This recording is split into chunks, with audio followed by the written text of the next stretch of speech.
stranger to the fallout. It's what got us here. Ever changing, some chameleon. Blood, sweat, and tears. We'll never make it if we fall to everything that brings us down. With a comeback is now. Blood, sweat, and tears. Fight for what we want. Doesn't matter the cost. Every day, put in work. Blood, sweat, and tears. Nothing comes overnight. Strength in numbers, start to line. We don't bow to fear. Blood, sweat, and tears.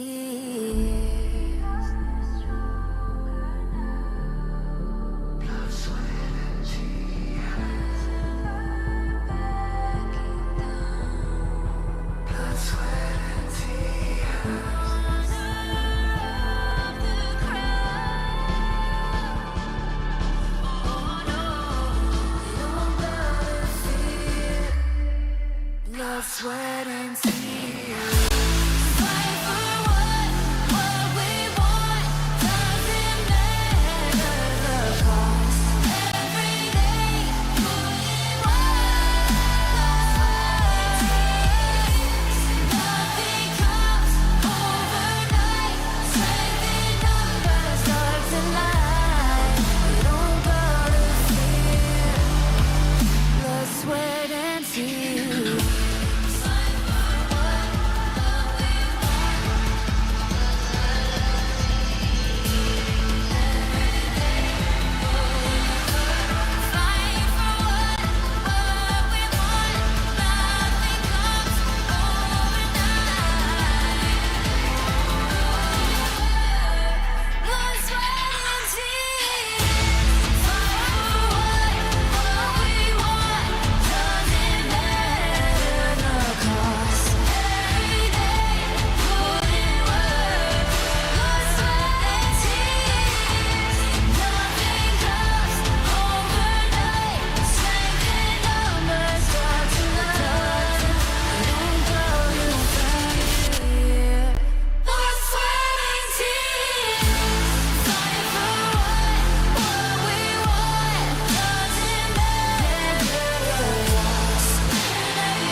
I feel it deep flowing through my blood.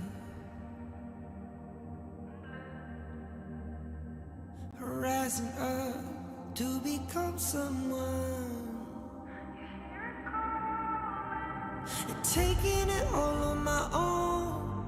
What a sweet victory.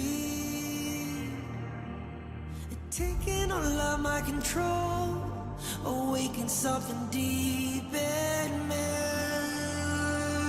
Like flames, feel it burning inside. Take a hold in pursuit of the prize. I've been told ain't no way to survive, keeping all of this fire that's locked up inside. When this is the time, enter the ring. All those mental chemicals doing they thing. I got flashes of battles inside of my dreams. I was made for this moment. At least now it seems like it's time to come face to face with your fear. Been battling reasons for all of the years, and I learned how to fight them with style and grace no one's ever encountered. You say it's amazing, I'ma come out swinging when they open the gate. Go ahead, call passion, I'm calling it rage. I'm taking what's mine like I already own it. Watch but don't blink, going here to the moment.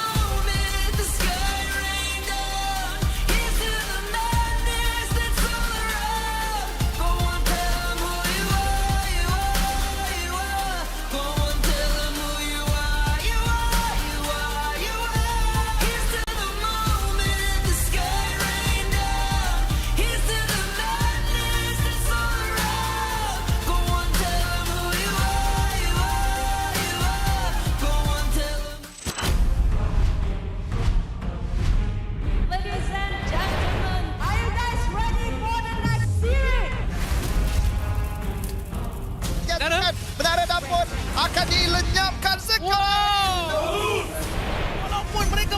Ini harapan Kristen.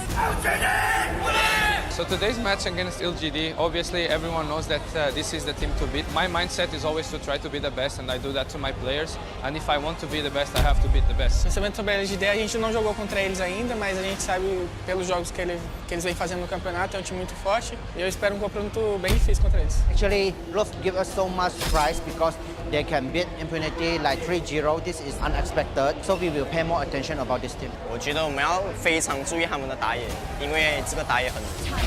会比较多偷他的野怪，防止他发育起来。 Loops 这个战队我听都没听过，我希望明天可以让我见识一下你们什么实力。 Eu acho que eles vão enfrentar o adversário mais difícil que eles vão enfrentar no campeonato vai ser a gente, então é melhor eles tomar cuidado com a gente. Beberapa loncatan berlaku dan itu dia tinggal City Boy, kemenangan untuk tim Secret. Imokistas mencari yang terakhir, Seiko juga terjatuh. I think that Team Secret is a completely different story because they seem to have a very versatile play style. So I think it's going to be a very tough match. VKS 让我们看看你们 SC 冠军的实力到底在哪里，有没有水分？每个进到4强的都是强队，而且他们也是8C第一，我们当然是非常希望在4强碰到他们。 jogador da Team Secret que a gente tem que ficar meio atento é o Long. As rotações dele early game, ele pareceu um cara bem inteligente no mapa. Então vai ser um adendo a mais pra mim e um confronto bem interessante de se jogar. 他们的打野丹尼是他们整队的灵魂，针对他的话，基本上他们的队伍应该是报废了58%吧。很遗憾你们来到半决赛对到我们，只觉得你们晋级决赛的希望不是很大。E a gente vai provar que eles são apenas a sombra da LGD na Malásia. Team Secret, vocês serão próximos.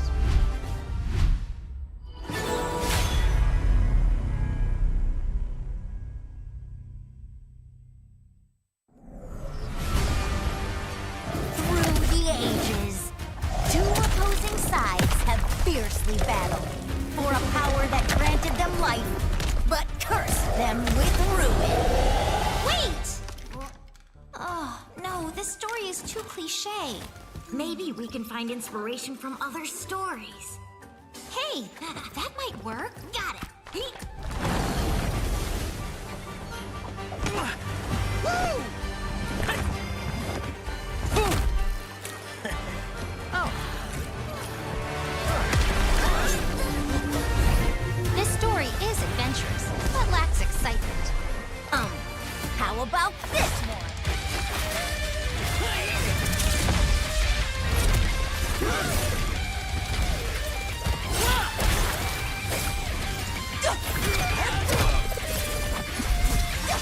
This is too much. It needs more fun. How about this?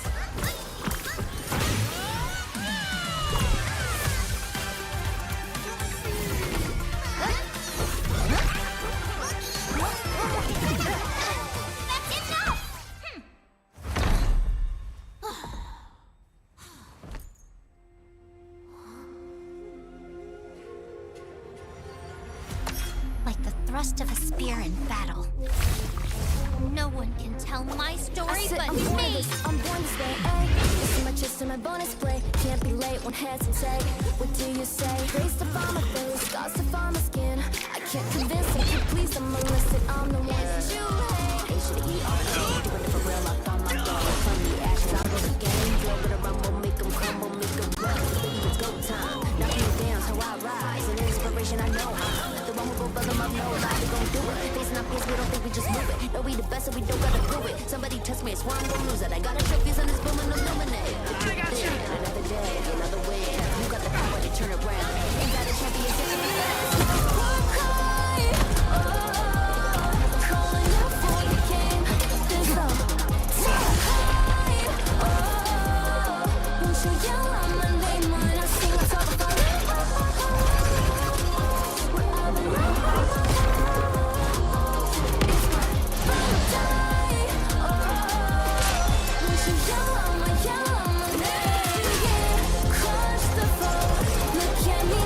This is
get down.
You want to be strong? Learn from the pro now. When you're attacking a tower, you might accidentally target an enemy. Or when attempting a tower dive, you end up targeting the tower and minions instead. Professional players execute such impressive moves effortlessly.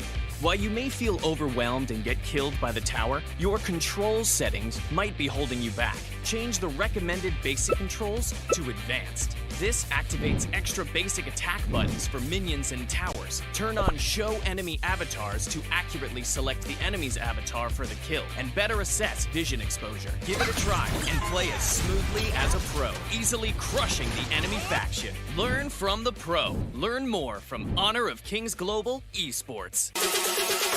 All I need is a target.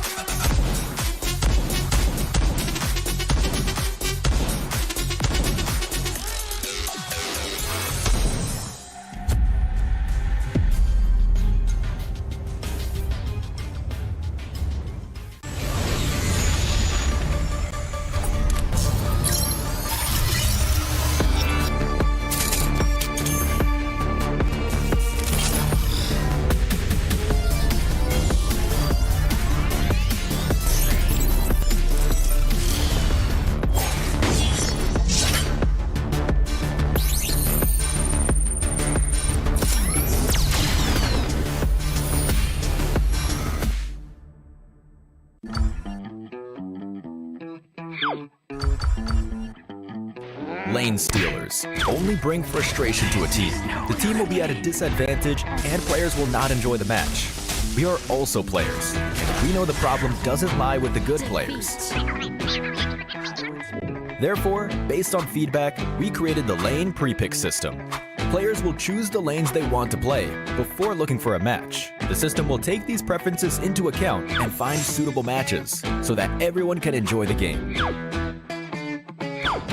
To combat lane stealers, everyone has a chance to create a better gaming environment by reporting them and making the Gorge a better place. With this system, finding a balanced team is no longer a problem, but a practice in innovation.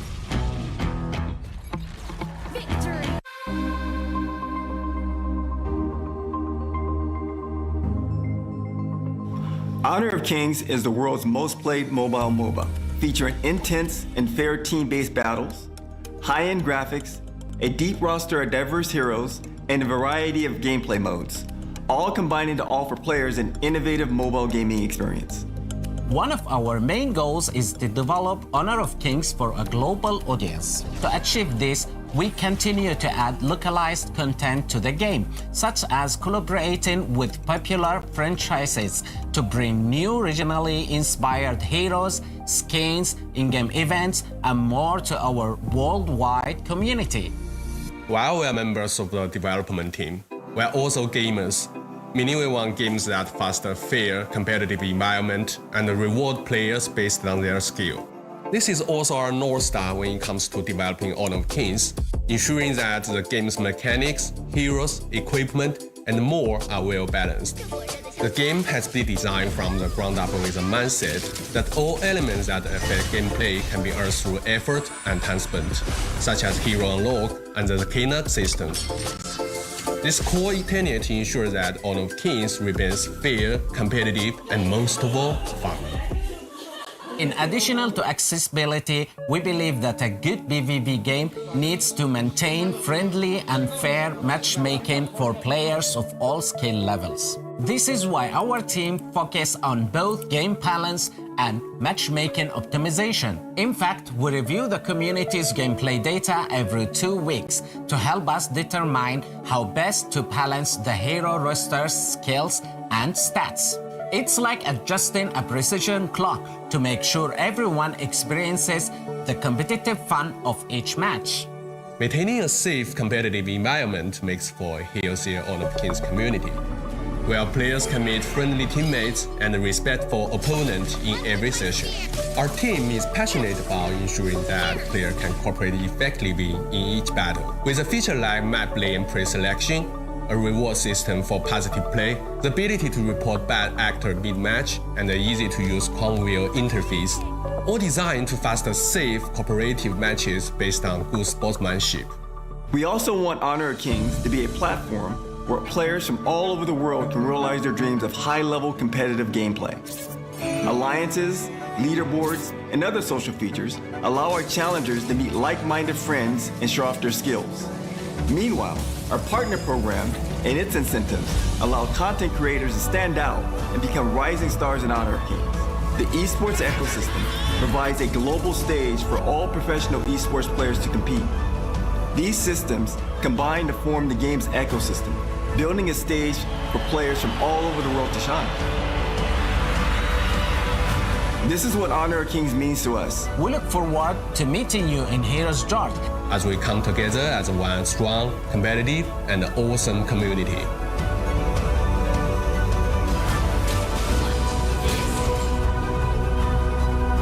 Welcome to Honor of Kings.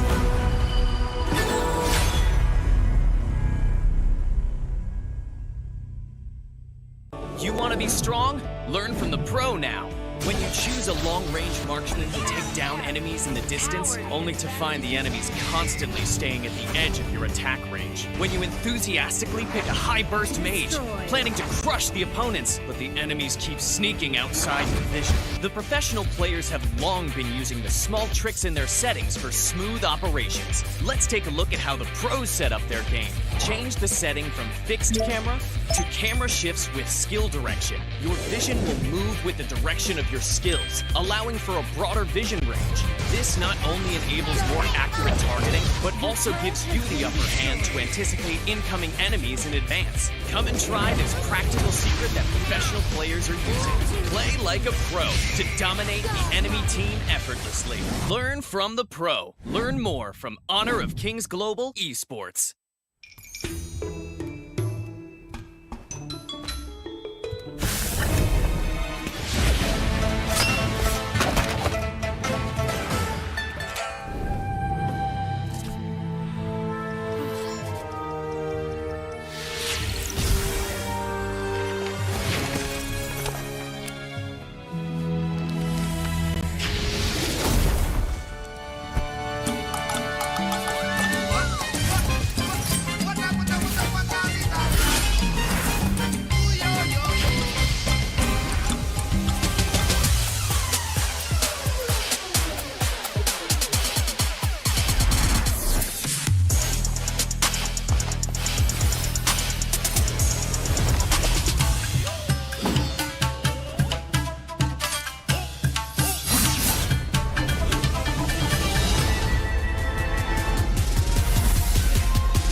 pun akan dilenyapkan sekali.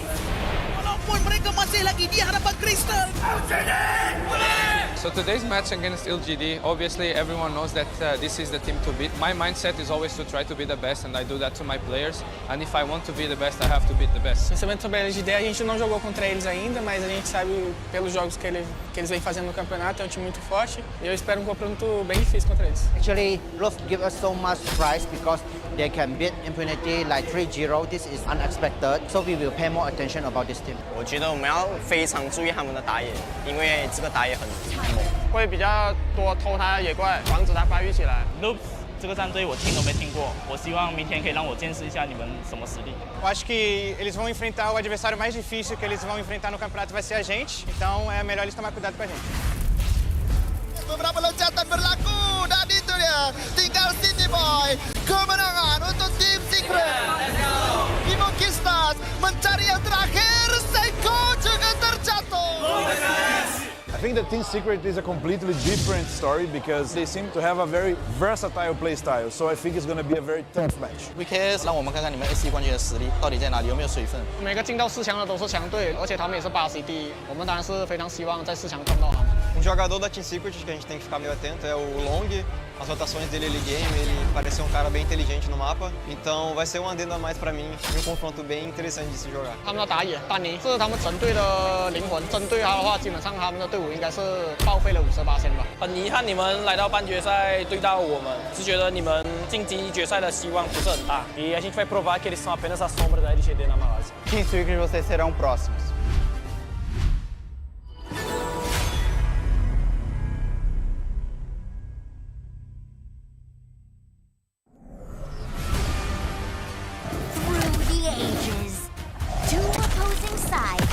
Fiercely battled for a power that granted them life, but cursed them with ruin. Wait! Oh, no, this story is too cliche. Maybe we can find inspiration from other stories. Hey, that might work. Got it. Woo! Oh. This story is adventurous, but lacks excitement. How about this one?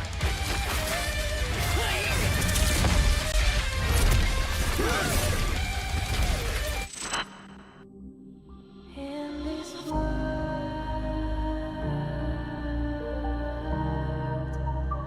only ones in this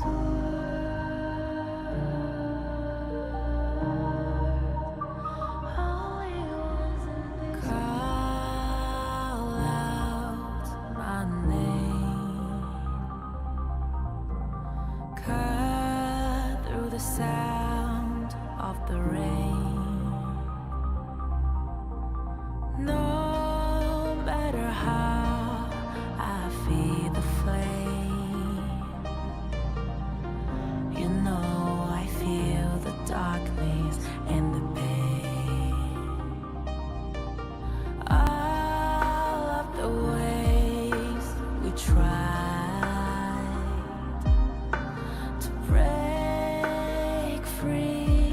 from the night,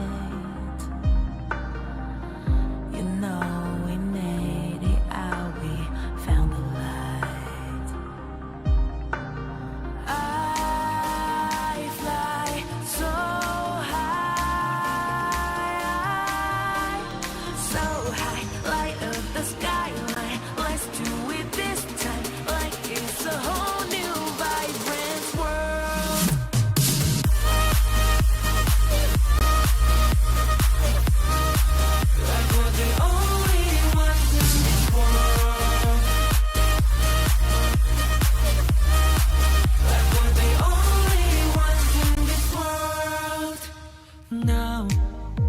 Now I see that I got everything I need. It's alright, I'm on fire, I'm alive, 'cause now I fly so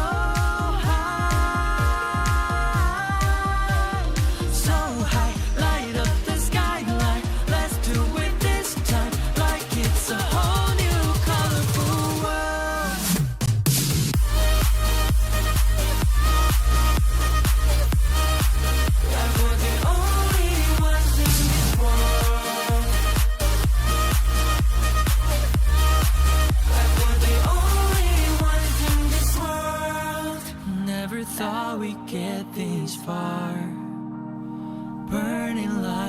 the stars. How we get this far, like we're the only ones in this world.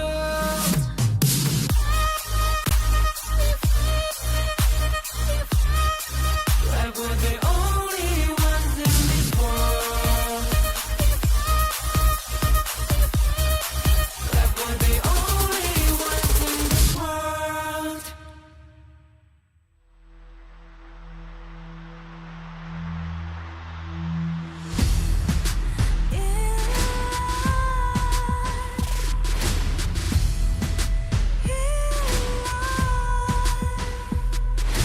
What's a life without its worth? Compromising with what hurts inside. When you let fear decide your fate, you don't choose which path to take in life. In life, I'm finally letting go of everything that still holds me. I'm against all odds, but I won't give up, 'cause it's my time to shine. Standing in the spotlight, can no one let me down. Destiny is calling I'm not afraid to fight for everything I love. Victory is on my side.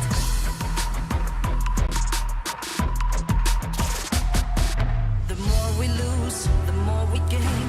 The more that nothing stays the same in time. In time. Can't love ever, can't forget. What you see is what you get sometimes. Sometimes. Gonna show the world tonight. The light that shines inside us. We're against the odds, but we won't give up, 'cause it's our time to shine. Standing in the spotlight, can no one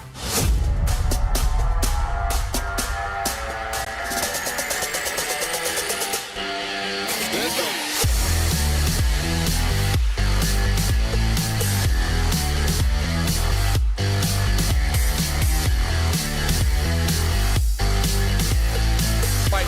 Are they looking for a fight right now? Danny going in the lead.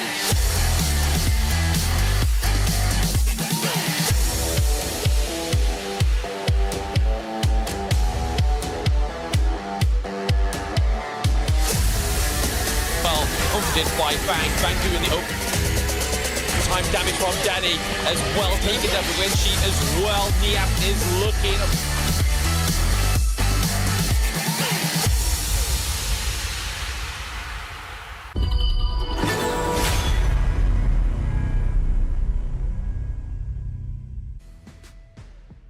How's it going, everybody? Welcome to the semi-finals of the Honor of Kings Season 2 Invitational. Today, you have myself, Blam, and with me for the next 2 days is Mr. Kin Do-Fu. How are we feeling going into the semi-finals, Kin?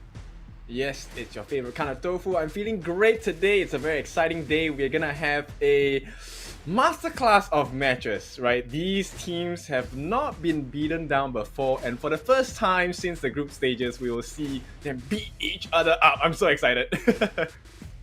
Yes, I mean, there's gonna be...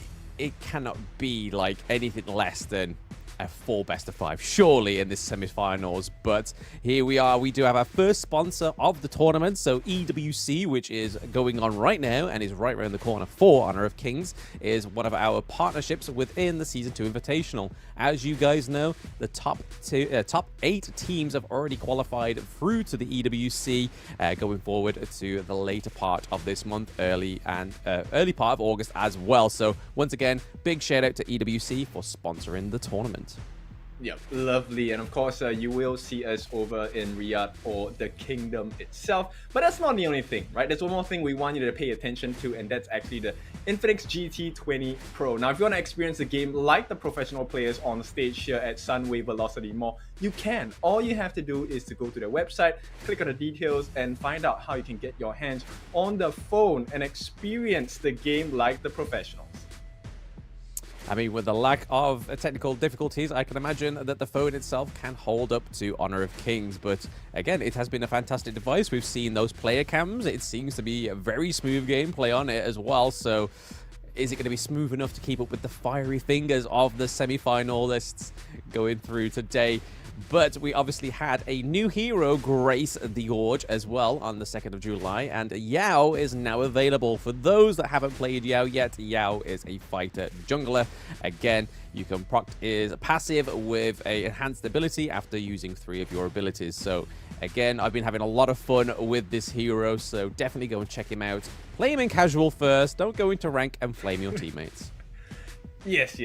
So if you get it right, you will be able to run rings around the rosies, circles around your opponents. Hopefully that's what happens in your ranked games. And if you're facing against a Yao, I would hope that maybe they have not had enough practice yet. But who knows? It is all up to you in the Hero's Gorge.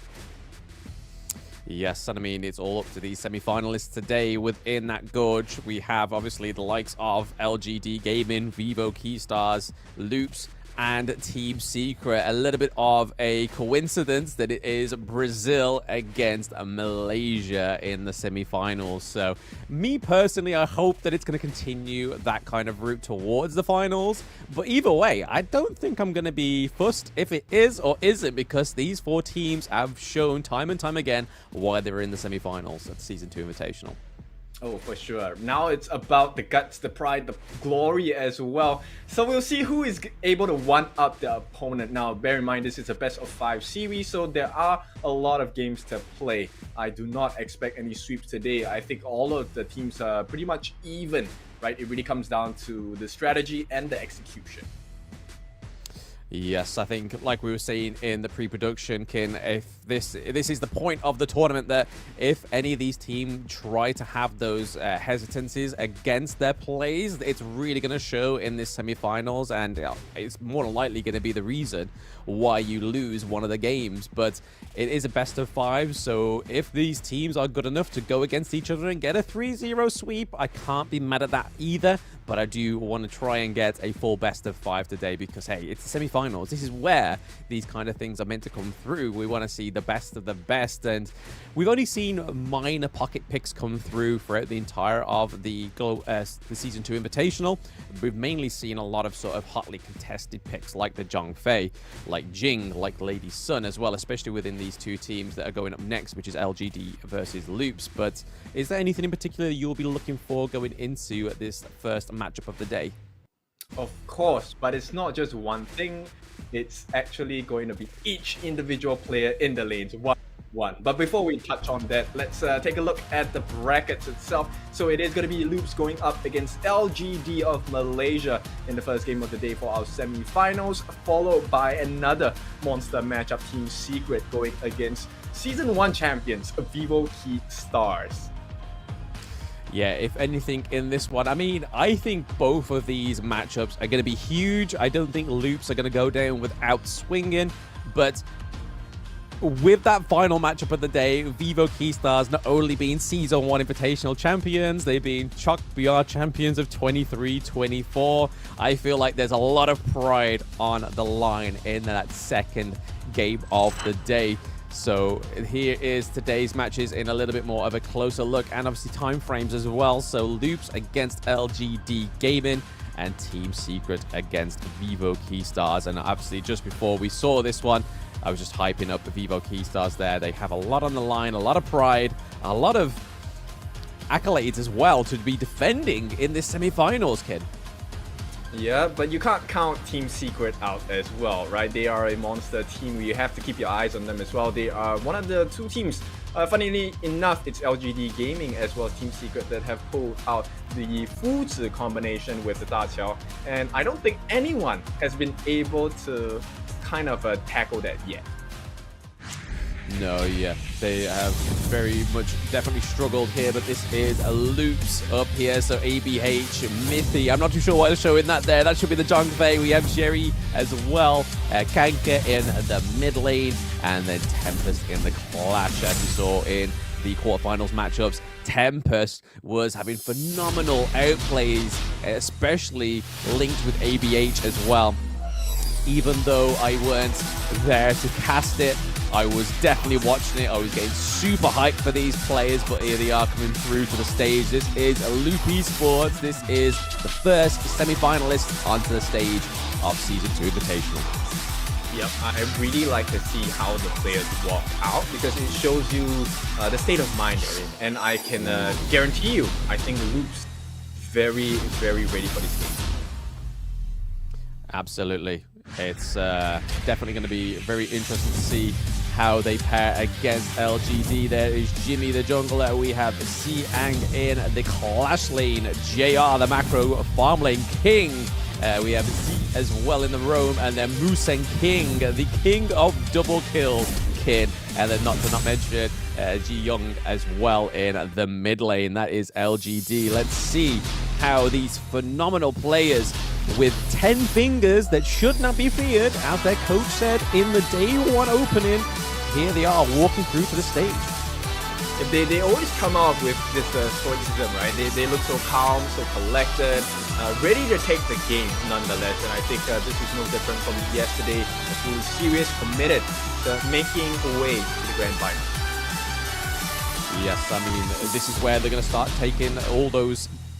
Stop pulling the punches, really. I mean, have they really pulled any punches in the tournament is something that could be debated, Kin, because being the team with the quickest match of 7 minutes and 40 seconds, that to me sounds like a team that definitely hasn't pulled any punches all the way through the group stages into the knockouts, man.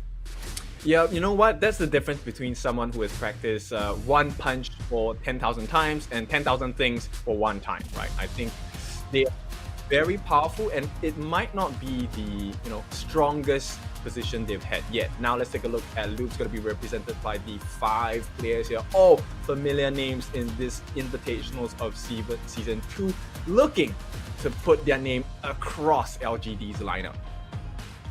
Yeah, no, like we've already highlighted, I think there's probably not been a match within the group stages to the knockouts now that none of these players have not shined. They've all really showed and tried and tested that they are here, and the reason why they're on this roster is the fact that all these are MVP worthy, and the outplay potential has been crazy from all of them.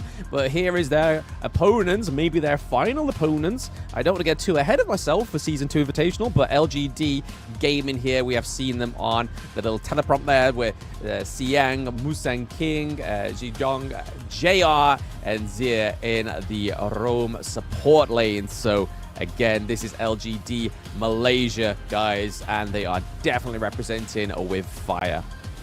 Right, let's take a look at the stats for the head-to-head now.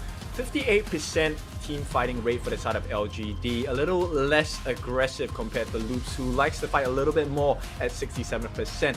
But it's cool that both teams have similar average kills. This is 13 to 12.9 for both of these teams, and as well going to be equalized on the average damage per minute. The only stark difference here is the first blood rate, so you can expect a higher level of aggression, which is kind of funny when you put them against LGD, who has been so dominant.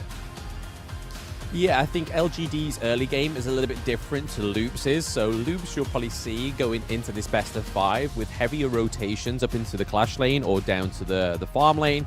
But you'll also see the LGD gaming really focus, especially their jungler, really focusing on getting as much farm as fast as possible and clean as possible. And you see it time and time again when LGD are in the matchup. You'd be like, what? Their opponents are ahead of kills. Their opponents have more turrets, but LGD are just sat comfortably behind. They're just like, yo, we got 3k gold ahead. We're all good, baby. Don't worry about it. And then they come back. So looking very fierce there. The Maying cosplay. Maybe we'll see Maying on the Gorge. We probably won't see Ying, however, but she is definitely a fantastic hero nonetheless. Well, she was kind of aggressive. She actually hit one of the audience members there. So. yeah.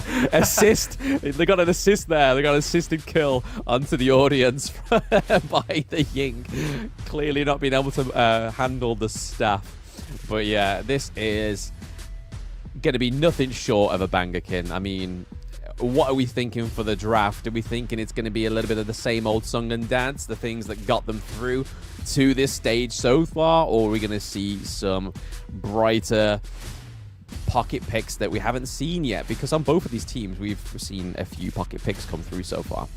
Well, I'm just gonna say, let's keep it simple first, right? Let's work with what has worked before. If it's not broken, don't change it, don't fix it. So I expect very similar drafts from their performance thus far in the competition, and maybe after that kind of feeling out your competition, then we'll get to see the interesting picks from both ends. Yes, but I don't think it'll be long before we actually find out now, because we are into the bans and picks of Game 1. So this is a best of 5. Those that are now tuning in at home, you have come in at the right time. This is Loops Esports against LGD Gaming. Obviously, Malaysian team, not to be mistaken with the Chinese team. But we have already on the board some very familiar bans here, Kin. We have the Chow, we have the Dolia, once again, keeping up her 100% appearance rate, baby. She's there to stay. But interesting, they go for Mithy's pig pick, which is the Zhongfei. Yep, I like this because we actually spoke about this before the game. So they do identify that Mithy is a huge problem. But they release and open up the Mai, which is going to be snapped up immediately for Kank. Oh, okay, yes, so Mai coming through for Kanka in the mid lane. Again, this is a hero that we were speaking about pre-production as well. Not quite up for the side of Loops, but more so for one of the other teams. But the Lady Shen, again, coming through very strong. One of the highest win rates compared to her appearance as well. So she has one of the higher appearance of the whole of Season 2 Invitational. And she has one of the highest win rates as well. I believe it's something like 76%, I believe it is. Yeah, very high percentage for sure, right? And right off the bat, they're gonna equalize the picks first. So you're gonna have the Ma Yin and the Jing coming through for Loops. Likewise, we will have the Yu Huan joining the likes of Lady Sun and Lady Zhen as well. So there's a lot of iframes and huge bursts coming out from both ends, actually. Yeah, I mean, that Jing coming through, I feel like when I was doing a lot of prep towards this game, that I feel like the Jing was going to be a highly contested pick, and Game 1's already kind of showing that is going to be the case with Jing coming through in Game 1. But what rhymes with Jing is Ming, and Ming gets banned on the side of Loops Esports. But interestingly enough, they do ban out the Diranger and the Ho Yi on the side of LGD. So Lady Sonata retaken. But we look over to the side of Loops. It's going to be really interesting to see what they go for in that farm lane, because those three... Actually, those four, because Ali banned very much towards the beginning part of the banning phase, Kin. It really slows down and shrinks that farm lane pool already. I mean, we could have like the Marco Polo come through, which we've seen very frequently, or you could get your Fang pick come through. But going into this team comp, do you reckon Fang would gel into Loops Esports team comp here? I think the Fang will actually do well in splitting the fight, right? That's one of the benefits, because it's huge burst as well. But yes, it's difficult because right now, Zere is not exactly in a very safe position. They have quite a lot of potential bursts coming out, especially control, right? And this is going to come in the form of Charlotte. I like the fact they banned the Dharma, because we've already seen the performance by Snow yesterday. We know what a Dharma can do. A burst onto the backlines, killing off my Shiranui or even Zere will be horrendous for the side of Loops. Yeah, so Charlotte is one of the pocket picks I have down for LGD, because Charlotte has not been picked onto the side of Loops. It may be one of those heroes that they're not quite as confident with. We generally see the Mayin come through like we have, and there is the Fang. So Fang and the Mutsu coming through on the side of Loop Esports. Again, between these two teams, the Mutsu has been one of those heroes that has been not really contested. It's been something they both play. But the thing with the Mutsu is if you are playing on the back foot, it's a hard pick to come back from. Because if you look at LGD's roster, they've got such an aggressive roster here, and that's just going to be completely thickened out with the Lian Po with some fantastic engage potentials. Those triple knockups that you have from that ultimate, it's going to be really hard, especially paired in with the Yu Huan in the jungle. That team fight's going to be lasting for quite some time, Kin. Yep, exactly. And his main role here is actually to soak up the cannon blast coming out from the Morton, right? And because he is anti-CC, based every time he uses a skill, you can expect that he's going to jump the backlines as well. But he has one more very important job, and that is to keep the Clash lane under control, which is going to be Tempest on that Ma Yin, because Ma Yin should not touch the backline of LGD. It's going to be an instant melting of kills for the side of Loops if they get their hands on the backline. Yeah, no, that's probably the main goal there for the likes of the Liempo, but then also for the Huan to try and just sustain that backline like you were saying there, Ken.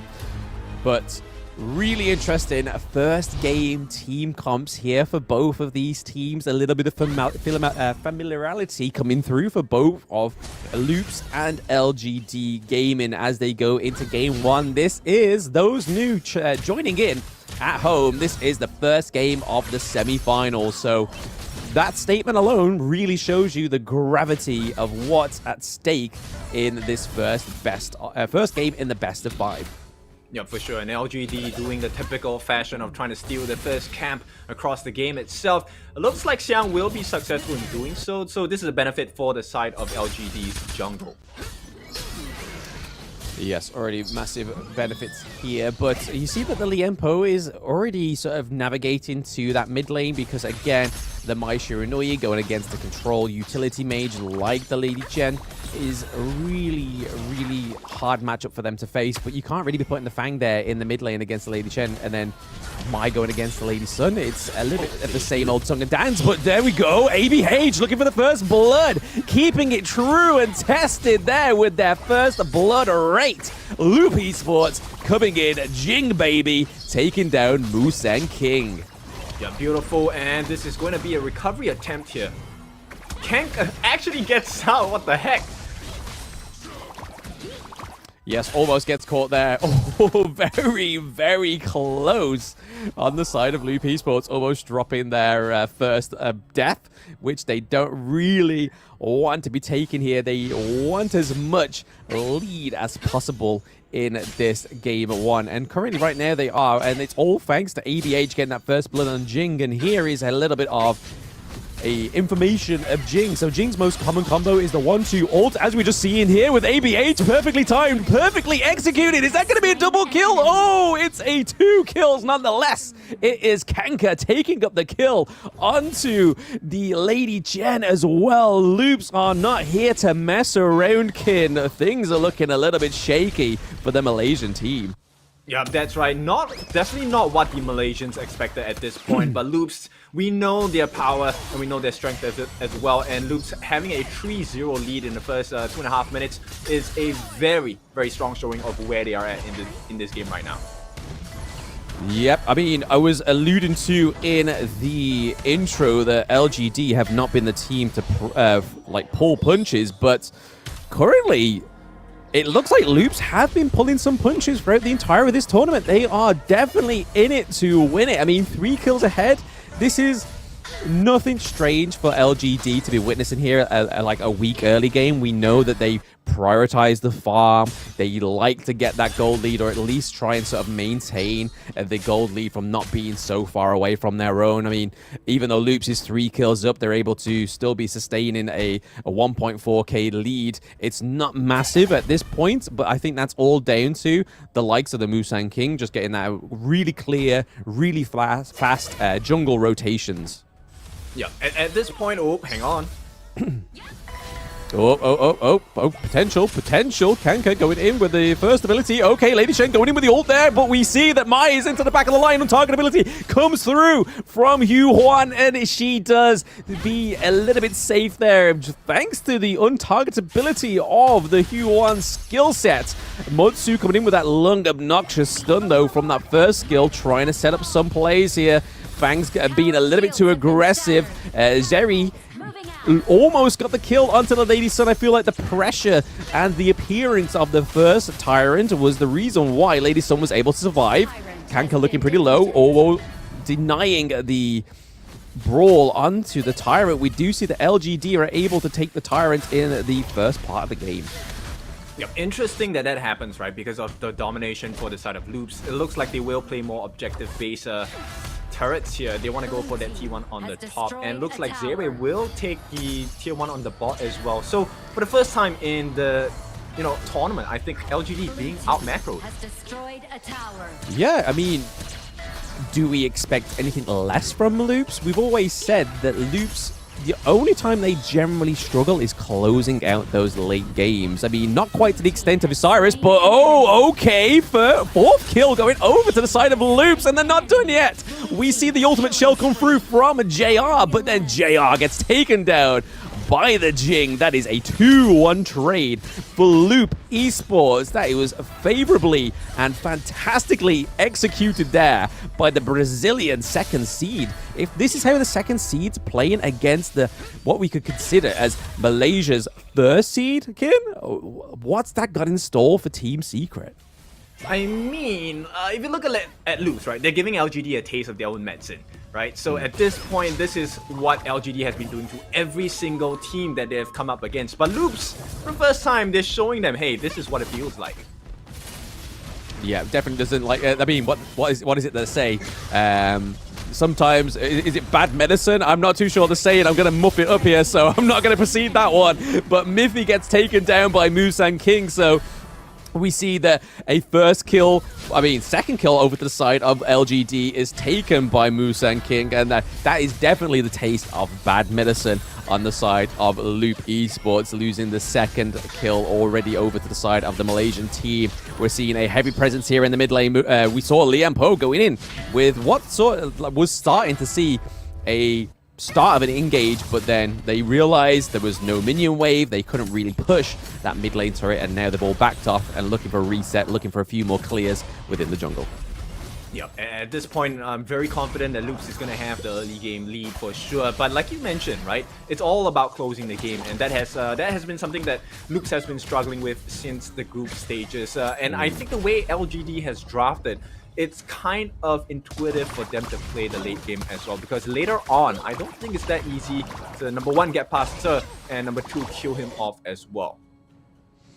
I mean, paired with the Lady Sun as well, and we all know, those that have been watching since day one and play this game know that Lady Sun is a late game hero, but ABH taking a few too many shots there, too many cheap shots being taken onto the side of Loop Esports that could really make a difference in this mid lane mashup, with the ultimate shell coming through from the Lady Sun, and the mid lane T1 is taken by the side of LGD. This is the classic LGD memo. If it's not the sidelines, it's those mid lanes, but Motsu coming through with the stun staving. Zeri as well, that could have been a clean kill, but Siang was able to get out alive.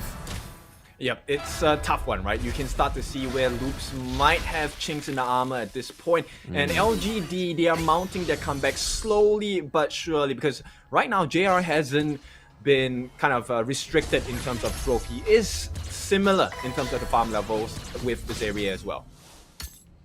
Once again, classic LGD just being able to maintain the safe distance for the gold difference, because it's not huge. It's not nothing you'll be like, if you're on Loops, and you're doing so well, you'd be like, man, why is our gold just not that far ahead? But this is what LGD have tried and tested, and they know works. Nice double man CC from the Motsu's first ability there.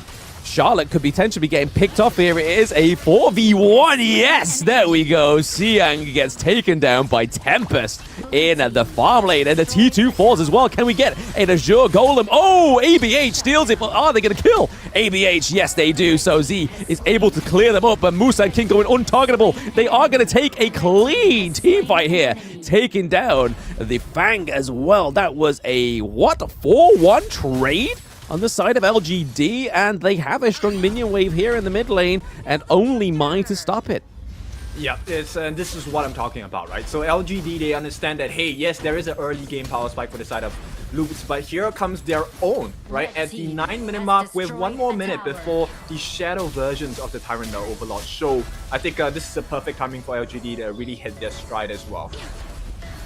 Definitely hitting their stride. They have finally taken the gold lead. So this is what we were always saying, or from the word go, it seems, Kin, is that LGD just love to play a bit of a mind game with that gold lead. You like to lull the enemy team into a full sense of security like they have with Loop Esports here. Loop Esports had the gold difference all the way in their favor until the point of that mid lane mashup. I mean, I don't call it mid lane mashup. It was all around that Azure Golem, just completely baiting the side of Team Loops Esports. But it seems like a little bit of a calm before the storm going on here, Kin. Yeah, for sure. If you take a look at the difference of itemization, right? Kanker actually went for a more aggressive item build. We have the Splendor on Zihong, and I think that might be a small itemization difference that might bait Loops in for a horrible fight against LGD.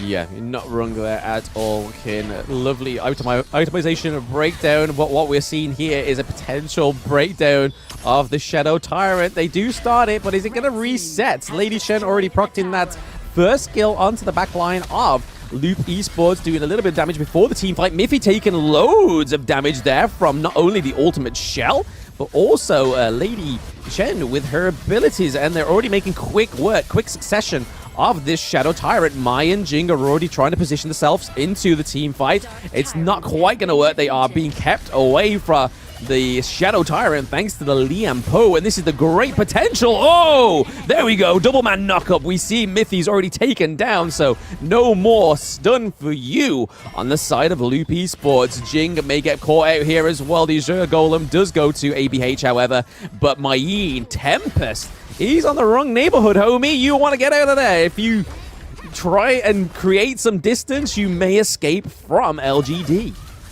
Yep, they will not be distracted from the true objective, which is actually the Overlord at this point. And this is a Shadow Overlord, so Shadow Vanguards will spawn. I think it's a good job by this side of Tempest to try and cut the waves as well. They should try and get something, a positive trait somewhere else in the map as well. I mean, look at it so far. I mean, Loops have no jungle objective as of yet, so this Shadow Tyrant, I mean, the Shadow Overlord could have done them the whole world's of difference, considering that their whole mid lane has been decimated. There we go, Lady Shen with the untargetability thanks to her new skill, but there we go. Jerry is able to take it down thanks to the damage over time from that first skill of the Fang hero. But we saw a potential assault there onto the higher ground turret. It has seemed a little bit damaged on the side of LGD on the farm lane, but now the LGD do have the Shadow Vanguard in their possession. I think this could be the most aggressive push on all lanes right now from LGD. Oh, for sure. And if you take a look at itemization, I'm a little bit concerned for the side of Miffy here. Actually going for the Dawnlight here. Not going to be completed just yet, but they need a little bit more because they need to provide room for Zere as well as Kank. They're really just going for the kills, and as it stands now, they don't have a proper front liner. Tempest is meant to catch the backlines, or at least catch them in a group, and that doesn't leave a lot of window for the side of Loops to get a initiation coming in. Yeah, Loops is looking for a wide angle here, it seems, onto the Hue-1, but you don't want to be caught out, especially when she is very close by to the Liam Poe. But we saw what ABH was doing there, pushing that minion wave into the farm lane, hoping to try and get one of the higher ground turrets before the side of LGD, because I feel like that would really help them here, Kin, because as we've been saying for majority of the match now, that Loops' weak part of the game is that late game. So trying to get the higher ground turret before the side of LGD, I feel like would put a lot of immense pressure in one of these lanes and would just free up Loops to try and actually play as a team in a team fight. Yeah, you know, one of the win conditions for the side of Loops is actually the play by Kank. Hang on. Uh-oh. A little bit of deep water there. None to be frowned upon, but Liam Poe actually not doing anything. We saw a potential engage that seemed it could have been fruitful. It could have been fruitful if LGD were closer to the whole play. Unfortunately, nothing came from that, Kin. I think Loops got off that one scot-free, and at this point in the game, going into the 14-minute mark, I think that is probably a blessing on the side of the Brazilian team. Yeah, for sure, because at this point, there isn't much to fight over in the map just yet. Maybe the Azure Golem that's going to be coming up. But, oh, hang on, Xiang catches two.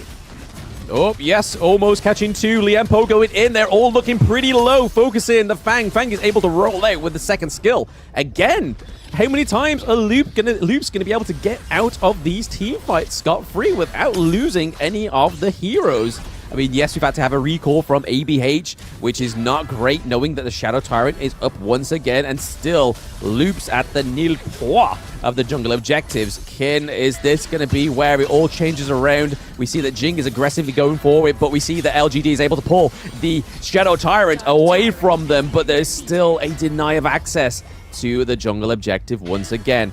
A great damage buff going to LGD. Yeah, as it stands now, I think Loops, they have about a 2-minute window before the next game-winning play. That's what we're looking at, right? So Loops, I think they need to make sure that Mithy and Kank do get something out of the next fights. They are the win conditions.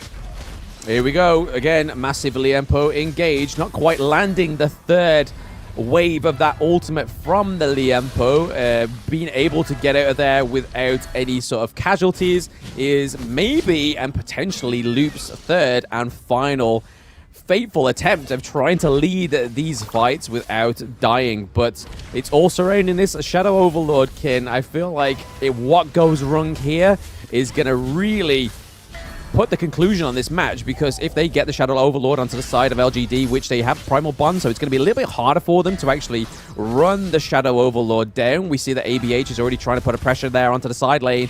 It's I'm not too sure where they're going to go with this. Fang is not quite in the team fight. He's looking for trying to potentially take out the Lady Sun, but again, Lady Sun was able to disengage within the right amount of time. However, the minion wave is in that farm lane, and we could see the high ground turret fall here. Yep, that would be a huge mistake for the side of LGD. Luke trying to capitalize. Oh, there we go. Finally, it has been broken. The curse, the seal has now broken on the side of Loop Esports, being able to take the Shadow Overlord, not being able to quite take that high ground turret. It is very, very low. So I feel like that is their next point of call. If Loops can just get a few kills into this next interaction between these two teams, Mithy with a nice long-range stun, I feel like we could potentially see Loops try and finish this game.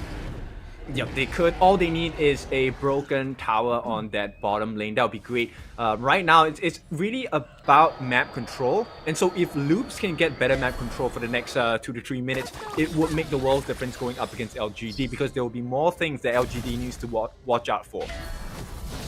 Yep, Miffy just trying to give the intelligence over that there are plenty of the side of LGD in that mid lane, but they have a fast rotation. We see that Liempo has not quite used that ultimate yet, trying to keep it on until it's not just Mayeen that's going to be the fallen victim. She's able to parkour out of the team fight. However, still keeping it alive, Shadow Vanguard, and Vanguard is into the clash lane, but Lady Sun here to try and make sure work of it with that fast wave clear. Look how fast she's melting that Shadow Vanguard now that she is pretty much a few items into her itemization. Yep, so they have pretty decent wave clear. Both teams do have this as well. Right now, like I said, it's really who gets the first initiation, right? And at this point, it falls a lot on Kanka as well as Mithy as well. If they can land the Cannon Blast, they can land the knockouts from the Mai Shiranui, it will make the opening a little bit clearer for the side of Loops to jump in. But until then, it is still LGD pretty much in control. So before we get the next sort of hype moment, Kin, what do you feel like's working here towards this mid to late game on the side of Loops, and what's not working? Me personally, I feel like because they have the Motsu now and they're playing on the back foot, it seems to be a little bit harder for them, whereas in that early to mid game, because they were ahead of the gold and just ahead of these rotations and being super aggressive, the Motsu definitely shined more then. What's your feelings on this one? I think Mithy needs to be less defensive at this point, right? One of the strengths of Loop's lineup is the fact that they're able to poke from afar. And at this point, Mithy, it would do great for him if he has the Mask of Agony. He can melt her down a little bit more. And at this point, I don't see how they're going to be able to contest for this Shadow Tyrant at this point. Yep, so it's going to be a simple one. Yeah, Liempo is he's such a great hero to just keep the side of Loop Esports off of it. And I mean, we've seen, maybe 4-3 Tyrants now, where Liempo has just been able to beautifully, just without even dying as well, which I think really shows the player skill of G on the side of LGD, is that you're going into the thick of it, you're keeping that jungle objective alive and kept regardless from the side of Loop Esports. And it's happening multiple times. It's just sort of like really good pickup here for the Liempo, I feel like, into the draft. Yep, it's difficult because he has the Long Night Guardian as well with the Frigid Charge, so he does have plenty of armor, plenty of health regen, and with the Ominous Premonition, he's going to slow down the attack speed, the movement speed on the side of Loops as well, which makes it easier for him to get, you know, that multiple man Tremor Smash, as well as the first and second skill combinations, Burst Ram into Magma Slam, back into the Burst Ram again. There's a lot of CC coming out from LGD. So Loops, they really need to start to being able to really just burn and peel away the health bars of LGD, which is why I hold the notion that Mithy, he needs to go for the Mask of Agony. He's tanky enough at this point. They don't really get to go into a face-to-face fight, right? Just get the pokes in first. Yep, get the pokes in, do enough damage before you get into a team fight or any sort of altercation, and then we'll see what happens from there. But we're already seeing quite an aggressive push here, pushing the side of Loop Esports back into what seems like their high ground turrets vicinity rather than the Tempest Dragon. We see that Mayin is looking for a bit of a macro push there up into the Clash Lane, but Charlotte is lucky enough to sort of try and nip that in the bud. There's not really much there in terms of the Clash Lane wave yet, but still trying to bait this Tempest Dragon team fight, it seems, Kid. It's definitely slowed down in terms of the all-out brawly, chaotic team fights. There seems to be some sort of communication come from to the side of Loop Esports, but speaking of coming from the side, we see that Fang, ABH, the Sage Sanctuary coming through just to try and save Jing there. We see the Splendor as well, but that's not going to be enough for this Tremor Smash, and we see that Lianpo is able to just set up a beautiful team fight here on the side of LGD. That is a 3-0 trade so far, and they have a fantastic push here set up for the mid lane, but they only have Mithy, they only have Tempest to try and clear these minions in the mid lane, but that high ground turret is definitely falling thanks to the Lady Sun. We see that Lianpo is tanking a lot of those shots from the Crystal, but it's not just quite done yet. We see that Tempest is just trying to kill or something, get something from this team fight as Siang is trying to keep the Motsu away, but that is game one going over to the side of LGD. What didn't look like a strong early game for them was definitely a fantastic late game denial of a victory from the side of Loop Esports.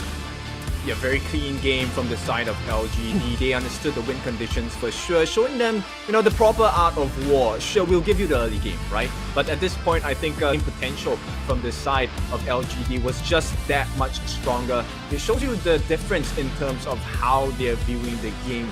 And I think, you know, Blam, I think this is going to be a very strong indicator of how this game will go today. Loops Esports, they need a better mindset going into this, and I think they need to be a little bit more greedy. They're showing too much respect to LGD.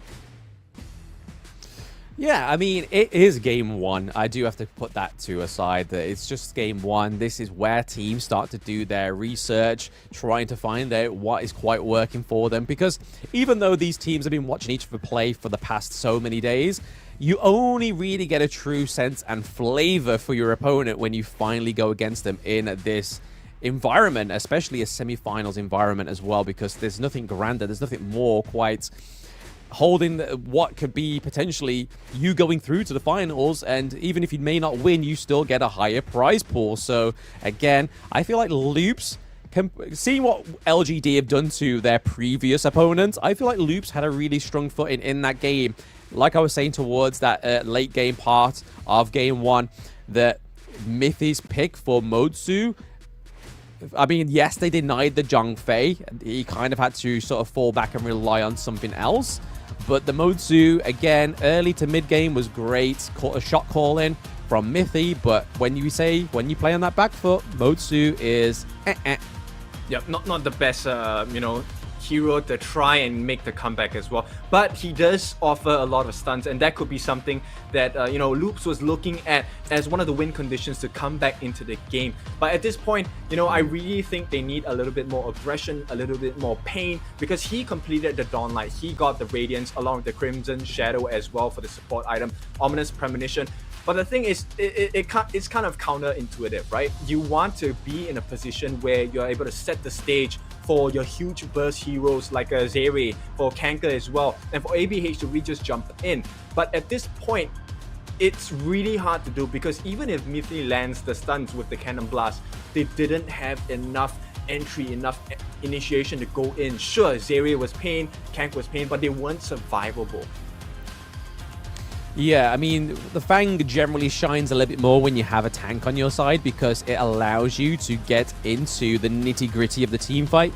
And we both know, Kin, that being big Fang fanatics, that you have to get stuck in there. You have to use that first ability to proc the amount of damage that you need to let this rodent just absolutely shine.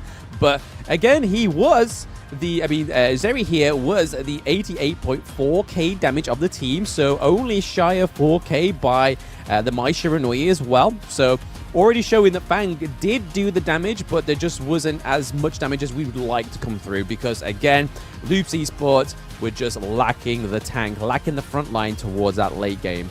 Yeah, if you take a look at the damage, it's pretty even spread across for the side of LGD. Zihong, of course, the person with the highest damage dealt across the board. But more importantly, right, if you take a look at Zeri, it's a hard game for him because there literally isn't anyone that he's able to jump on consistently. Everyone has an escape mechanism. Musang King with his unending sorrow, so with the life points, JR with the rolling rate, Zihong with the Ocean of Tears, even with Splendor as well.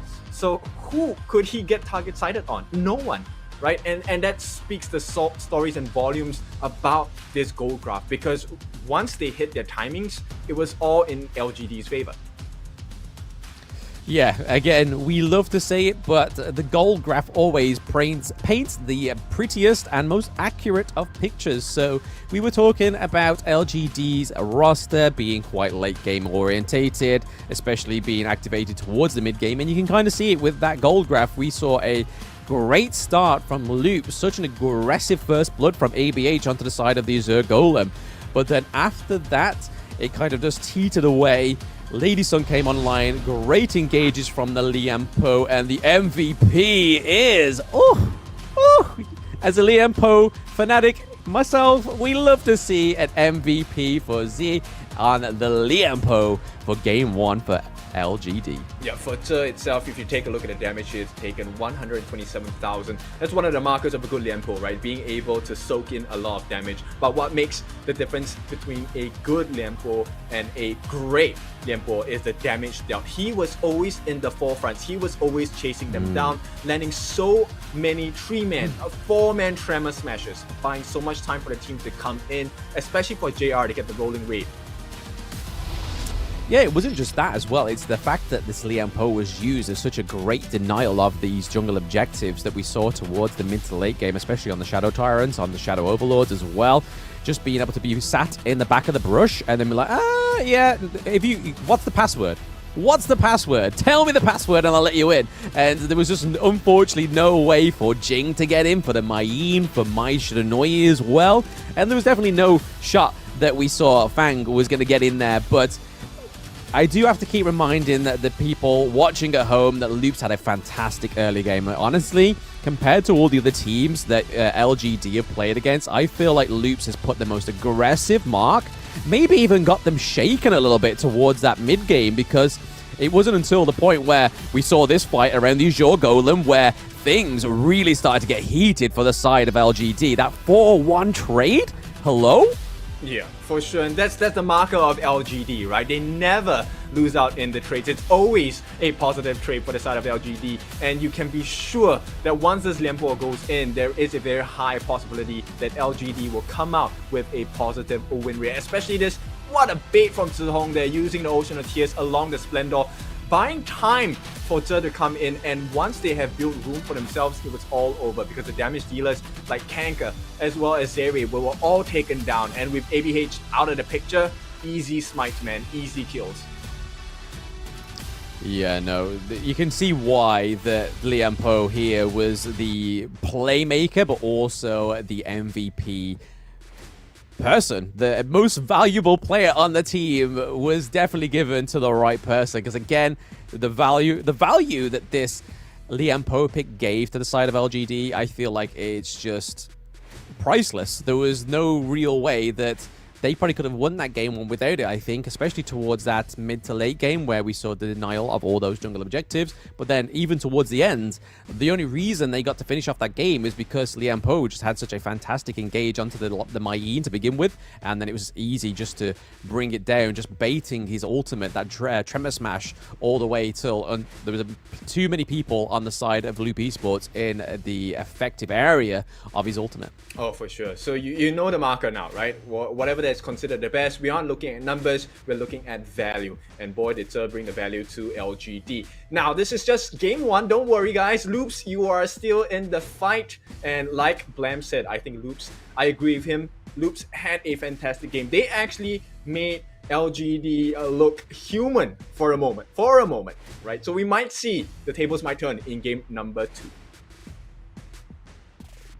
I mean, that's all they have to do for a moment is just make them seem human and give them a little bit of invulnerability. But speaking of human, we have Yao, the latest hero onto the Gorge. This is the Shining Star, Ying's brother, and again, a great hero to be in addition onto the Honor of Kings. I myself have played it quite frequently, especially in casual, which is where you should stay until you get very good at it. And definitely go and try out the Yao now that he's available on the Gorge. For sure, and now we're gonna have the two teams back on, available for the second game of the day in this best of 5. Loops once again will be taking out the Da Chao. They do not want to entertain the idea of the Futsu combination at all. Yeah, I mean, like we were saying in game 1, they had the aggression early game, but if you let the Chao and Futsu comp come through, you won't know what's hit you. I mean, the attack speed on Futsu as well is just incredibly crazy, but rightfully so. LGD banning out that Jing, baby. We saw the ABH getting that first blood, keeping it true to Loops' already astounding stat on that first blood rate.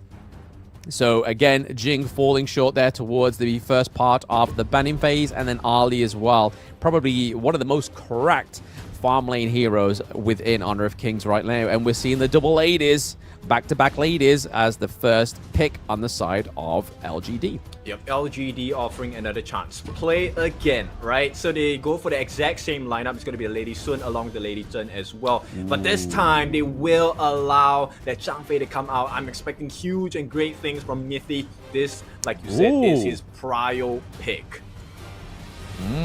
Interesting. They ban the Jing, but pick out the Ming. It's the switcheroo of game 1 draft. But like you were saying there, Kin, Mithy does get his Zhang Fei. Was this the ultimate goal of Loops in game 1 to be like, well, we'll show them the Jing, we'll put the Jing on the table, we'll show them how deadly we are with it, but that leaves us and opens up Mithy's king pick, the beast himself, Zhang Fei. And then they follow it up with Mai Yin again. So Tempest going for the Mai Yin, not really bringing the Elaine onto the Gorge, which I feel like if we had the Elaine towards that mid to late game, I honestly think we could have saw some really great Tempest outplays like we saw in the quarterfinals. Yes, but there's a reason why, and that's because of the Ming, right? Ming is able to kind of change the state of the fight instantly with his ultimate as well, giving the life. So longevity for Lady Sun is going to be a huge change in the terms of the fight. And I like the fact that they took out the Nerta along with the Musashi. It just tells you one thing. We want our recovery, we want the health boost, right? Because that is the game state, the kit that both Musashi and Nerta offers to the side of Loops, and instantly taken out. Yep, we see the Dharma being picked up here as well, which complements nicely with the Ming also, especially into those team fights. We're not going to see Ming very much early game up into the clash lane with the Dharma, but like you said, Kin, it pairs very nicely with the Lady Sun.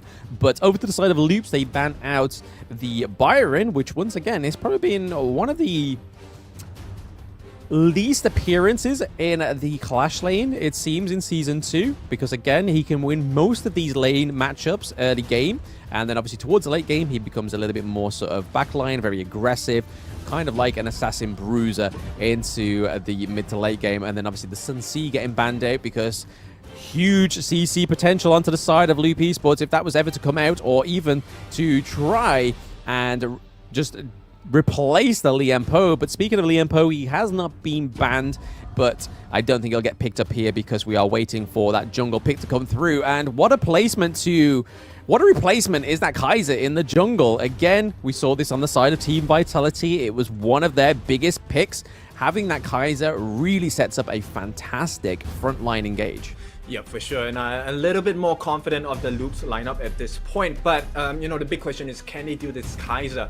Especially if they have to put their eyes on Kaiser, there's going to be tunnel vision. It's hard to deal with the Dharma. And more importantly, it's hard to deal with the Ming and Lady Sun combo as well. So many questions that Loops have to answer.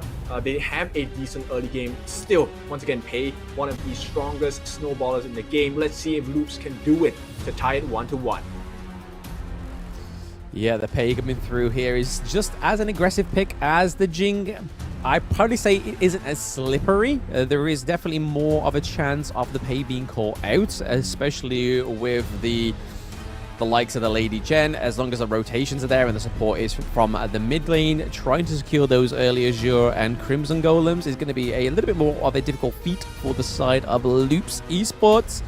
But I mean, LGD looking like they have a solid comp. It's a sustainable comp. It's not like burn bright and then sort of dazzle out very quickly like we're currently seeing on the side of Loop Esports, but they are here to sustain the game, go the distance, and hey, Bruce Lee has joined the Gorge. Oh yes, for sure. So Bruce Lee, be like water, right? Be formless, be able to deal with any changes, be adaptable. That's the mark of a strong and a true champion as well. Hopefully Loops will be able to pull this game out, tie it 1-1. Hopefully they can, absolutely. I mean, Pei may be the reason why they're able to do this, given the spirit of Bruce Lee in the Gorge as well. But Pei, most common combo is that Alt 2, basic attack 1, and then basic attack. Use the range advantage of his human form to harass the enemies from a distance. Then, once their health is low, switch to the tiger form for the kill. And you'll probably see it, especially on a player like ABH. We know that he is silent but deadly. Yep, and you take a look at ABH's playing style. He likes heroes that are very mobile. He likes heroes that deal a lot of damage as well. So I think this is a very good synergy of picks. But here we go, maybe potential first blood. Yep, no, Kanka able to actually dash out there alive. We see the familiar rotations here that we've been seeing for quite a lot of this in the Season 2, where we see... Oh, okay, Robert, let that go on the back burner there. ABH, we said silent but deadly, but he has been loud and clear with that first blood takedown. And then double kill over to Musang King. Like I said in his introduction, Musang King, the king of double kills, and putting some respect on his name in Game 2. Yep, we were waiting for the deadly, but at this point it's just silence coming out from ABH. Not his fault though, because at this point LGD, they have a pretty significant early game as well. This time when they allow the Kaiser to come through, the Invincible Warrior level 4 makes a huge difference in the way that they can fight. And I like the fact that they put Zihong going up against Marco Polo, similar to yesterday's games, right? You want AoE against most of these farm lanes. Oh, hang on. Oh, 3v1 into the clash lane. We saw that getting set up for quite some distance there. We saw that Lady Sun was with the rotation. Siang dashing over the wall for the Dharma. That was just beautifully played by the side of LGD. But this has really made me consider that Game 1 really shook up LGD, because they pick out a pocket pick like the Ming and they're playing so aggressive into Game 2. They're like, oh, we can't pull any more punches, guys. We're in the semi-finals of the Season 2 Invitational. If we doubt the second seed Brazilian team for a second, we could be looking at an L in the semi-finals, which, when you battle it so well this far into Season 2 Invitational, you kind of don't want to go out knowing that you didn't do your best. Well, actually, there's one positive thing you can take a look at Loops, and which is they managed to pull the respect of LGD. Now they're taking it to the next level. Oh, okay. Speaking of next level, then we could be having another next kill up into the clash lane, but Tempest being able to kick away Dharma, because Pei being quite close by as well. I feel like that 2v1 would have definitely gone into the favor of Loop Esports in the clash lane, and Lord knows they need a kill on the board, because LGD are up with 3 kills there. They're ahead with the gold lead ever so slightly by 1.9k, and Again, LGD just playing to their strengths. The Ming pocket pick coming through here. I don't think they've actually picked the Ming up in the rest of the tournament, so this is clearly something they wanted to save for the semifinals, and something that it's not unusual that we don't see, but it's very rare that the Ming comes through because it's all about sticking to one of these heroes. Ming cannot be reliant on his own. He has to be somewhere with someone. Yeah, so, you know, playing with the Ming, it requires your draft and your composition to be able to save yourself in the team fights. And it checks the markets for most of the members. In fact, all of the members on the side of LGD. Xiang, of course, 1v1 against Tempest. He's going to have an interesting time, right? Because, number one, he has a level advantage. But more importantly, the reason why they're able to play Ming here is because everyone else has survivability in their kit. Yes. There's iframes, there's life steal, there's health regeneration, everything makes sense. So that's why the Ming is so potent, so dangerous for the side of LGD.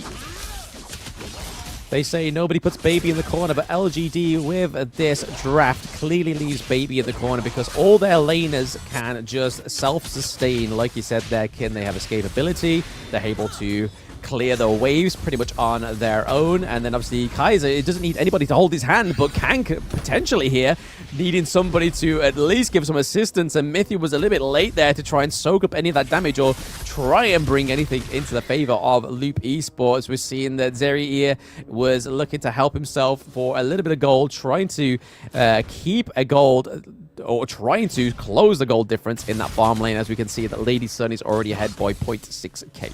Yep, and at this point, I don't think the Loops can take any fight consistently, all up to the point where maybe Zeri gets his hands on the Doomsday, right? Because at this point, they won't be able to melt down Musan King, who is having fun once again with Mithy. That's not a sight that Loops want to see for sure. No, yeah, the team that's ahead having fun, that's a recipe for destruction, I think, kid.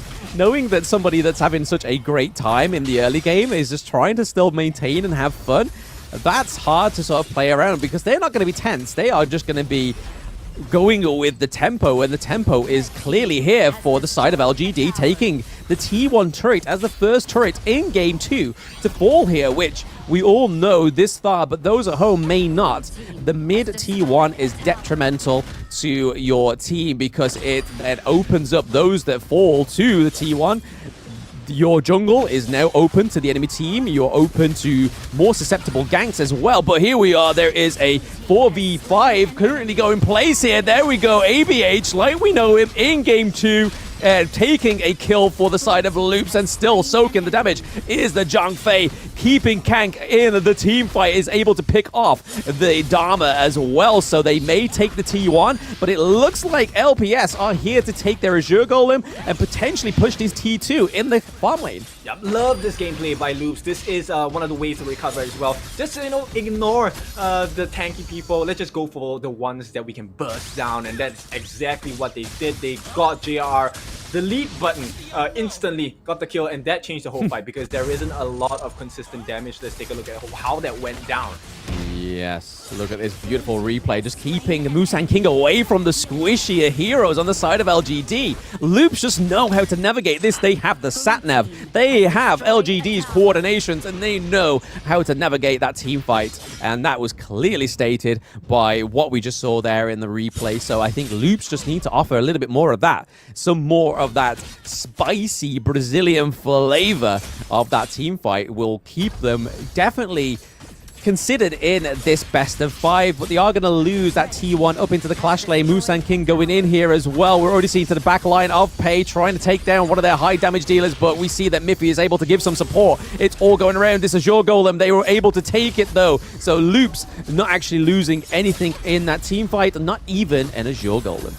Yep, they have to be careful about Mithy. At this point, he does have half his health left, so they can't actually take too many fights unnecessarily at this point. They will try and look for one of the members on the side of Loops. Yep, Tempest sitting like a, I don't know what in that brush. I mean, I would not want to be there, but luckily for the side of Loops, the LGD just did not have the intel that they need, but pushing back is the Mai, and there's the ultimate shell from Lady Sun coming through, taking down Kanka once again in the clash lane here, but okay, Tempest coming through. He played the waiting game. He takes down JR, and down goes. Oh, okay, no, they're able to escape. I thought Ming, it was going to be a Ming Vase there in that team fight and getting smashed, but no, he was able to flash over the wall, as that was a beautiful patience. Patience is a virtue, kid. Oh, for and sure. Loops displayed it. Yep, But okay, patience, mate.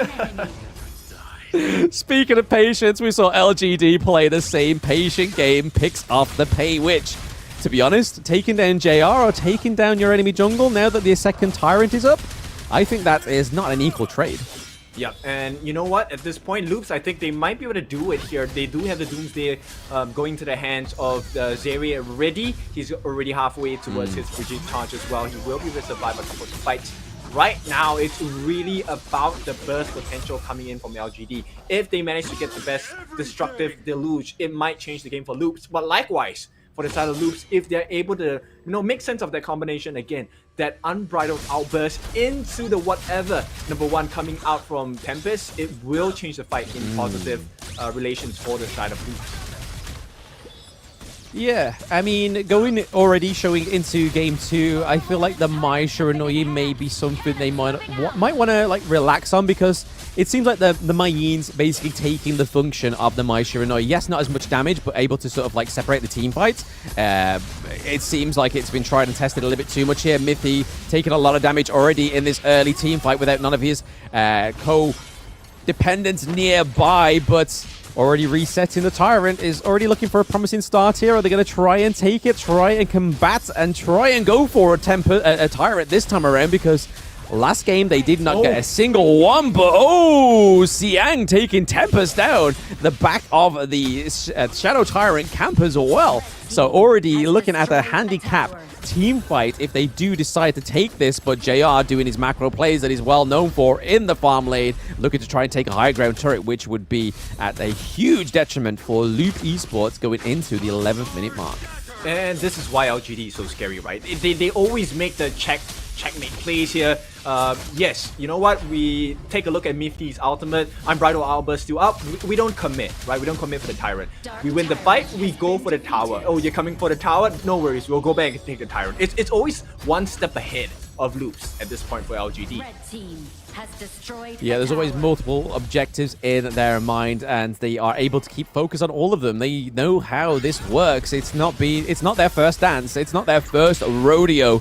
And this is showing it in game 2. We saw Loops with some promising engages. We saw Tempest sitting patiently in the brush on the side of the Clash lane, was able to pick off. But speaking of getting picked off here is that higher ground turret in the Clash lane.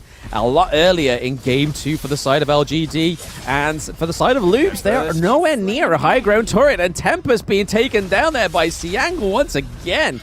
They've fool me once, but you don't fool me twice on the side of LGD. There is no patiently waiting in the bush. If Mayin's not there, they're checking all nearby brushes, baby, because that's not happening again. They fell for it once, and it's not going to happen again on the side of LGD Gaming. And they're already at the Crystal. They're in your home. They are invading. There's Musang King with a great engage, keeping the Mithy away from the rest of his team, and that is game 2 taken by LGD once again. Yep, what a show of strength coming out from LGD. Very, very convincing gameplay, and you can see, right? Loops at this point, they're kind of lost. They had a decent draft, and you could already see from the midst of the game, they knew how to win that game, but LGD just did not allow that opening, right? The moment Ming used his longevity, it was game over for the side of LGD. But once they got caught twice with the same combination, LGD never opened that door ever again. Nope, they had it on the latch. It was peeping through the little slit within the door. It was like, no, we're not letting you in. Slam the door. And then reverse the roles. Instead of being broken through from the outside, they broke him from the inside and just completely decimated one too many of those team fights on the side of LGD. But again, I do have to give props to Loops. They are putting up a phenomenal fight here. Game 1 looked a little bit stronger for them, especially in the early to mid game, and then towards Game 2 we saw a glimmer of hope in the mid game, but nothing from there, because it seems like they lacked in the macro. There wasn't really much presence in the lanes, it seems, this time around, but the team comp wasn't really orientated in that way, I feel, on the side of Loop Esports. Yep, I think they were more focused on trying to win the objectives, right? Mythies, Zhang Fei looking for the unbridled outburst. At the moment where Tyrant was going to fall low, they would have secured it. ABH doesn't miss his smites for sure. But nonetheless, I think LGD already were in their heads, so it's pretty clear what they were aiming for.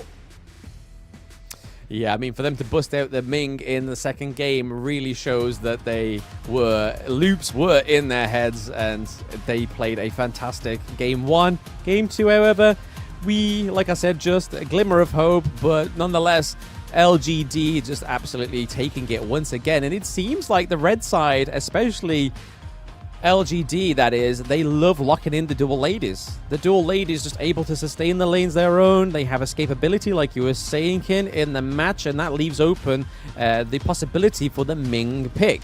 And showing that it is such a triumphant pick, Ming really shining through there, not dying once, because he's always latched to a hero, but there was just no way that either the Mai, the Pei, or even the Mayin was able to just keep Z away from JR or the rest of the team. Yeah, for sure. If you take a look at the itemization, he went for the Crimson Shadow straight into Guardian, right? Which I love. That's a lot of shield. He also has the Dawn Light, so he gives two times a shield, and probably building towards the Twilight Stream because of his glide, right? So glide, when he connects to the opponent, will be able to damage them as well, lowering their magic resistance and increasing your magic pierce. So I expect a pretty even damage output coming out from the side of LGD. As you can see, yes, it is equal across the board, and all they had to do was to really just walk them down. It was like a lawnmower. You're cutting grass, right? You're mowing them bit by bit, and once the vice grip was on the throats of Loops, there was no recovery, because you're stifling the growth,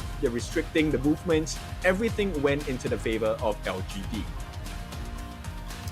Yeah, it's really funny that we saw those the pre-game stats about the team fight rate, and it already shows here, tried and tested, that Loops are very much sort of like a band of brothers when it comes to their team fights, because 100% and then 66, 66, 66. And then over to the side of LGD, it's kind of just like, hey, we trust you to roam. Don't worry. We will be there for you if we need to. We'll get to you. Don't worry. We will always be there in your mind, in the spirit, whereas Loops is definitely more of a physical, be-together band of brothers, and it shows there within that team fight rate. But the goal graph, baby, showing a completely different picture, but nonetheless a very accurate picture for Game 2. Oh, for sure. Now the big question is, for Loops, should they change the play style? Should they change the style of strategy for winning? Because Loops, as we have already seen, they have displayed that they love to fight. They want to win the game through the fights. But LGD knows this, and they pick their fights very carefully against Loops, winning each engagement. So should Loops take a look at trying different things, trying it a different style? Yeah, this is the thing I picked up with my my preparation for this match, is that obviously the Lady Jen was a highly contested pick between both of these teams, and the pocket pick for Loops this far was obviously the Mai. But speaking of the MVP, we are going to be seeing that it is the Dharma pickup this time around. So it's swapping from side lane to side lane. We see that Xiang with those fantastic backline engages from the Dharma, only dying once but dealing 31.4k damage, and only literally slipping out there with only taking a little bit of a bump on the chin with that 13k damage.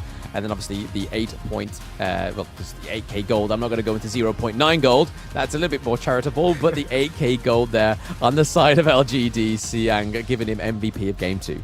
Oh, for sure. He did a very good job of controlling the opponent and counterpart clash lane. You're going to see that gameplay as well. LGD just being an absolute unit. Absolutely indeed. And we are seeing here these first blood replays from the side of LGD, because Loops in game 1 was able to successfully take them down in the game 1 first blood, but LGD was like, hey, we've got your number, baby. We are going to call you, and that call is going to be the result of first blood. But here is where we saw that glimmer of hope. It didn't really do much for them on the side of the gold graph, because it wasn't dominant enough, or there was no sort of after effect for Loop Esports from that great engage onto the side of the Azure Golem. But it was a glimmer of hope, to say the least, for them.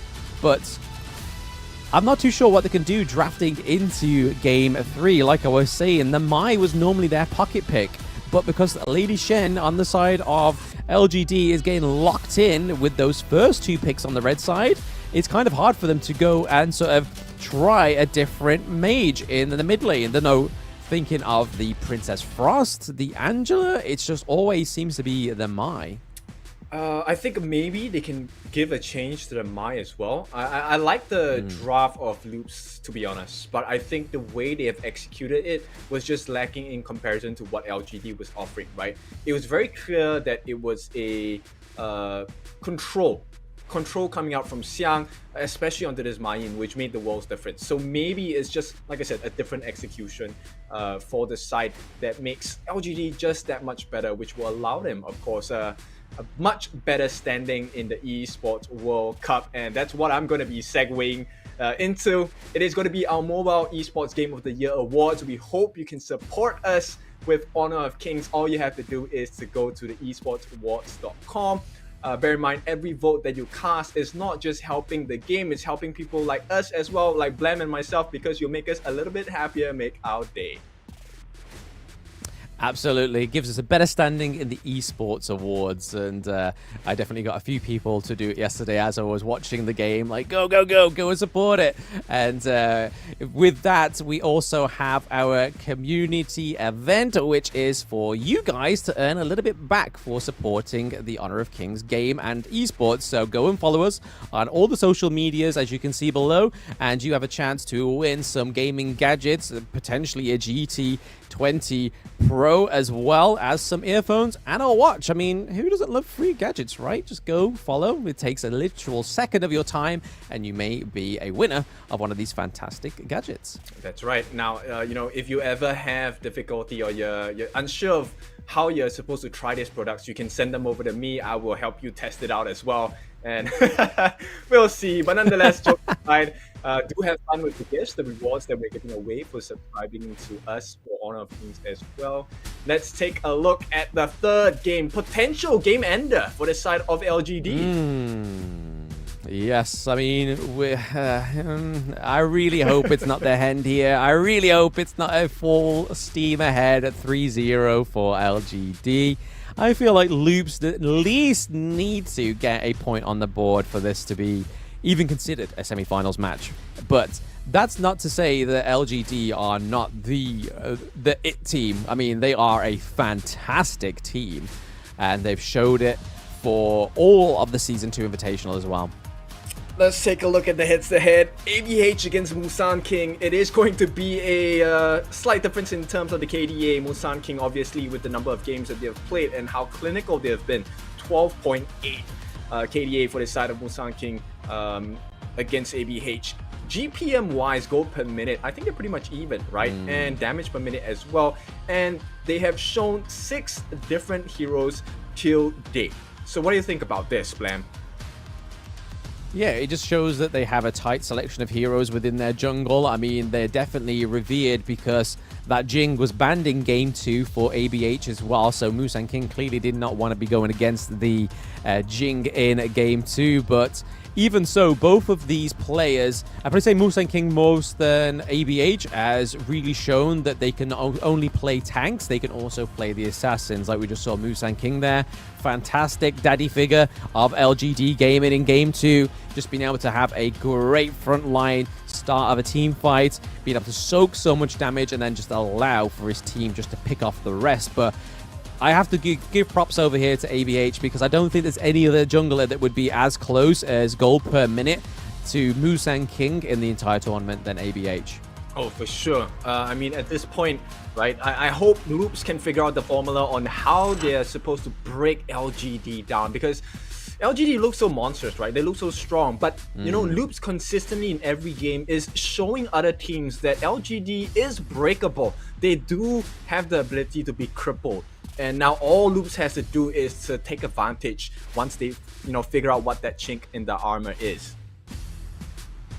Yeah, I just have to say for Loops as well is that if this is obviously the end of the road for them in this Game 3, they have already played against LGD now in a very competitive scene on stage. It's not just been a scrim.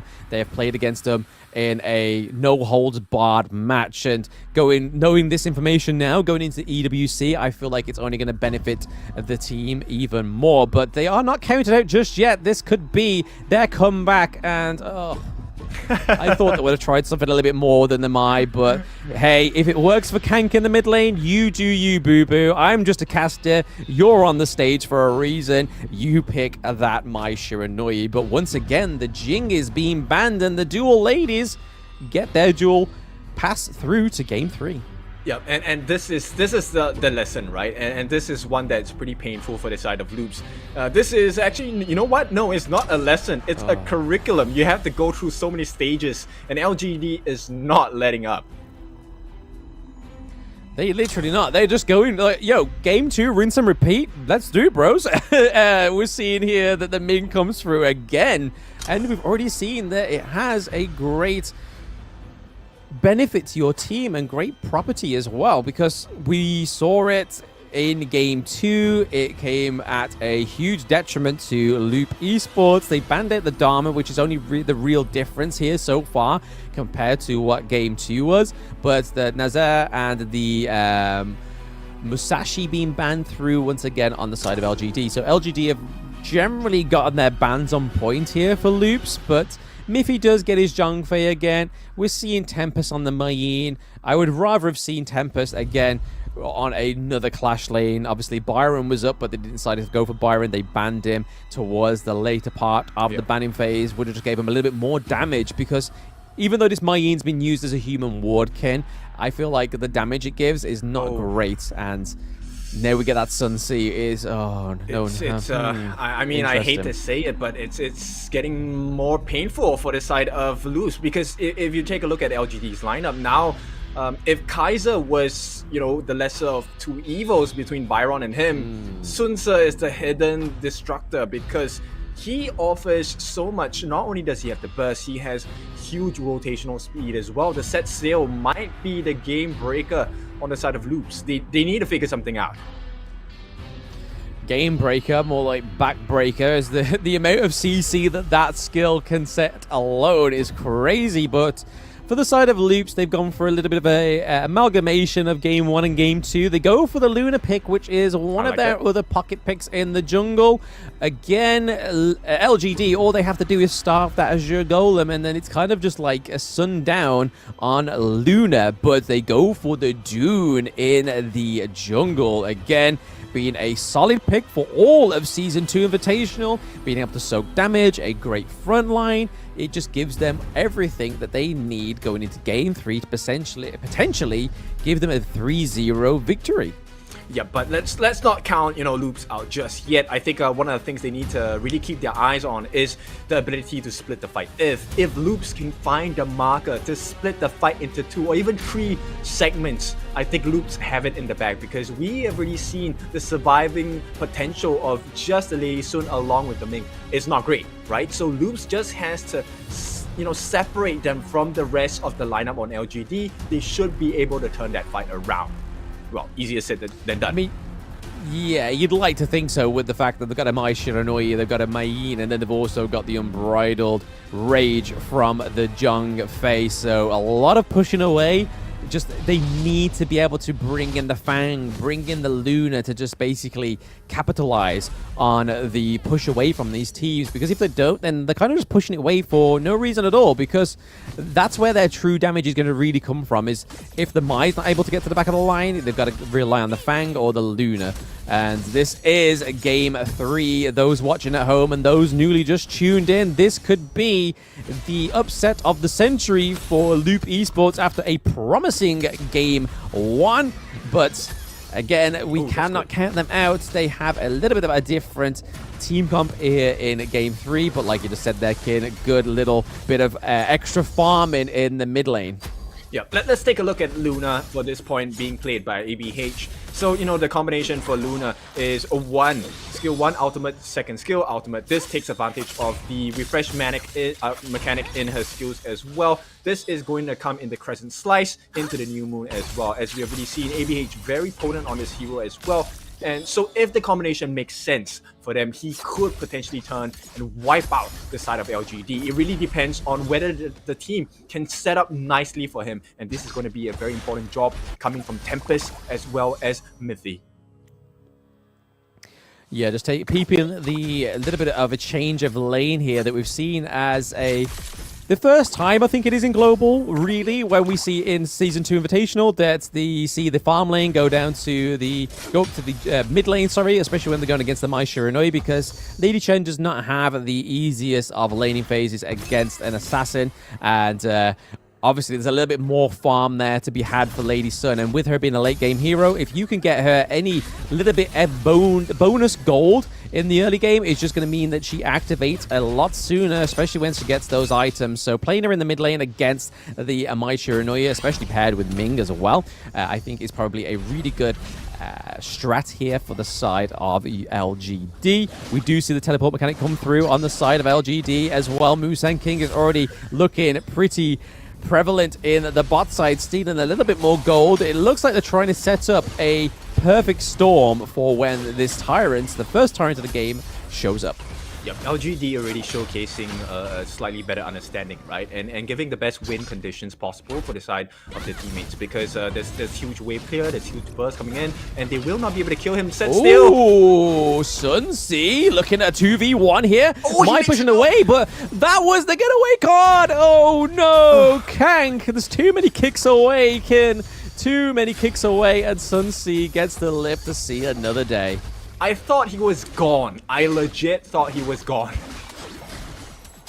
Honestly, the set sail, I mean, he didn't even set sail, but he definitely set sail that his dreams of being able to escape in that 2v1 situation on the side of LGD. So props to LGD for getting out of there, but a little bit of a overly aggressive kicks from Loops, it seems. Obviously, yes, it was aided by the flash on the side of LGD, but it was they could have definitely closed that out before he even got to flash. But we see that Fang is trying to just clear this bot lane. Lady Shen still prevalent down into the bot lane as well, whereas Lady Sun is keeping it calm and collective in the mid lane, so she gets more gold. But Xiang going in for another dose of death. The ultimate shell white connect there onto ABH, but oh, Ming getting the first blood. What a violation to give your support player the first blood in game 3 of the semifinals, kid. Yep, and with Glide, I mean, okay, Glide does some damage, but what was that last hit? Oh, okay, Zia goes down, they pay for it, they take penance from the side of Loop Esports. Mythy is in there soaking a lot of damage, and Dune is not a hero that can deal a lot of damage, but with Lady Sun, the dual ladies by his side, walking him down to the lane, they are able to get this tier 1 turret in the mid lane very early on from Loop Esports, but they're still not done. The Azure Golem does go down. Luna is able to keep it up, though. Sun Si was looking for a victim on his boat, and Fang could be the one. Oh, they was checking the bush. I think that was probably a really good call because they're able to pick up the Crimson Golem now from Loop Esports. Yep, so just playing around with the map objectives at this point. Let's take a look at the growth of the items. Already building halfway into was the Long Night Guardian for the side of the Dun. So Musang King already very tanky, along with the Patrol X as well. Itemization for the growth, it looks like Lady Chen has the Stone of Sorcery already, so some minor bursts coming in. But more importantly, on this Lady Sun, Mr. JR so close towards that Eternity Blade already.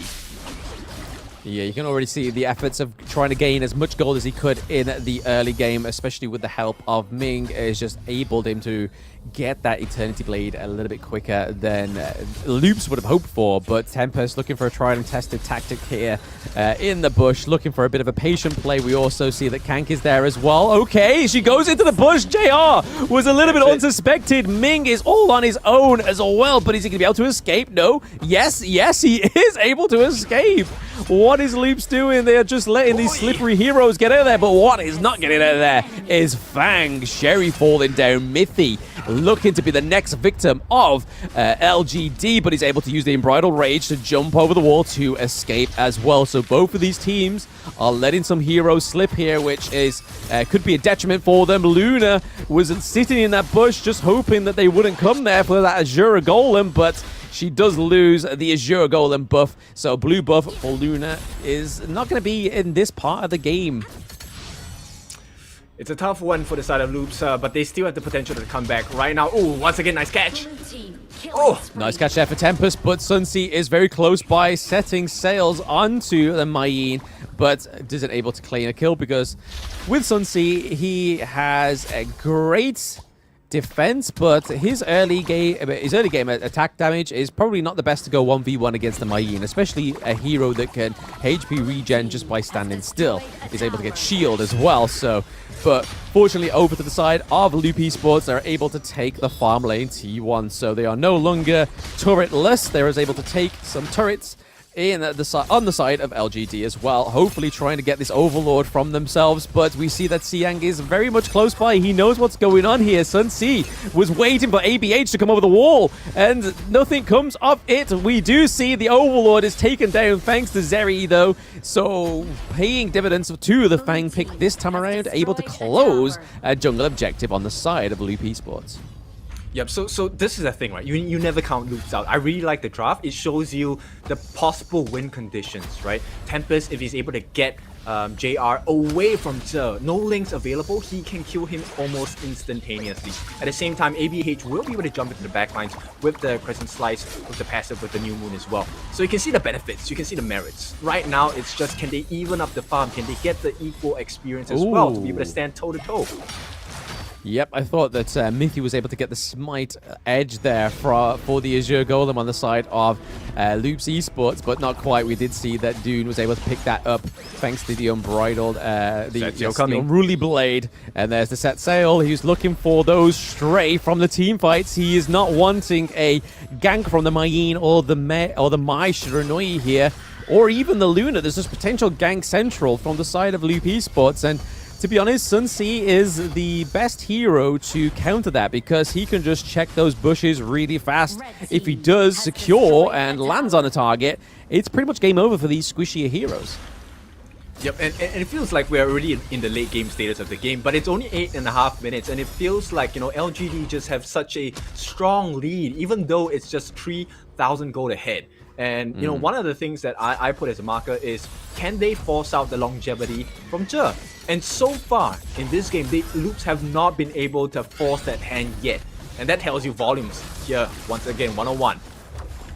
1-on-1 Tempest in the Clash lane, not really going anywhere with that one, but we've seen it once or twice, the 1v1s against Sunsea and the Mayin, and it's not quite as fruitful as we'd like it to be or action-packed. But speaking of action-packed, we do see that the Tyrant goes over to the side of Loops. They do lose the Clash lane T1, however, for the trade of the Tyrant, but I suppose when you've gone from such weak jungle games from game 1 to game 2, getting those Tyrants is going to make LGD sweat a little bit more because of that damage output. We see that JR is putting a lot of pressure onto Tempest and looking to try and take this T2. So the Tyrant trade for T2 into the Clash lane, I don't think that's becoming a positive trade for LGD right now, because that high ground turret is now open up to LGD.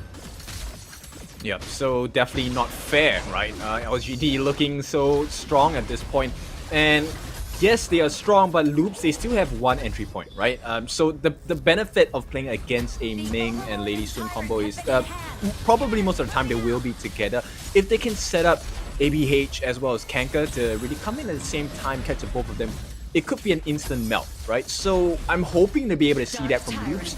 We'll see if they can find that positioning, and that opens up the doors for Zeri to really try and split the fight, get the kills on maybe, you know, the Lady Sun as well, maybe even Xiang. Yeah, Musang King out of the picture at this point. Yeah, look at that gold difference across the board. All pretty much go in favor of LGD bar the Clash lane. It's very close in the mid lane and very much close in the farm lane as well. But the jungle is definitely where it separates. But look at, speaking of melting, they melt the Shadow Tyrant and they're melting the T1 in the farm lane as well. Looking to aggress this higher ground turret. But Fang's ultimate is able to just clear out those minion waves without getting a little bit too close or caught out onto the side of Loop. There's the Unbridled Rage from Miffy. Is there going to be a bit of a connect? But no, Loops does not decide to push or play for that team fight, and Miffy's fallen here. This could be a huge detriment to their team fight and their base. Now that they lose the higher ground turret as well, we have a full strong force of LGD. Sun C to the back line as well, trying to just push and put pressure into the base. Luna is looking pretty low. She goes down. ABH is down. Kank is down. We see a 4-1 trade for the side of LGD. LGD looking to take a clean 3-0 from the side of Loop Esports. They have no minions here, but they are hoping that Doom can tank the crystal enough, and he did. That's the true power of the Doom pick. He's able to soak the crystal damage and able to take game 3. 3-0 Kin? Semifinals? Yeah, not what we expected here, Blam, but for sure, this was such a strong showing from LGD Malaysia, and you can see finally the emotions have relaxed. They're smiling a little more. And let's throw it over to Choo Choo in a quick bit, because I mean, this interview is going to be crazy, right? We expected a more even matchup, but LGD just broke all of the rules here. Absolutely, but we're going to hand it over to Choo Choo for, it looks like, the losing interview. Thank you, Carlos. We're back on the live stage here in Sunway Velocity Mall, which is going to be the Honor of Kings semi-finals here. And we have, unfortunately, for the Honor of Kings Invitational 2024 Season 2 journey, this is going to be the end of journey for the side of Team Loops. But it's not the end of everything yet for them, because you guys still have EWC in Riyadh. Now, coming up from the teams, thank you so much for such a performance, but what do you have to say for all your supporters and your mamas and moms out there that's been supporting you? Bom jogo, foi muito bom, e não acaba tudo aqui, né? Tem a competência IWC agora fim de mês, né? Vai continuar. E aqui o pessoal quer saber o que você quer dizer para todos os seus fãs e para suas mães que estão vendo você jogar aqui desde a Malásia. Uma mensagem final. Eu quero agradecer a todo mundo que está assistindo, acompanhando a gente, porque querendo ou não, foi uma carreira bem boa pra gente, sabe? A gente demonstrou o nosso potencial e poderia ter demonstrado mais, mas enfim. Quero agradecer a todo mundo que está assistindo, acompanhando, quem se tornou também torcedor da Lopes agora nessa carreira. O pessoal do Brasil que está assistindo, muito obrigado também. É de manhã lá, todos os jogos estão sendo de manhã, então eu agradeço de coração mesmo todo mundo que está assistindo. E é isso, agora vai ter a WC, a gente vai estar, se Deus quiser, melhor para chegar lá e obter um resultado melhor, e acho que é isso, sabe? Want to thank everyone in every single time zone for their support. I think we did quite well all in all. It didn't come out the result we wanted, but I think we will keep on working so that we are more prepared for the EWC and impress everyone with everything that we can do. Now we're looking forward for that. From my side, I need a favor for you guys. Can I have you guys shout, "See you in EWC"? Can we actually do that? Coming up from the shows. In English. Yeah, see you EWC, okay? Para gritar para a câmera, see you in EWC. All of you guys, okay? See you EWC, okay. Vai. 1, 2, 3. See you in EWC. Thank you so much. Okay, but before that, we're gonna have a give a bow for all your audience out there. So. Por favor, com a cabeça para frente. Muito obrigado.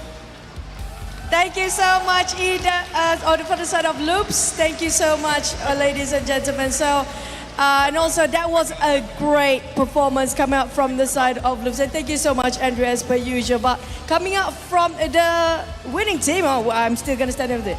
LGD Malaysia. My, oh my. Now, we have the Malaysian flag here. And welcome back, Jimmy. I miss you, buddy. Okay, can you guys stand a bit to the front? Nah, don't be shy. A bit to the front. Ke depan sikit, bang. Oh, okay. LGD are winner and the first team to go to the grand finals for the Honor of Kings Invitational 2024 Season 2. Congratulations once again. But I think everybody here, some of them first day coming here, some of them your new fan, some of them want to know about you. Can you reintroduce yourself with your role? Can we start from the far right? Kalau korang kan kat sini ramai fan baru datang. Ada yang tak kenal lagi. Ada yang baru nak kenal. Boleh tak you bagi tahu nama you apa, role you apa? Saya anak LGD umur 19. Single? Saya main support. Main support. Single tak? Single? Single kat dia. Okey, tak payah, tak payah. 19 tahun single, misteri. Okey, next one. Coach pun sama juga. Coach pun sama. Hai semua, nama saya Joker, LGD Joker. Saya coach dekat LGT. Nama saya LGD Jia. Saya main farmland. Saya LGD Zihong, saya main midland. Saya LGD Musangki, saya main jungle. Nama saya LGD Siang, saya main Clashland. Assalamualaikum, salam sejahtera. Nama saya Jimmy, saya seorang jungler. Jimmy, banyaklah fan Jimmy kat luar sana. Bila kita nak tengok Jimmy main? Next time. Next time. Dia tengah busy study, okay? Ada peluang. Tengah exam kan? Tengah exam. Okay, kita boleh pass mic dekat coach lah. Saya nak bertanya dengan coach. Tapi sebelum tu kita bagi kejap. Sorry coach. Musang King yang mana? Musang King? Tu mic. Tak apa. Pegang je. Okay, boleh. Musang King. Why is your name Musang King? Kenapa awak pilih Musang King? Because our teammate like to eat Musang King. Siapa?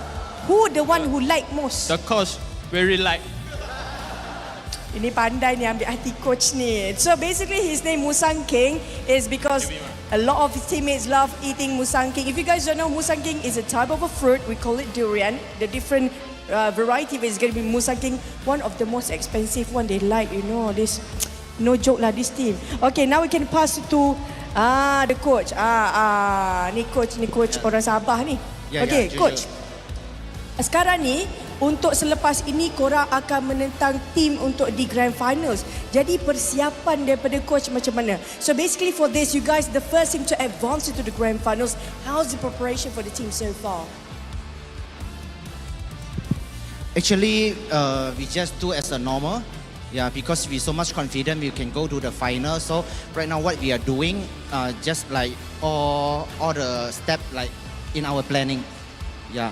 So our planning is get 0 defeat in this tournament. Oh, so far still 0. Yes, so far right now it's still 0. More Musang King for you after this maybe. Okay, but last but not least, what do you have for all your fans across the entire, like here we have, not just that. We want to test you today. Can you say in Malay, English and Chinese? For all your supporters. Malay dulu kan. Nama saya Joker, saya berlahir di Sabah. English, I used to be... Cakap fan, kita orang semua kena ada Joker. Yang support. Yang support, okay. So thank you everyone to come here to support us. And don't forget tomorrow, 7 p.m. see you here again. 还有感谢在座的支持。然后我也看到举着我们的国旗的，也感谢你们，不管是在现场的还是在这个电视上的，都感谢你们支持。I give you 2 extra 啦 ，Cantonese。多謝大家嚟到呢度支持我哋嚇，因為冇你哋嘅支持，我哋做唔到今日。 Melayu jangan lupa Melayu. Melayu sudah kan? Tak, dia cakap nama je. Oh, boleh juga. Saya ada lagi satu. Saya punya dialek Hakka. Ngaya Hakka angin. Ngaya Hakka say. Satu lagi bang, sabar. Sabar. Boleh ba? Boleh ba? Ya. Oh, itu je? Sumandak Tambururing. Oh, bang, saya tak boleh cari makan dah macam ni bang. Saya tak boleh cari makan. You jadi host lepas ni lah Joker. Tapi can we have another cheer for Ajay? Wait. Okay, from my cue, okay? Can we shout one time LGD all together at my cue, okay? 1, 2, 3. LGD. Okay. Actually, dia ada nak tanya. Oh, nak tanya, okay. Boleh tanya. Who is the champion? Thank you so much, everybody. We're going to toss it back to the casters. This is going to be LGD. Who will they face for the next one? Who are the champions, Kin? It is going to be LGD. What a cheer. Yes. I mean, for him to be one of the youngest on the team and have so much charisma is great to see, and great potential for himself as development as well. So again, props to LGD Gaming, the Malaysian team, absolutely smashing out another non-defeated match there against Loops when things seemed very tight in game 1, Kin. They just proved themselves. They just turned the heat up by just even a notch, and LGD was sort of like, we're not sweating, we did good. Yep, they switch up the gears, and of course for Loops, this is the end of the journey for them in this Invitational, but there you will see them again in the Esports World Cup. I do have one sentence that I think will kind of summarize their status at this point. It's called Illis Votaro Mais Fortes. They will come back stronger. Kaiba, I'm speaking to you as well as the coach of Loops. Absolutely, and we are looking into the post-game stats of Game 3, and we're just seeing a little bit of the same old Sungun dance, unfortunately, onto the side of Loop Esports. The Mai Shiranui pick wasn't probably their most greatest pick, but then when, for the entire of the Season 2 Invitational, no matter what the team is, that Lady Chen pick has been so highly contested, and it seems that Red side always have a huge favor because they get the first 2 picks, and it doesn't matter that they managed to secure that Mai as the first pick on the blue side. It just didn't quite pop off, I think, the way that Loops wanted it to. Yeah, because there was no entry point, right? And I think one of the things that we have to point is how Che has been playing so well. He actually switched up his itemization this game, went for the breakthrough rope instead.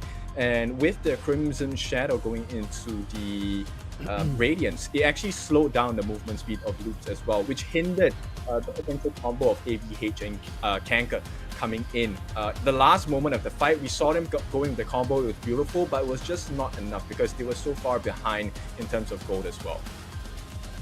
Yes, it was just unfortunate for them into Game 3, but I feel like when you try the same comp over again, especially like against LGD Gaming, and they changed theirs ever so subtly. They changed the Liam Po, they changed the Kaiser to the Dune as well, so there's not really a lot that LGD can't do, it seems, in this tournament, and rightfully, as I said, towards the end there, they're already claiming themselves as the champions, but looking at the damage outputs for both of these teams, the Mai Shiranui actually does the most damage, but it just had the least, like, game or kill closing potential, it seemed. The amount of getaways we saw in that game, Kin, was a little bit hard to watch at times.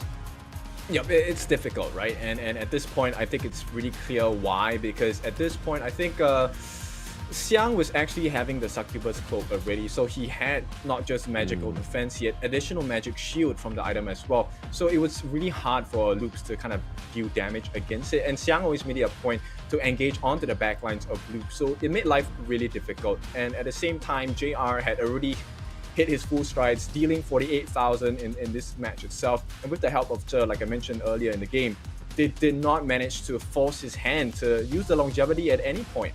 So it was not really ideal for Loops. They needed more time.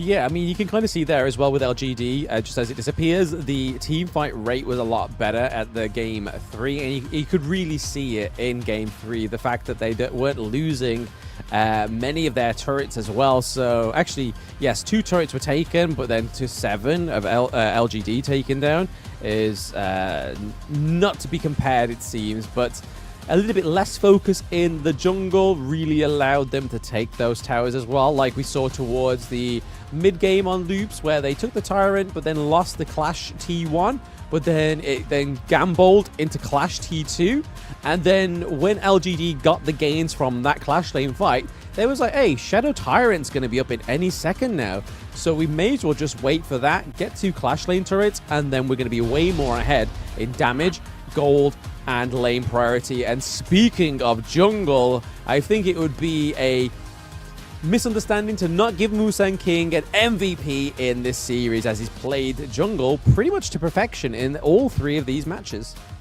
Yep, 38,000 damage dealt along with the corresponding 39,000 damage taken as well. He was the human shield for the side of LGD, providing them with so much space in order to, take the distractions, give the distractions to the side of Loops. You will see here in the gameplay as well. Yeah, we just saw so much fruitfulness on the side of LGD, but we saw so much denial on the side of Loop Esports, just like we saw there that 2v1 was able to get out of there. The Sun Sea was able to set sail and live another day on the side of LGD, but then we saw First Blood go over to Je on the side of LGD, which seemed like a little bit of a disrespect, a little bit of violation for the side of Loop Esports. And then Mithy was just trying to soak the damage in the mid lane, just falls down there. I honestly feel like in game 3, Kin, I don't know if you feel the same sentiment, but Mithy was trying to set up some plays, but the plays just didn't actually follow through, like we saw towards the end in the farm lane when that high ground turret was being taken. Mithy dives in, but then the rest of the team was like, whoa, no, let's not. And then they stayed behind that high ground turret, and then ultimately it closed out the match. Yep, yeah, he was trying to open room for Zeri to come in as well, but unfortunately at this point they were just too far ahead on the side of LGD. And LGD, like you see Mithy, the moment JR is able to melt Mithy in such a state, the game is pretty much over, especially when they have entry. And I really like this. This was the moment I was talking about. They had the combinations in accordance with Tempest as well, but it was just too little too late at this point. The fact that it was able to take game 3 Crystal as well without any minions was definitely a kind of like a team secret no smite. It was like, hey, let's just one up that. Let's have no minions at the Gorge Crystal and let's still take it. And that just shows you that why LGD are now your first finalists going into tomorrow's match. And it's all going to be down to this next series, Kin. TS versus VKS. I was excited for this match. This should be creme de la creme, surely. Oh, for sure. So in our first edition of the Brazil-Malaysia matchup, we are going to have Malaysia coming out in the grand finals as one of the finalists. Now, second game, of course, Vivo Key Stars, the strongest of Chalkyar, but also the winners of Season 1, look to prove that they are the deserving ones to sit beside LGD and maybe look to crush them in the grand finals. We certainly hope so anyway.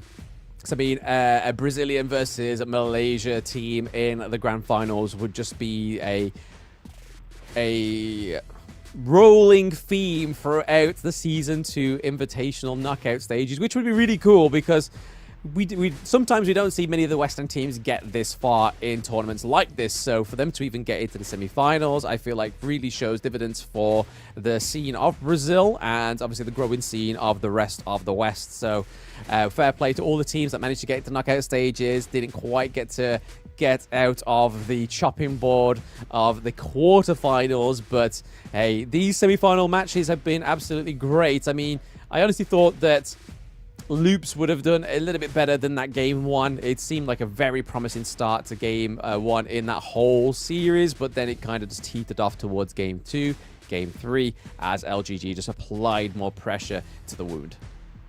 Well, like I like to say, there are facts and then there are opinions as well. So right now, the opinion is Team Secret as well as Vivo Key Stars, it should be a very tight match, right? We thought the same of the first series itself, but the facts of the matter is LGD was just that much better. So let's take a look if Team Secret does have the secret formula to deal with Vivo Key Stars. Now this will be the end of this for now. We will see you back in a bit. Get ready for your seatbelts for the best series of the day.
fiercely battled for a power that granted them life, but cursed them with ruin.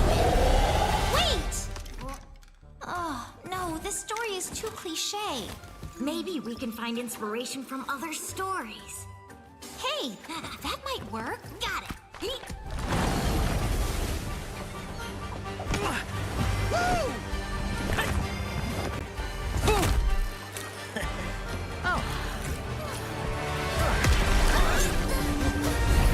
This story is adventurous, but lacks excitement. How about this one?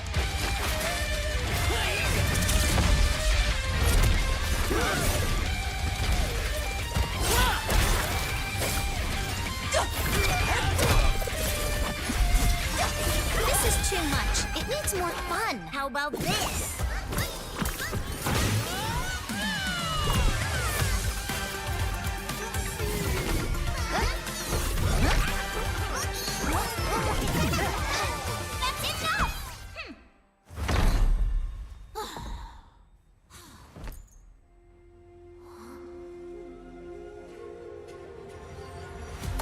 Like the thrust of a spear in battle.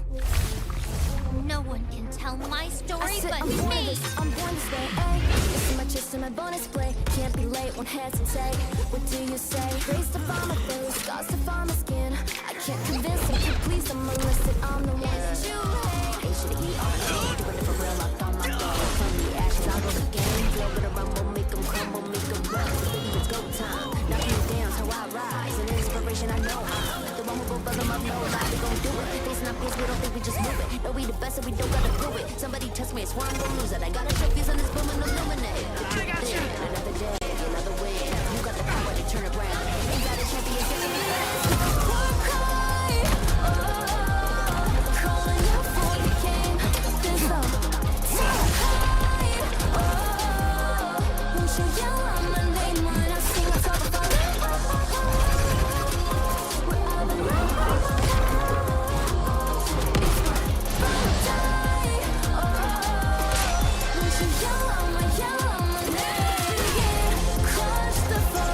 Look at me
All I need is a target.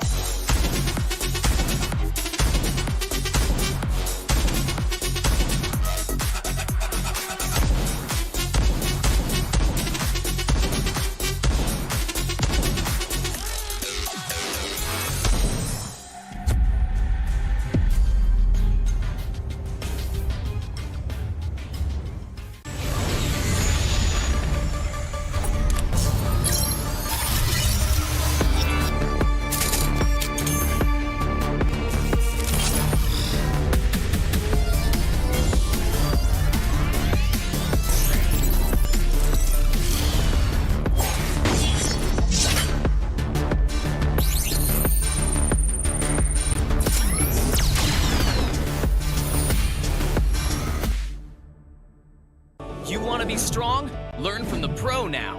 When you choose a long-range marksman to take down enemies in the distance, only to find the enemies constantly staying at the edge of your attack range. When you enthusiastically pick a high-burst mage, planning to crush the opponents, but the enemies keep sneaking outside your vision. The professional players have long been using the small tricks in their settings for smooth operations. Let's take a look at how the pros set up their game. Change the setting from fixed camera to camera shifts with skill direction. Your vision will move with the direction of your skills, allowing for a broader vision range. This not only enables more accurate targeting, but also gives you the upper hand to anticipate incoming enemies in advance. Come and try this practical secret that professional players are using. Play like a pro to dominate the enemy team effortlessly. Learn from the pro. Learn more from Honor of Kings Global Esports.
Try to break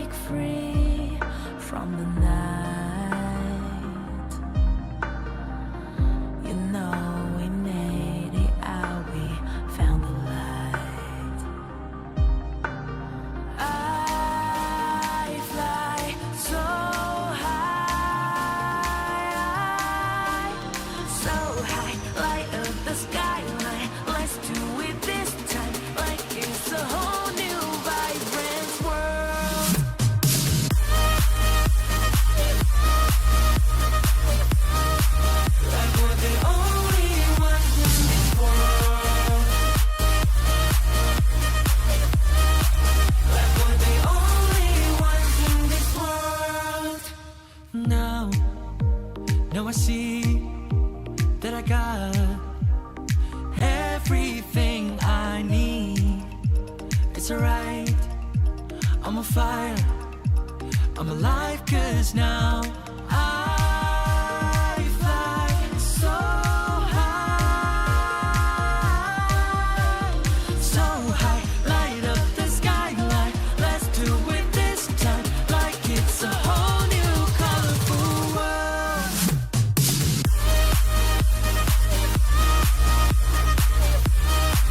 Like we're the only ones in this world. Like we're the only ones in this world. Never thought we'd get this far, burning like the stars. How we get this far? Like we're the only ones in this world.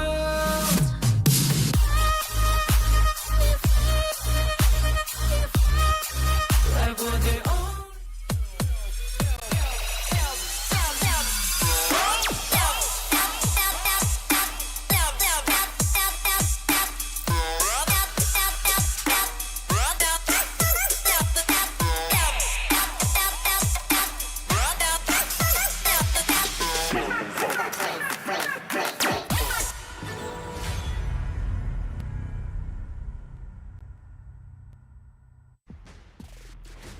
Welcome back, everybody, to the semifinals of Season 2 Invitational Honor of Kings tournament.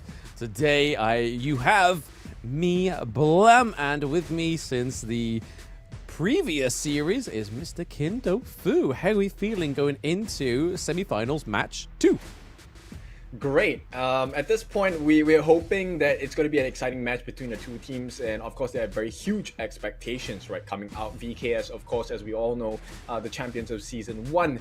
But Team Secret, no slouch either. They have been showing off pretty significant strategies and execution. So I think we have a pretty intense match in our hands.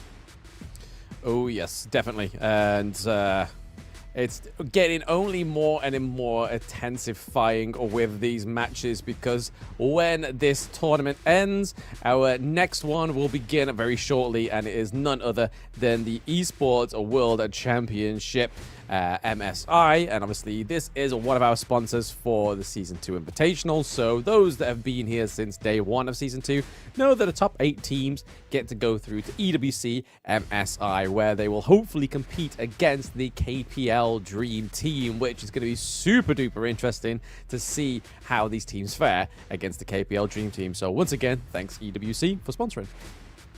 Yep, that's right. So this won't be the last time you see them as well. Now, there's another thing I want you to pay attention to, and that actually is the Infinix GT20 Pro. So you pay attention to the game, right? But do you pay attention to the frame rate? That's actually one of the benefits of the phone. You will be able to play the game at 120 FPS. That's one of the smooth transitions of the game. So every time you get a kill, every time you get an assist, you will see it crystal clear with the smooth frame rate as well.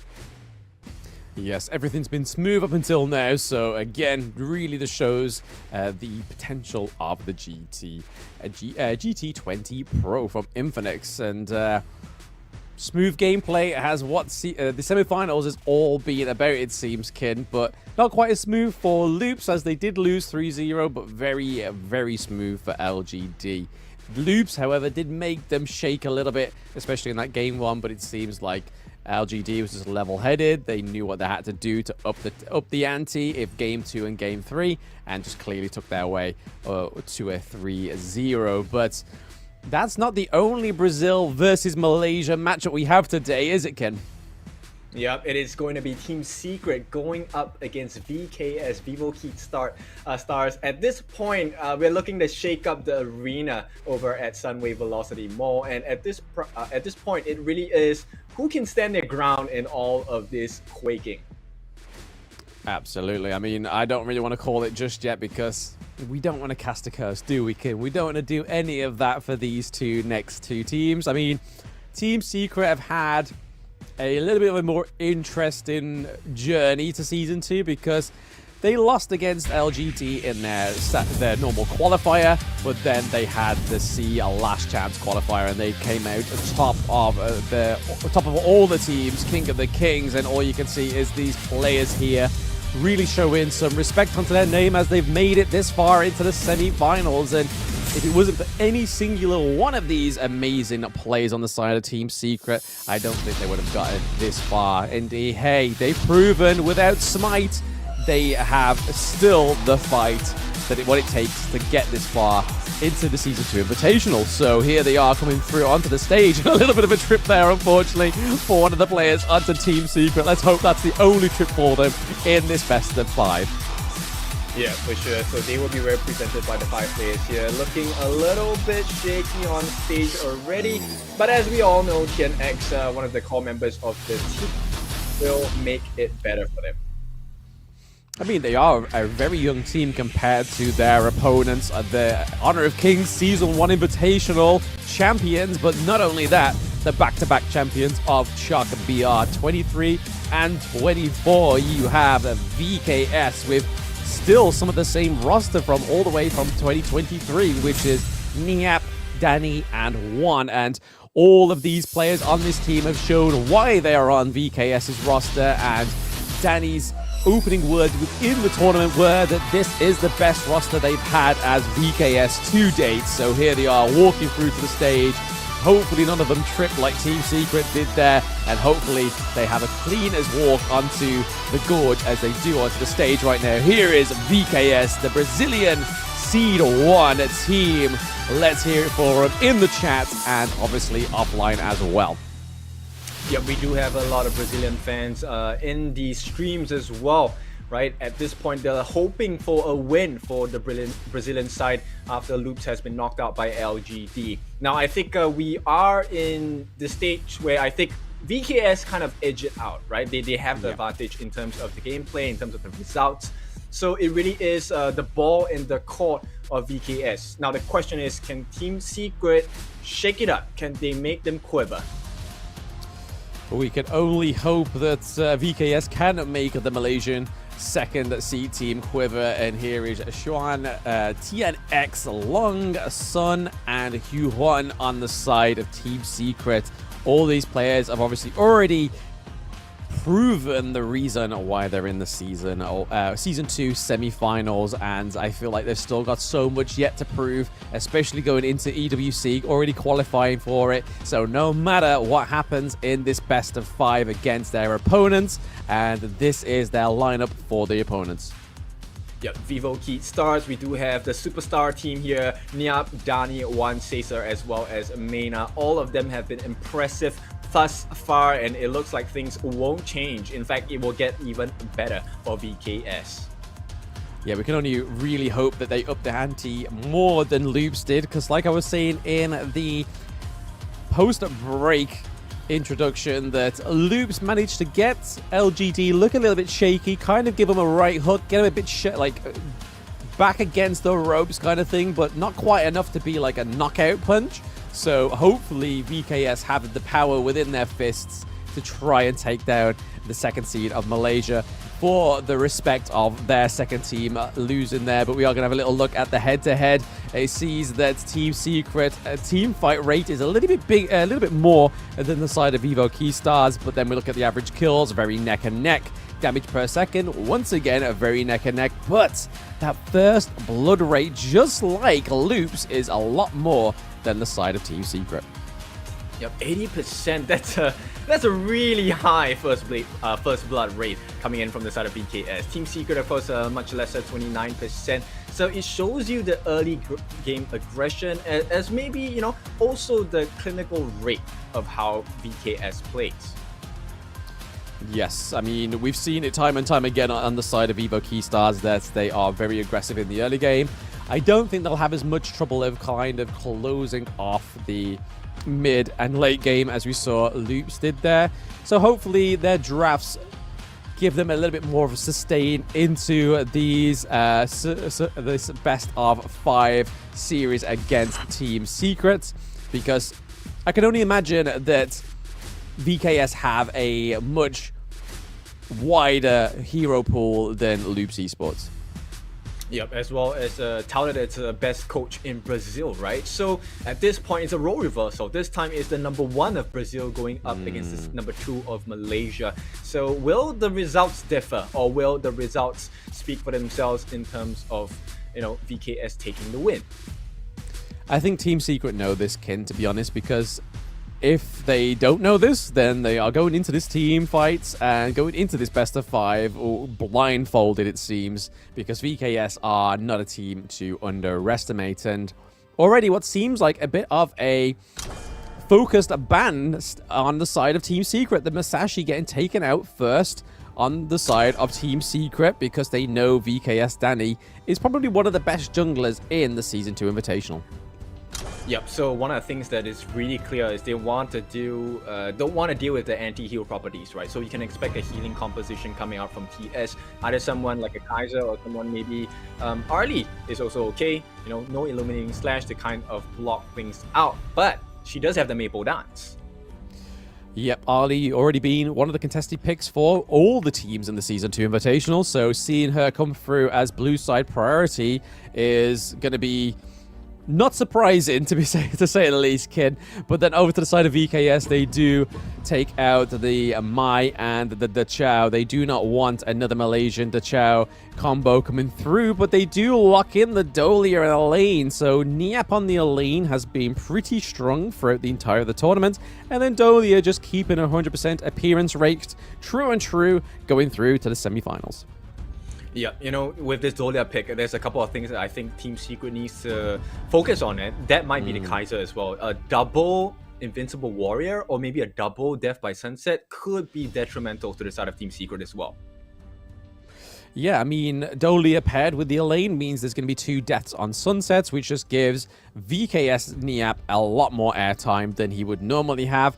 And when you're trying to dodge the likes of the Arlie, the Charlotte, and obviously the Lady Jen as well, having dual airtime is going to be a lot better for you. But they do lock in the Lady Sun, so the lady that pretty much carried LGD to a victory in all 3 games is going over to the side of VKS, and now they are looking to ban a few more of the jungles this time around. So Jing getting met with the ban hammer, and potentially we'll probably see maybe a Kaiser ban for the side of Team Secret.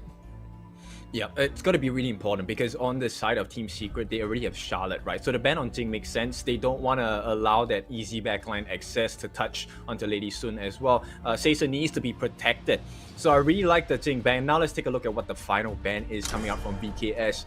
Now I expect no less than a very smart ban, perhaps towards making life a little bit more difficult, and the Luna definitely makes sense as well. Fits the bill of instant backline access. It could also group them up, which will be horrendous if Lady Chen gets the destructive deluge onto them as well.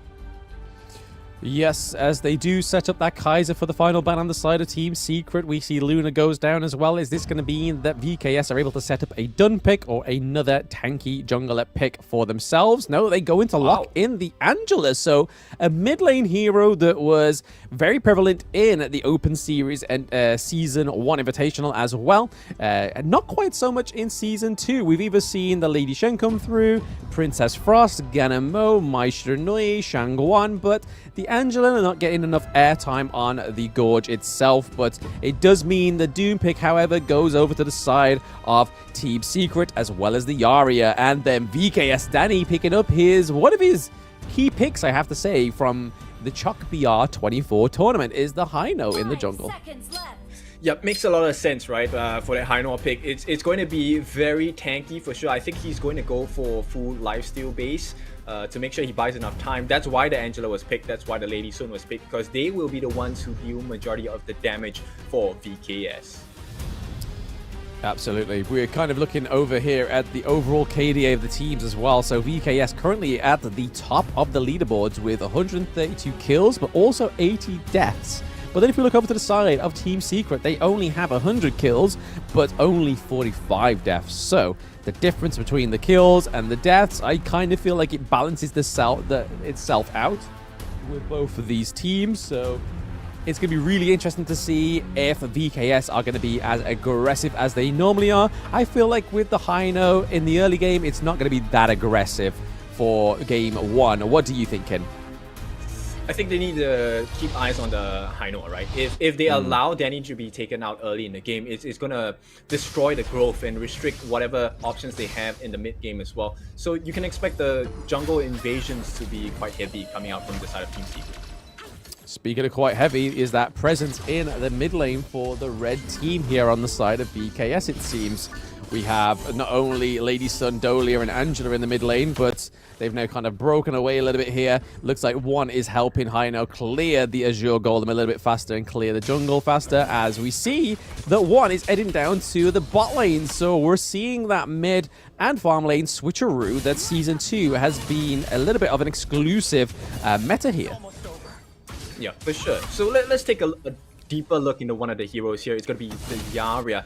So Yaria's passive will allow her to transform into a deer. At this point, she is also able to give crowd control, right, to the opponents, so she can refresh her skill cooldowns, right, once she gets into a deer form. And Yuhan will be the victim of the first blood here, which means BKS keep up that 80% first blood rate. Yep, they are going for their MO, it seems, and the MO is working for the side of BKS. Unfortunately, Seiza took quite a few damage shots from the turret there that a squishy hero like the Lady Sun could find quite troublesome.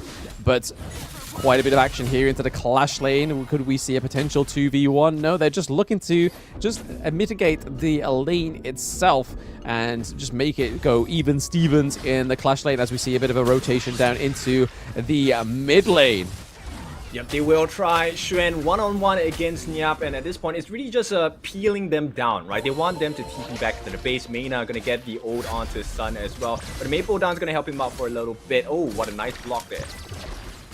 Nice block indeed, and we are seeing again Mayna and Sessa are currently putting a lot of pressure down into the bot lane here. They've switched around the roles. Okay, Kid.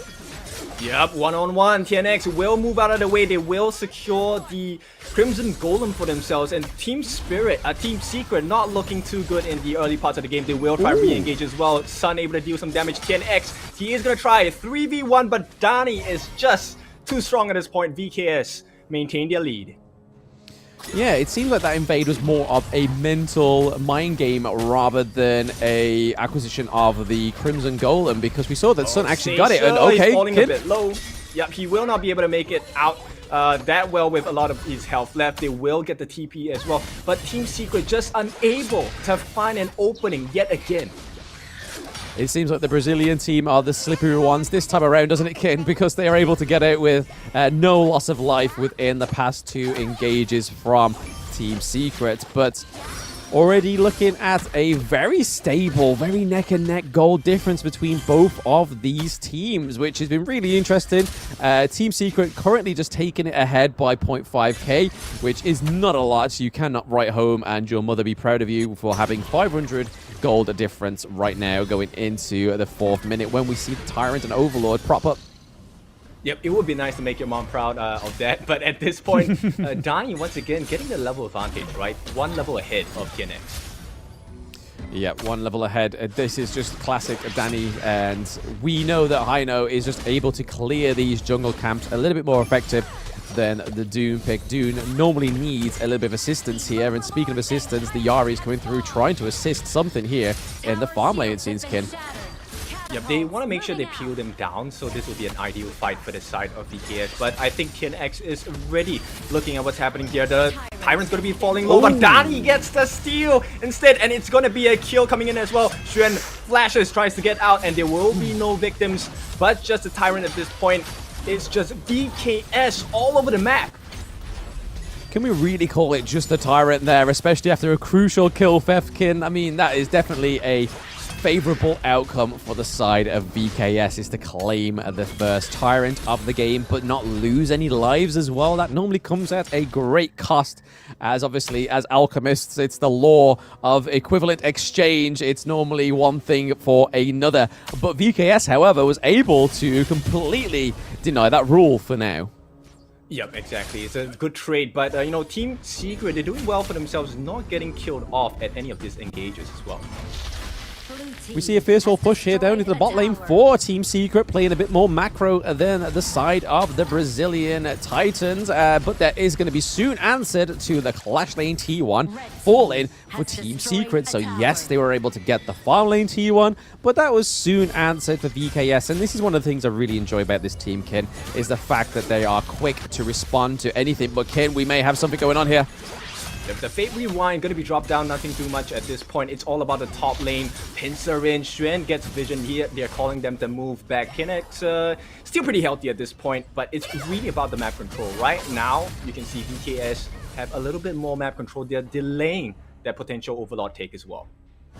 I think the one thing they got to kind of just maybe peep going into at the 6-minute mark is the fact that the RLD has the Doomsday as well. So not only the attack speed boots, she's gone for the Doomsday, which just boosts her basic attacks, which are already pretty much hit like a truck, it seems. For somebody that has a Parasol, it definitely seems a lot more deadly ever since that last buff onto Arlie a few weeks ago. But a few singular items being built here, a few burning capes to obviously counter the healing on the side of VKS, but Maino almost getting knocked up there and could have been pushed upon by Team Secret. Team Secret still having the gold lead ever so slightly as well. I really like the Doomsday pickup, right? You know, they're not exactly very tanky on the side of VKS as well. So this gives potential for Sun to really just change the state of the fights instantly as well. But we'll see a rotation coming in. Can they catch them out? Get spotted out by Sun as well. It is going to be the knockup onto Xuan, but it's going to be Yuhan who gets the first kill of this skirmish. They make it out, Team Secret. Can he get more? Danny, caught in no man's land. 1v4, uses the Fate Rewind. He will get out, and it's still a win for the side of Team Secret. Yes, I think that was very clutch play there by VKS Danny, but unfortunately for the side of Team Secret, they was able to take back what they wasn't able to exchange for the Tyrant earlier on. Was a kill on the board for themselves, and it already looks like it might be an engage here for them. Both teams here for VKS and Team Secret. Not quite, Ken, not quite. There's a lot of hesitance between these two teams, it seems. Yeah, we can see the tangle, right? So at this point, the important thing is really establishing some wave management, so they will be able to get the neutral objectives as well. So 45 seconds before the next neutral objective in the form of Tyrant. I think VKS don't want to give away too much. No, I think if they do start to give away too much, that goal difference will slowly climb in the favor of Team Secret. But Angela just using that blazing brilliance to clear the minion wave is probably a good use of that ultimate. But Kin, is Niap going to be falling here? He's not going to. At this point, it's really just peel. But if Xuan gets caught here, oh, not going to happen as well. So they don't want to, you know, waste their resources at this point because the Tyrant is going to be coming up in the next 10 seconds or so. Yeah, it looks like Dune's already sort of trying to use the Overlord at its last legs to try and take it, and they do. So TNX claims the first Overlord thanks to... no, well, didn't need his team. It was literally just a 1v1, but okay. Yep, Sun actually gets the kill. They will continue the engage as well. TNX in the middle of 3 will tank through it all. Fate Rewind going to be forced out, and he will make it out safely, but they're still in the midst of the fight. They will now get their hands on the support. Mayna should be safe for now. Another clutch Fate Rewind there for the side of VKS. Danny really liking this pick because it gives you a little bit of a second wind without the Sage Sanctuary, but we are seeing a bit of engage here. Yep, they will get rid of Niap as well. Here comes a dive. Team Secret, they're feeling very strong. Can they do it? Mayna will be taken up next as well. There is no more Fate Rewind. Danny fighting against 4, caught in the middle. They will kill him off as well. Team Secret, they're doing it. It seems so, doesn't it? It does definitely seem so with such a great team fight there in the mid lane from Team Secret. And they're going to get that tier 2 up into the Clash lane as well. So plenty of real estate being taken here by the side of Team Secret. And that very even gold lead has definitely left them far behind on the side of VKS. But here's a replay for you to cover here, Ken. Yep, there's the Wandering Beam that actually spoils the fight. That's why Sesa could not make it out. And when he's down, right, there's a lot of damage that will not be available for the side of VKS, which is why Team Secret just dived into the middle because they knew no one was there to protect Dani as well. Yeah, knowing that ultimate is on cooldown is probably at the detriment of Danny, and just shows the skill level of Team Secret, looking to go for another barrage of attacks onto that tier 1 in the mid lane, but was able to wipe out the minion wave there. So No mid lane just yet, but still.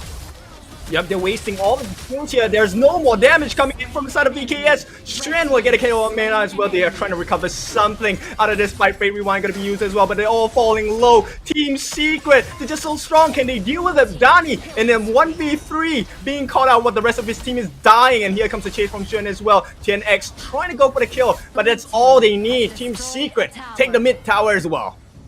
VKS had some really good positioning there, especially from the sides of Niap and Juan, but it was unfortunate that Juan was able to go through to the top part and take Niap 1v1 whilst we saw that VKS Danny was just onto the brush to the side of the T2 turret in the mid lane, was hoping for a more effective blazing brilliance come from VKS1, but it didn't quite fall through as we're seeing that tankiness come from the Dune right now. And let's have a little quick look at the goal difference. So Clash lane already looking a very favorable lane for the side of Team Secret, whereas the jungle is very neck and neck.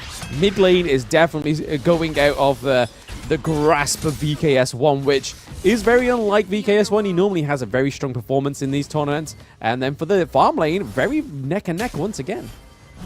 Yeah, I think they're a little bit too preemptive about throwing their skills at this point, and it's costing them the fight as well.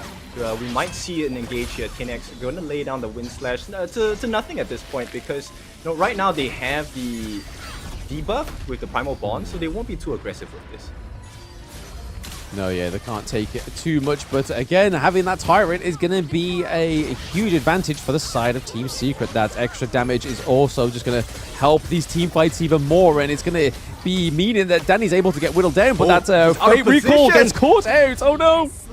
Yeah, Danny will be taken out. What a huge mistake here, and Team Secret might capitalize on this. They feel so strong. There is an open objective in the map as well. Yeah, I think that was a bit of a miscalculation there by VKS, it seems, because Danny got caught pretty much. They had his number, and it looks like they got more here. Oh, Xuan just diving in against 4. He's so confident about this. Gets to kill a Rampage for the side of Team Secret as well. Credits to the team, and they will be looking to end the game at this point. Can they get the kill? Death by Sunset will be put down. It is going to be a deterrence, but Niap is not going to be alive for much longer. TNX gets the kill. Team Secret, they're on the base, but they will be pushed back for the moment.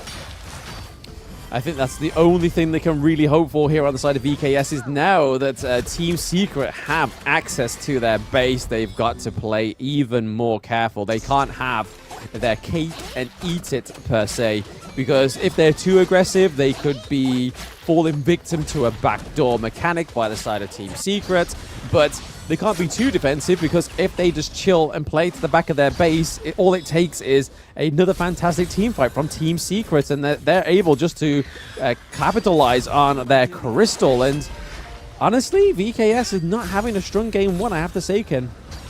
Yeah, it could be tournament jitters, right? This is grand final slot. Speaking of grand finals, is this going to be a grand final fight?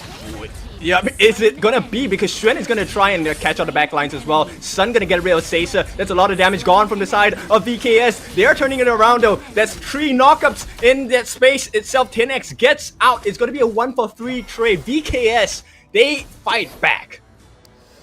Yeah, I mean, even after a successful team fight like that, just having a 3-1 trade, it's just showing that they can't get to the Charlotte, and Charlotte's just basically provoking them, and you can see here that she's just able to provoke them.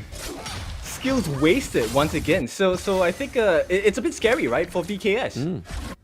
Oh yeah, it's definitely very shaky game one. I don't feel like it's not quite over yet. If we can see VKS get another solid team fight like that, but then try and work around the Dune pick, because Dune is just that immovable object meets the unstoppable force, but on the side of VKS, there doesn't seem to be anything that is pretty unstoppable right now, because we've already seen that VKS Danny, the Fate Rewind, has already been faltered and found its flaws so far. And the Dolia pick, I don't rate this pick more so into this team comp, I don't feel. I mean, 2 blazing brilliance, but we could see a steal here, Kin. Oh, it's not gonna be. TNX denies them, and this is Team Secret's fight to take. They can take out 2 already. Right now, Danny caught in the middle. Fate Rewind will not last, and Niap will be caught in a 1-on-4. He can do so much, but he can only do so much for this time, because Team Secret base is open for the taking. VKS will not make it against this team. Why do I feel like that's the first quadra kill of the tournament, kid? It seems like I haven't seen many of those quad kills come up for any of these teams, but I think this is game one already written in the stars for VKS here, kid. Unfortunately, losing game one is VKS. Yeah, VKS, I think they really got outmatched here. This first game, very good understanding of the draft, right, coming out from Team Secret. That Dun, TNX doing so much work, and with the last deny on the Tyrant, I think that was the winning condition of the game. Yeah, I mean, Team Secret just throwing some more respect on Dun's name here, it seems, because it's just a great pick for soaking up damage, being a fantastic frontline, and then when that's paired with Sun on the early, it's hard to sort of even make the way into the backline on the side of Team Secret. And VKS really showed in that game one that they definitely struggled trying to get into that backline multiple times, because I don't feel like Dun died once. I believe not. Actually, the huge issue was Xuan, because with the Charlotte, he was consistently diving into the backlines, and it made life so difficult for the backline. And you could see that, prompted one to have very preemptive Blazing Brilliance, which kind of spoiled the fight for VKS. It definitely seems that way. I mean, the little bit of taunt on the side of VKS probably had to come from the Fate Rewind of the Hino there. We saw it multiple times from Danny, but it's one of those things. It's the definition of insanity is doing the same thing but expecting different results. And Team Secret definitely felt their way around that ultimate, because they were just looking for that little mark. It was like, okay, we found it. We know where he's going to go. We'll just wait here. We'll camp it. We'll camp it, guys. And towards the end of that game, we saw that that was a very effective strategy on the side of Team Secret. And yeah, Dune not dropping a single life. Well, that was definitely a very good play coming out from Dun. And if you take a look at the animation across VKS, the damage dealers don't exactly have the best defensive measures as well, which made Xuan that much more scarier, right? So he had the Pure Sky for the damage reduction, he had the Starbreaker, Extra Torment, so there was a lot of armor penetration coming in. And with the fact of the Cuirass of Savagery, he was able to deal a lot more damage, complemented by that Frost Sky Embrace. So that's the reason why one felt so threatened. He had to throw the Blazing Brilliance to, even if he cannot get the kill, he wanted to push them away. So it's a difficult situation. I think that's a key thing of the Angela pick, though, isn't it? It's kind of using Blazing Brilliance not just as a lockdown mechanic to the enemy team's team fight, but also clear out those minion waves as well, especially at detrimental times towards those higher ground turrets. And you can kind of see it with the, like you said, the itemization. The damage just was not there for the side of EKS. We saw that Elaine had more damage than the Angela, which is a little bit scary if you think about it, and then even more damage than the Lady Sun. But I suppose that's Vivo Keystars playing the hero that's pretty much on a time restraint, and if you don't have that early successful game, that Lady Sun doesn't become active as soon as you want it to. It's very much sort of like, oh, she's not live yet, she doesn't have the items that we need. And at that point, you see TS Sun with 142k damage, Kin. Yeah, and for good reason as well, right? So right before fights start between Team Secret and VKS, you always notice that Sun gets out of the way and starts looking for Caesar. And once he has his eyes on Caesar, he goes in for the kill, complemented by Yuhan as well, right? So the Verdant Protector and the Wandering Beam, actually quite a devastating combination for Caesar, because he could not rolling rate out. No, yeah, you're completely right here. And let's have a look at what the gold graph does suggest this time around. And yes, we saw the first blood, and we saw that VKS was only ever to get like a sliver of gold difference in their favor. But then as you see, the Team Secret was able to then put it into their stride. And then once it was in their stride, they did not let go of it. Just look at that. It was a steady sort of like bumpy road. And then you just go in straight from the bumpy road, trying to get up to the Mount Peak. And then we saw towards the end, it kind of teetered off with that fantastic team fight that we saw from VKS, but it just was not good enough, Ken. Yeah, for sure. Now let's take a look at who the MVP is. There's so many players on the side of Team Secret that could be touted as the MVP. It is going to be the Arlie Sun. My goodness, what a game. 142,000 damage dealt, taking actually quite a healthy amount of damage, 59,000, but it's fine because he does have the Yaria with the Verdant Protector as well. I mean, I heard you play a lot of farm lanes. 11,000 gold. How does that sound for you, Blam? Hey, that's a dream game. That's a dream game, baby. Having that much amount of gold, having that many kills, KDA-wise, and just having a very competent support player as well would be really nice, kid. Really nice in my ranked games. But say, TS Sun, I mean, when we saw that damage graph, it was definitely a sold MVP performance from this farm lane player, because he was here, there, and everywhere, and really making some of these plays just even a potential for the side of Team Secret. Yep, and you can see the kite away, right? They keep zoning the players of VKS out, and that's what Xuan is trying to do, and that allows a lot of room. Sun is just free hitting at this point, and Dani, no matter how tanky he is, you can't go up one-on-one against Sun.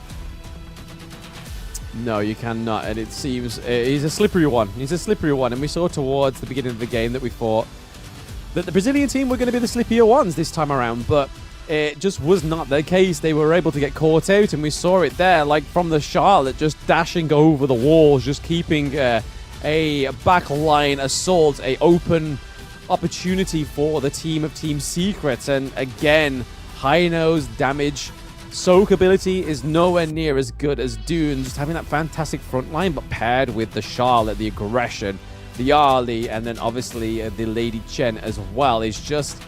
It's a match made in heaven with this team comp, it seems. It was a much more favorable team comp going in from the draft, I think.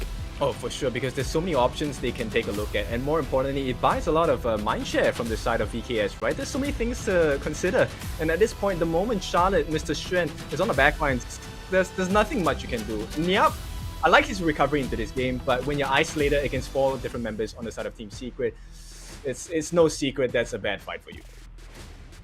No secret at all, with no bad with bad puns intended there, Mr. Kid.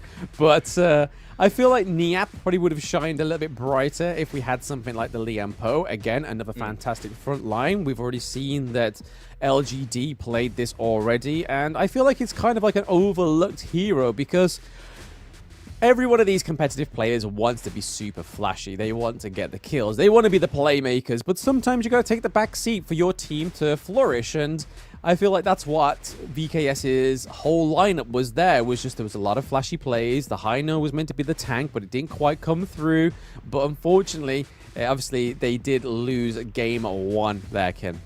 Yep, so definitely they want to look to create more opportunities in the game itself. But here we go, there's something else you can create as well. If you want to be a creator for HOK Honor of Kings, you can join us for the creation party. All you have to do is to key in HOK Creation, HOK Studios, sorry, and come and join us, and you will be rewarded for your efforts as well. Now we're looking for all types of contents, especially contents that cover Honor of Kings Invitational Season 2. So if you fancy yourself as one of the content creators that will be recognized within the scene, give it a try.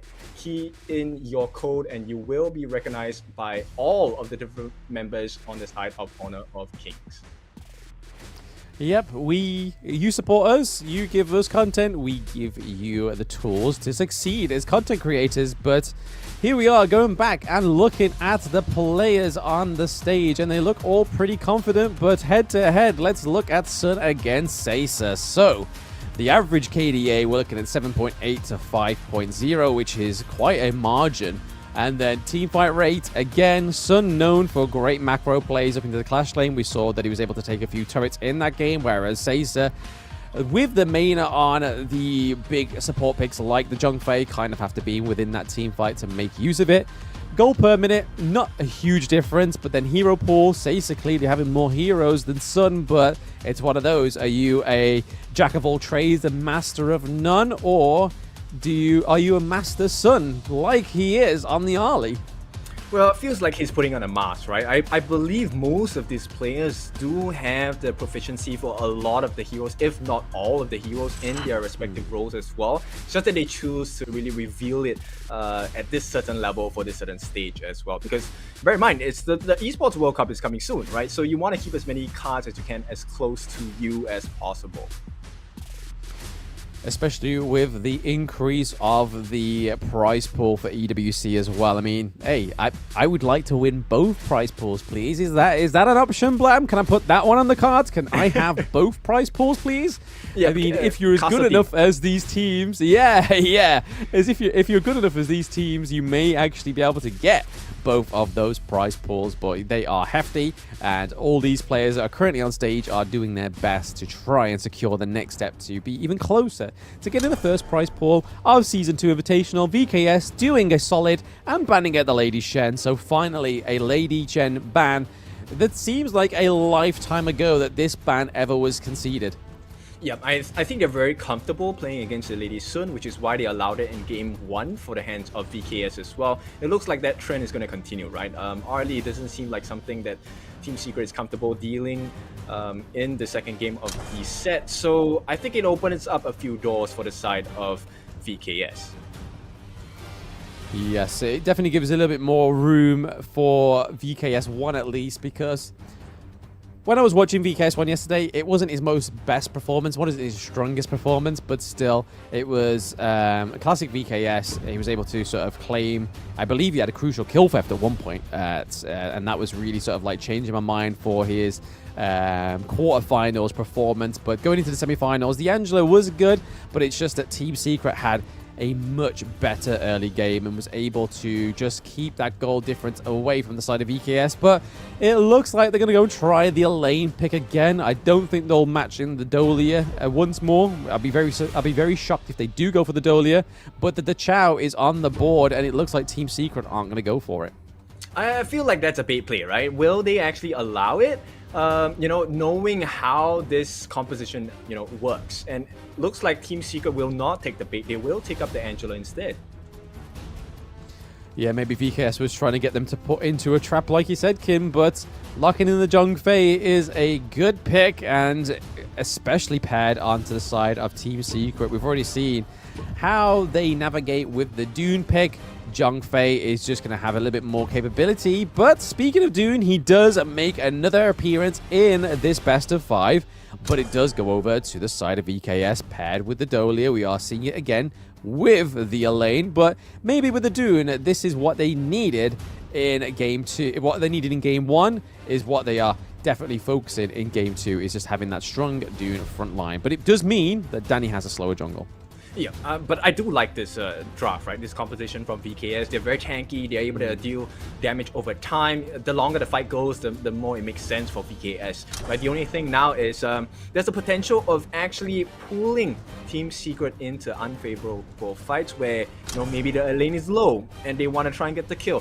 With the death at Sunset, it could pull the side of Team Secret over where Dun is waiting, right? Where Dani is ready to unleash that unruly blade. We never know. Yeah, paired with the Marco Polo, we see that it's going to be down in the bot lane with the Zhong Fei. We see Lady Sun being banned there. They do not want Seisa to pick up the Lady Sun. Arlie's been banned as well. Marco Polo has been picked up. Will we see the DRNG come through on the side of VKS this time? Because I think out of all the available marksmen right now, I feel that would pair quite nicely. Or unless they go for the Ho Yi with the double Blazing Sun Arrow, which could still be another potential across the map plays, being able to stun for a long duration depending on how far that arrow travels. You know what? One of the considerations I have actually is the farm, right? I think Whittle Away, it could be quite potent against the likes of Team Secret, right? If Marco Polo comes in with the Fever Barrage, he can just, slide away. He could indeed slide away. He can get away like a slippery person he is himself. But the Atta does go over to the side of Team Secret, and the DRNG does come through with the Princess Frost. So great zoning potential here for the side of VKS. One is no stranger to this pick in the mid lane, and however, it is being fleshed out onto the side of Team Secret. They're going for the Luna, but will we see VKS look for a starving Azure Golem play to counter the Luna? And just a little bit more of a remark on the Atta. Early game, he's not so hot, but late game, he is a tanky hero. Yep, you can expect a lot of rotations coming with the Angela as well, right? The Ghost Ship coming out from the Atta will be quite potent. I think it's going to be very dangerous for the side of VKS, so they need to take good care of that as well. Yeah, I mean, there's a lot there on the side of Team Secret. They have the Wave Clear of Angela, they have the Blazing Brilliance, so she can pretty much be at a very safe distance when she pops that ultimate. And when you have not much CC on the side of VKS, I mean, DRNG's got to be pretty ballsy to get in there to try and stun the Angela at a crucial time, because obviously we know that Angela has the CC immunity on that ultimate. But here we are, game 2, ladies and gentlemen. Everybody tuning in at home to game 2 between VKS and Team Secret. Can VKS make the Malaysian Giants bleed in game 2? Yep, they definitely need to, because at this point, I think there's a few markers we need to watch out for. Very nice wave clear, of course. The one-on-one, Xuan going against Nyap, and Nyap is not having the best time already.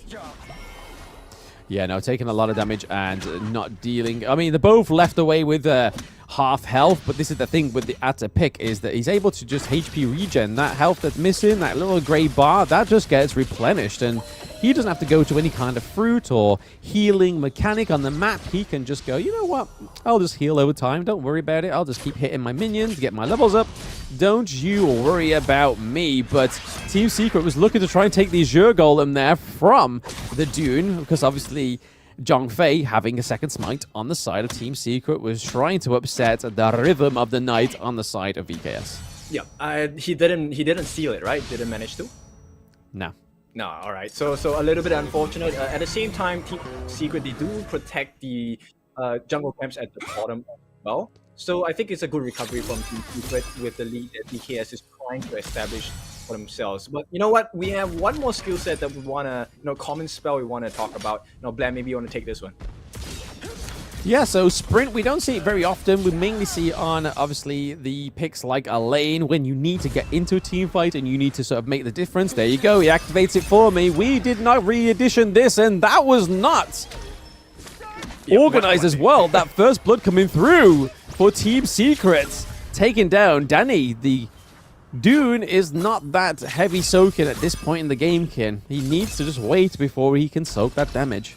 Yep, it's not the ideal situation for VKS, and you could expect that this game is going to turn Ori for the side of VKS very quickly, because they're going to be able to take a couple of things across the map, and this is going to be the jungle camps as well. You can see Loom already positioning himself, ready for the next invasion coming in. Oh, yeah, nice it's kind of hard to watch, knowing that TS just know their timing so well that they're preparing their ganks before you even know. But Kid?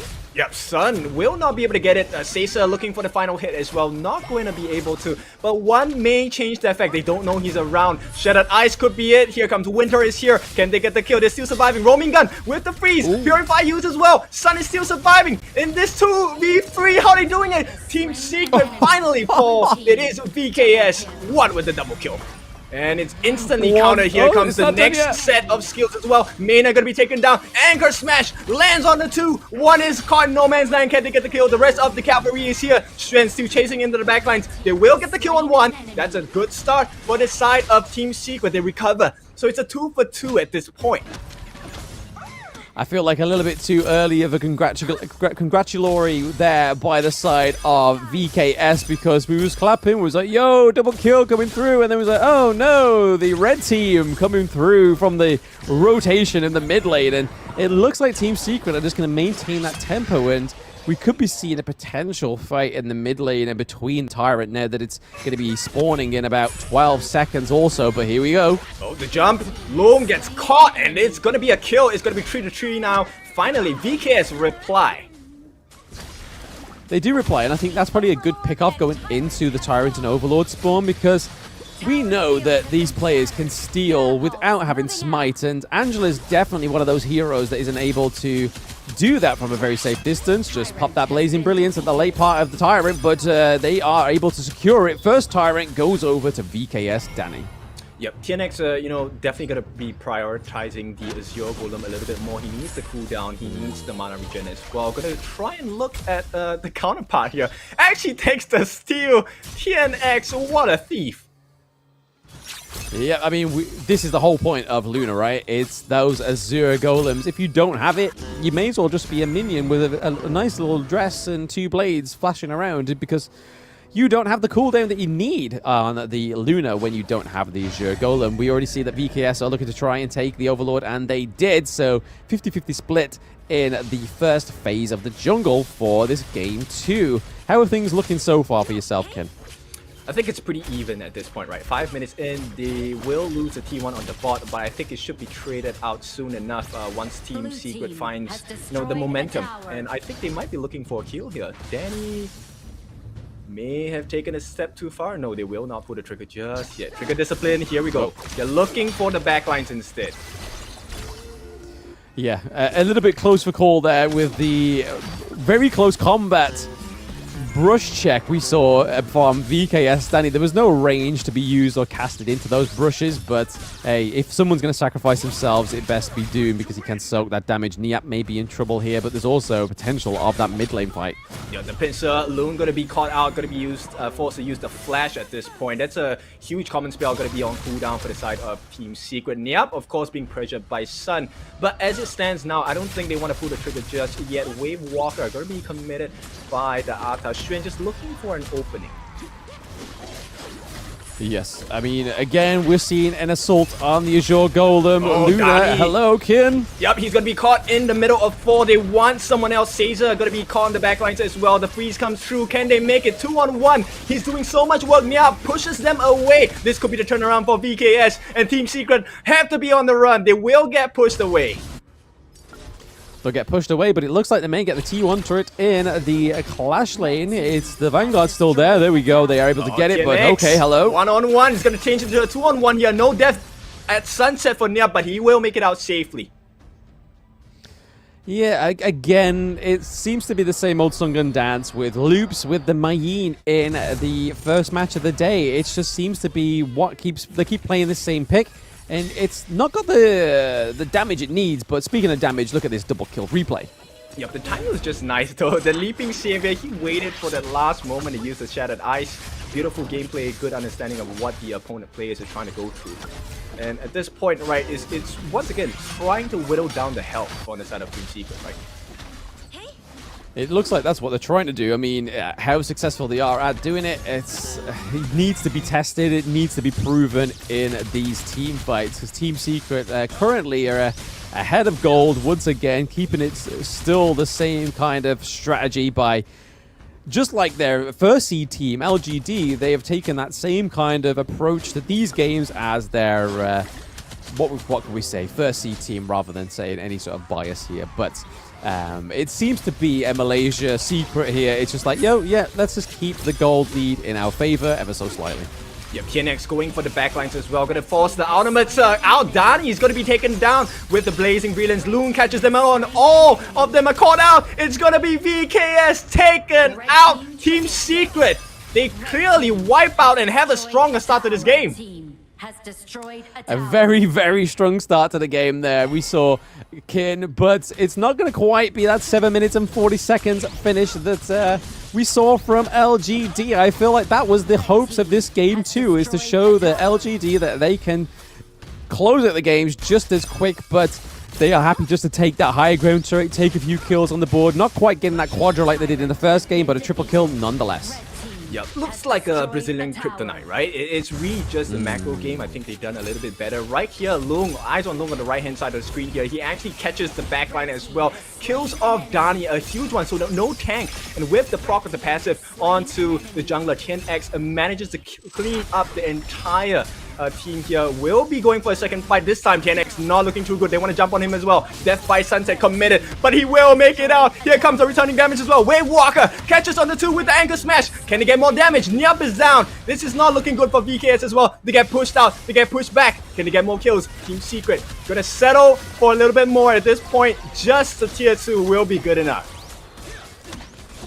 I'm kind of seeing a little bit of a weakness here for VKS, or a little bit of a bait to take that Elaine first pick in game 2, is that Niap doesn't do as much damage as we like him to do, so if he deaths on Sunsets to the back of the lineup, like onto TNX when he gets very low but isn't able to finish up the kill, he's then met by the Zhang Fei, he's met by Marco Polo, and at that point, he's already taken quite a few blows and a few trades from TNX. Here we are, Kin. Yep, it's not going to be too much spiciness coming out from Team Secret, right? They just want to clear the waves. At this point, you know, Sun is doing a very good job of farming, right? The Doomsday doing so much work against Dani. Yeah, it's definitely, like you said, a Brazilian kryptonite coming through from the side of Team Secret. They both the Shadow Overlord and Tyrant are now up. Are we going to see a bit of a push here, a bit of a contest for both of these objectives? But with VKS behind Kin, there may be some trouble here.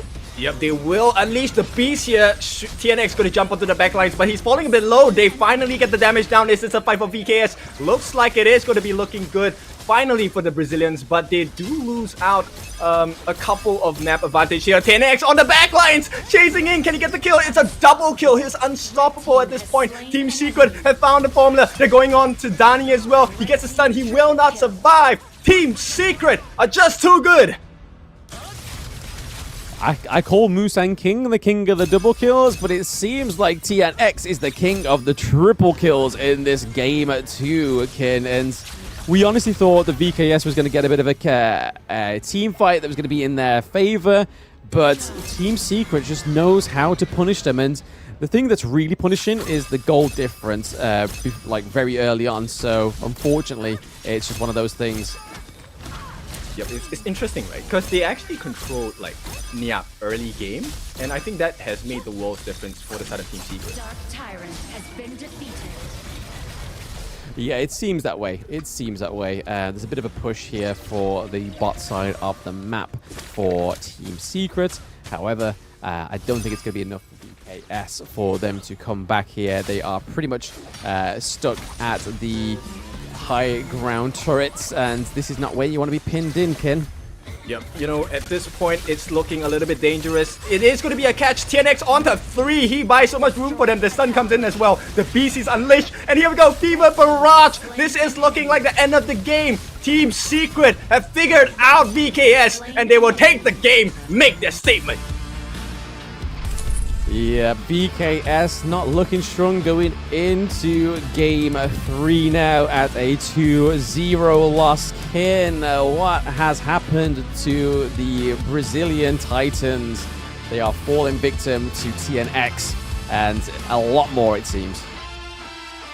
Well, I think at this point, I think they really have them figured out, right? So Team Secret, they have understood the win condition. They understood that Niap was necessary to control the backlines. And if you can't control the backlines, TNX is free to touch your own backlines. So I think Team Secret, they just one-up them in terms of the win cons. Yeah, a lot of tickling of the backlines, and it definitely seems more of a tickling on the side of Team Secret. It is more of a brutal barrage of attacks from the Malaysian team. In both of these games, it seems like VKS have not been able to get their foot through the door.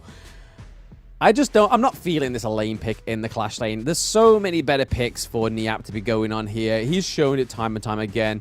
The Liampo would be a lot better for this. Yes, you can't go all the way in onto the likes of the Luna, but at least you can try and soak the damage right. At least you can try and get those crucial crowd controls with a hero like that. Because right now, they don't really have any crowd controls within their kit because they keep going for the Dolia, which seems to be like a great idea. But again, it's just it's another hero I'm just not feeling. Yeah, if you take a look at it, they're not very tanky as well. I think that's one of the things.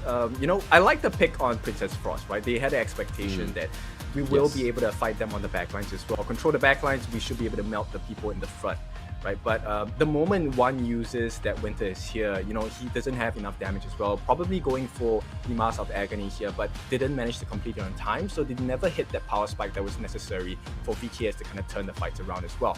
And if you take a look at TNX, he was just powering through. He had the Breakthrough Robe, Insatiable Tome, Ominous Premonition as well. And with the Augurs were just to make sure he was tanky enough with the Sustain.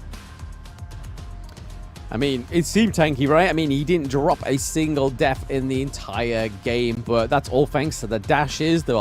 What seems like the unlimited amount of dashes from the Luna, but you have to give dividends to the Atta pick as well. That was really great at setting up some great engages, and you also had something for the Zhongfei to rely on into these team fights, especially towards the late game. But as you can see there, the Atta soaked way more damage than the Zhongfei.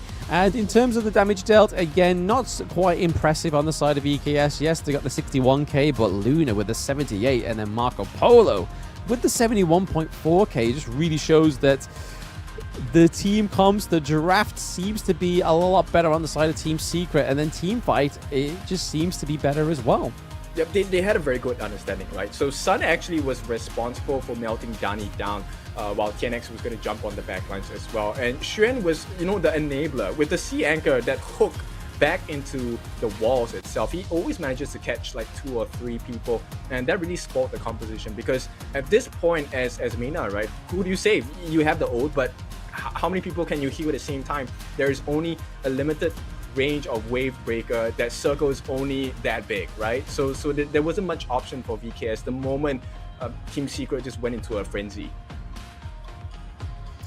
Yeah, but let's see what pretty picture the gold graph paints for us now, and just a very small summit, kind of looking like a peak of a huge iceberg that's at the bottom of the ocean, just peeking out the top of the water there, but only a very small glimmer go towards the side of EKS, even less than the game 1. But again, a very inverted but similar graph from game 1 for Team Secret. We see 8 towers taken to the 1 lonely turret on the side of VKS, and then you can see a very similar picture in the jungle. Yep, so let's take a look at who our MVP is for this second game of the series. Yes, it's definitely going to be 10x. The unkillable Ice Queen here, dealing 78,000 damage, taking up to 45,000 in the process as well. But 12,000 gold ahead. KDA 7-0-5. This is the jungler that we both won on our teams in ranked games as well. Guys, we need such a player in our team.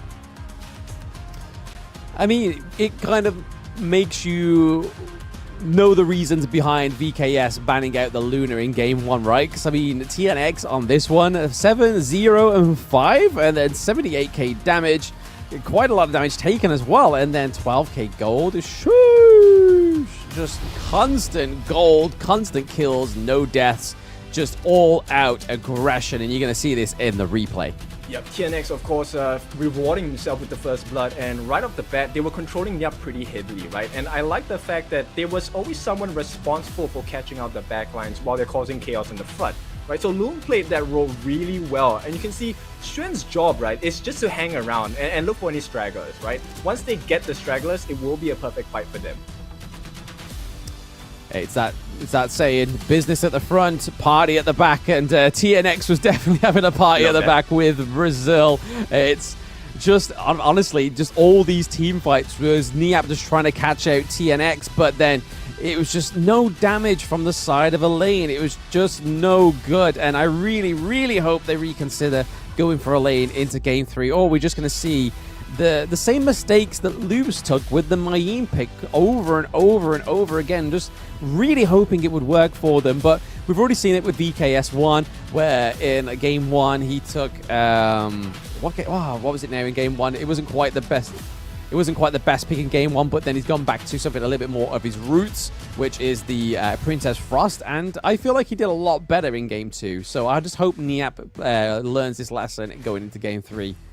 Yep, we'll see. There are a lot of high expectations, both from us as well as the Brazilian fans coming out from their home country as well. So VKS will do well for themselves. They have a title to protect, and that's the winners and champions of Honor of Kings Invitational Season 1. So I think this is actually a very tough situation to be in. Having been in the spot of champions now, potentially losing out to the second seed of Malaysia. Absolutely. But in terms of these tournaments, this one coming to an end, we have more starting. So the registration of the Open Series Split 2 starts in about 2 days' time. So the July the 8th all the way to the 19th. Make sure you log into the Honor of Kings game to sign up during this period. Form your Honor of Kings team with your comrades now and embark on a path of becoming a professional player. Abundant of prizes of in-game rewards await you. And again, you could be one of these teams on stage either next year or in the following months. So again, make sure you sign up for the Open Series Split 2. That's right. Do remember, you are already on the way. The moment you have logged into this game, you have started the journey of potentially becoming a professional player, right? The journey is never easy. So we hope to see you. Hopefully we can get a shoutcast for you, shout your names on screen, and see your fabulous plays as well. We can only hope, because Europe needs a lot more talent in the Honor of Kings arena, it seems. So here we are, Kin, almost at the game winning point if Team Secret do take this round. And right now, VKS, I want to see their cams. I want to see what's going on with their faces. But here is a little bit of a static picture of what seems more like a fearful face from Danny. But the average KDA between these two jungle titans is 7.2 to 4.6.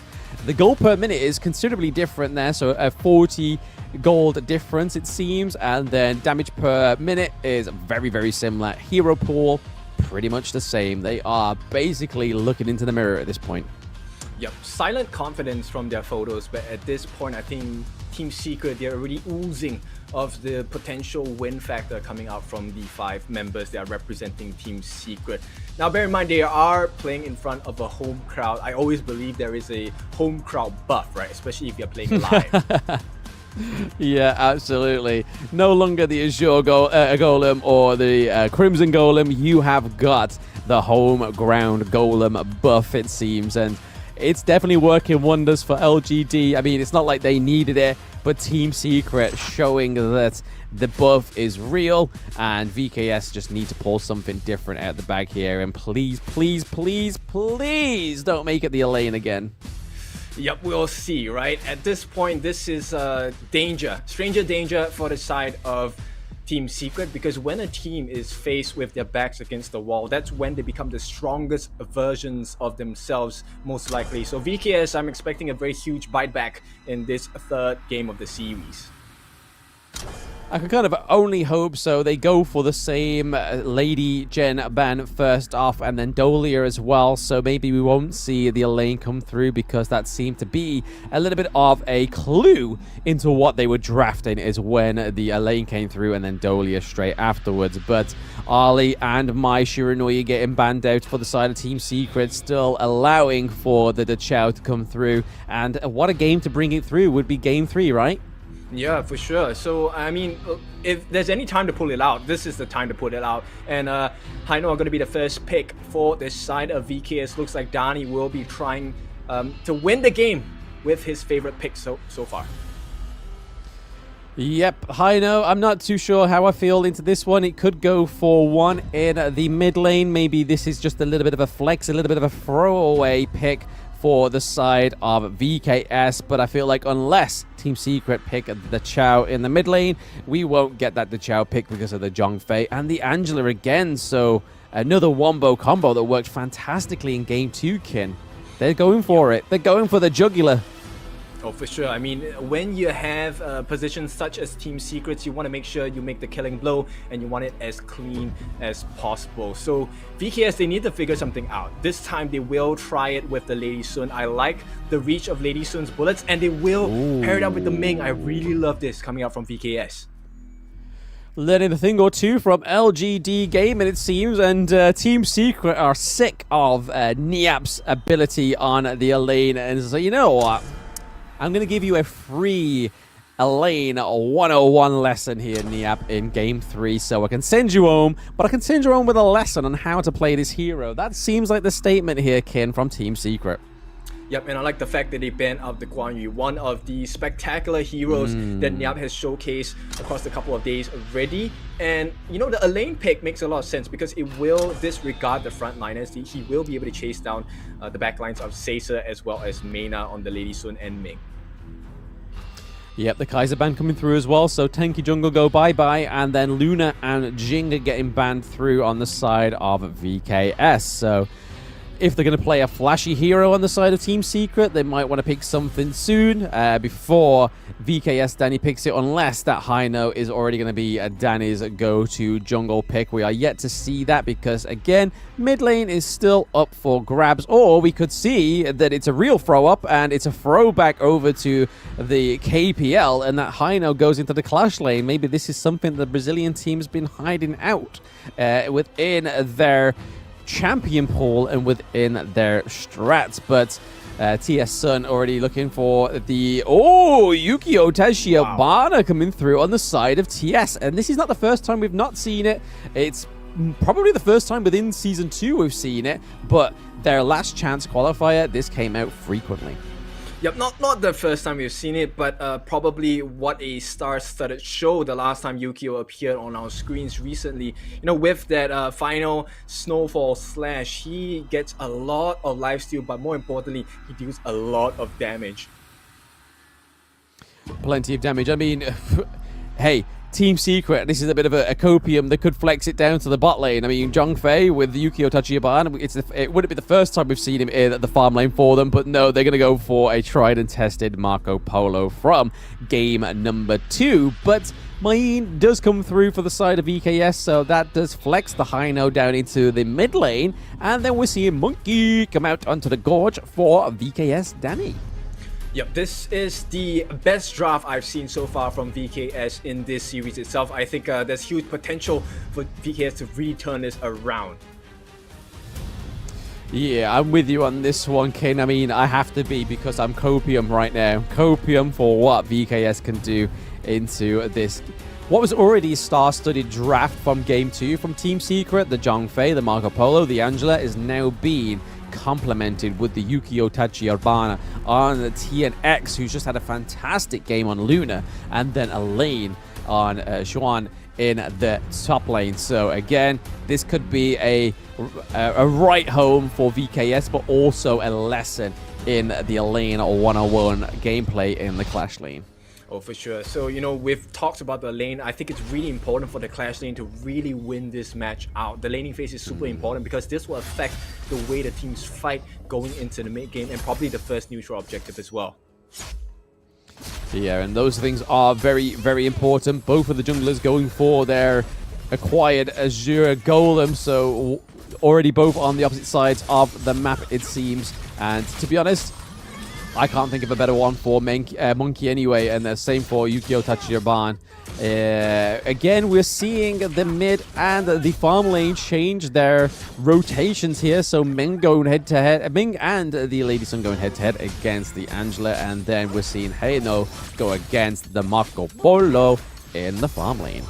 Yep, same thing. It's all about the wave clear at this point. The Scepter of Fate got to do a lot more work on the creep wave, which is why Yuhan is constantly trying to protect Sun here. They need to make sure that the farm lane does not go to waste.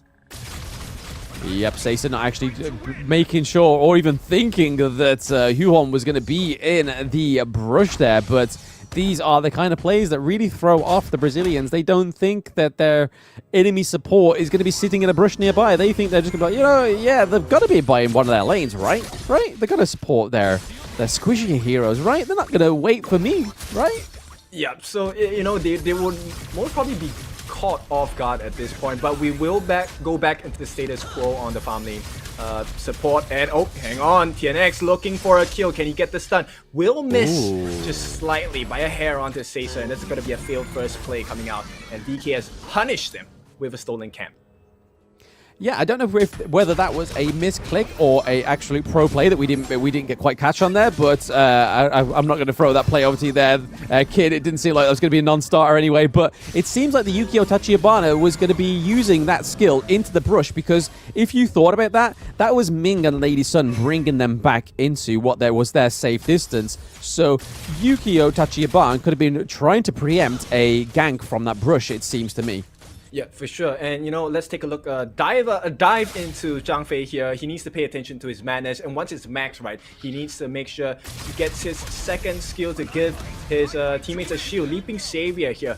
Once he has that, he will be able to make full use of his ultimate, unleashing the beast here with the Unbridled Outburst. And let's take a look at the Clash lane. Xuan, for some reason, not doing too well against Nyap. And right as I say that, Lung looking for the Chaos Cinders, will not land it in time, but they still get the kill for Nyap. No, he makes it out, and Xuan might get punished here. Can he get the dive? He will not be able to be taken down from the side of VKS, but they still try. Wait, one more Scepter of Fate. Can he change his life here? He will not make the mark, and it is VKS and Team Secret just looking for the kill as Sun is trying his best. Can he get it? Resplendent Revolver will make the kill, and this is for the first time a similar story. I guess Team Secret, 2 kills, they take the lead.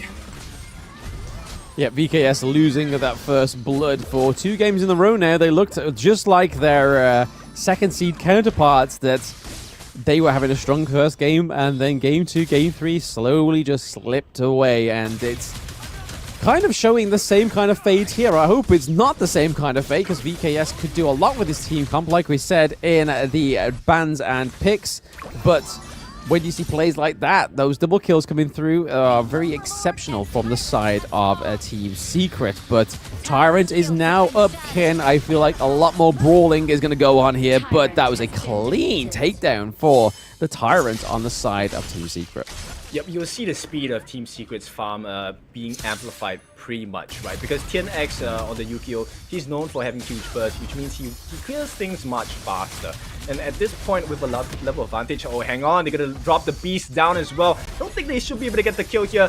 One gonna try and move on to the backlines, but he will be pushed away. At this point, he still has the Fate Rewind, so I don't think they're gonna achieve much here on the side of the Secret. No, yeah, the rotations just aren't really amounting to anything on the side of VKS right now, which is a shame because they're definitely getting the rotations in. It's just the execution of these rotations just aren't falling through for them, which going into the 5th minute is probably not what they want to be seeing, and they are only about 1k gold behind, which isn't a lot, but this is Team Secret's secret sauce, is making your enemy team think they're not that far behind, but then when it comes to it, the realization a few minutes down the line is that they're a few k gold ahead, and then by that point, it's very hard to play to. But Monkey here, looking for a phase check in the bush. Danny's able to soak that damage. Yeah, we need to be careful about Lung, right? Because Lung, at this point, he's gotten his Scepter of Reverberation. It's going to be quite a painful one for VKS to deal with. Yeah, it seems that way. Seems that way. One and Danny in the mid lane, but also a bit of a double barrage going down here in the farm lane. A lot of damage already taken, but they do take the Clash lane, however. The T1 in the Clash lane does go, but here is the classic MO from VKS. They're able to answer quickly, but Kin, is this going to be the answer from Team Secret? Nope, they will keep it even at this point, right? They don't need to commit too much. We're looking for the Heavenly Hack coming out from TNX. If he gets a stun down, it could be disastrous for the side of VKS. Look at the rotations around the map, right? A lot of control coming out from Team Secret. I mean, it's been like this for the past 2 games, it seems anyway, for Meekin, is that their control is always on point. And, oh, a little bit of a cheeky combo coming through from the Angela there in the mid lane. But again, TS Sun just doing what he does best, get that gold up, get that gold per minute stat up as he goes into potentially the grand finals. But still, just this farm lane player is so good. Yeah, actually that makes a huge difference, right? He forced Mena to take away the Purify. So in this moment of cooldowns, Mena will not be looking too much, but Seiza might be looking for one as well. 1-on-2. Xuan, can he do it? Will not be able to do it. And VKS, they make a trade. Not the best, but we go. The beast is going to be unleashed here. Yuhan going to be the protecting shield for Sun as it's a 2-on-3. In the meantime, they're looking for the wraparound TNX. Yep, TNX is definitely on the prowl here like a predator to his prey, but nicely done by VKS to push those minion waves up to the T2 there. I honestly thought that what we were seeing was Team Secret just maybe losing a life down into the farm lane for them to open up the T1 of the mid lane, because we saw that the Vanguards was coming through, but we know the Vanguards aren't as strong as the Shadow Vanguards. But here, hey, everything's brewing here. Yep, the Dream Roam gonna come down. Not gonna be too effective at this point. They've just burned out 2 ultimates for nothing at this point, and it's all about the positioning from the side of Team Secret. Positioning indeed, and it looks like that fight is probably going to come to a premature end. And oh, okay. Yep, they will get the kill, but that's all there is to it. Maybe there is a potential for turnaround on the backlines. They will give it a try. Can they get the hit onto Nyap? The death at Sunset going to be dropped down as well. 10x coming in from the backlines, but it's too much damage coming in from VKS. Can they get it? The swing around comes from the bubble as well. Can they get the kill on Yuhan? Yuhan spawning low. They will do it. VKS strike back. Yes, the Brazilian do strike back, and they are going to take the T1 turret in the mid lane as well. So I think that's probably their biggest victory yet within the series. Is such a counter interaction to Team Secret's what seemed like could have been a brutal, patient just gank there in the mid lane, but VKS came through, was able to take it, but Danny does lose his Azure Golem, however. Yep, not the ideal situation, right? TNX taking away the Zero Golem. Let's take a look at how this went down. It was a jump by Nyap, and we talked about his Mayin, right? So it's a good performance so far. I think it survived pretty much, but it's all about the team play here.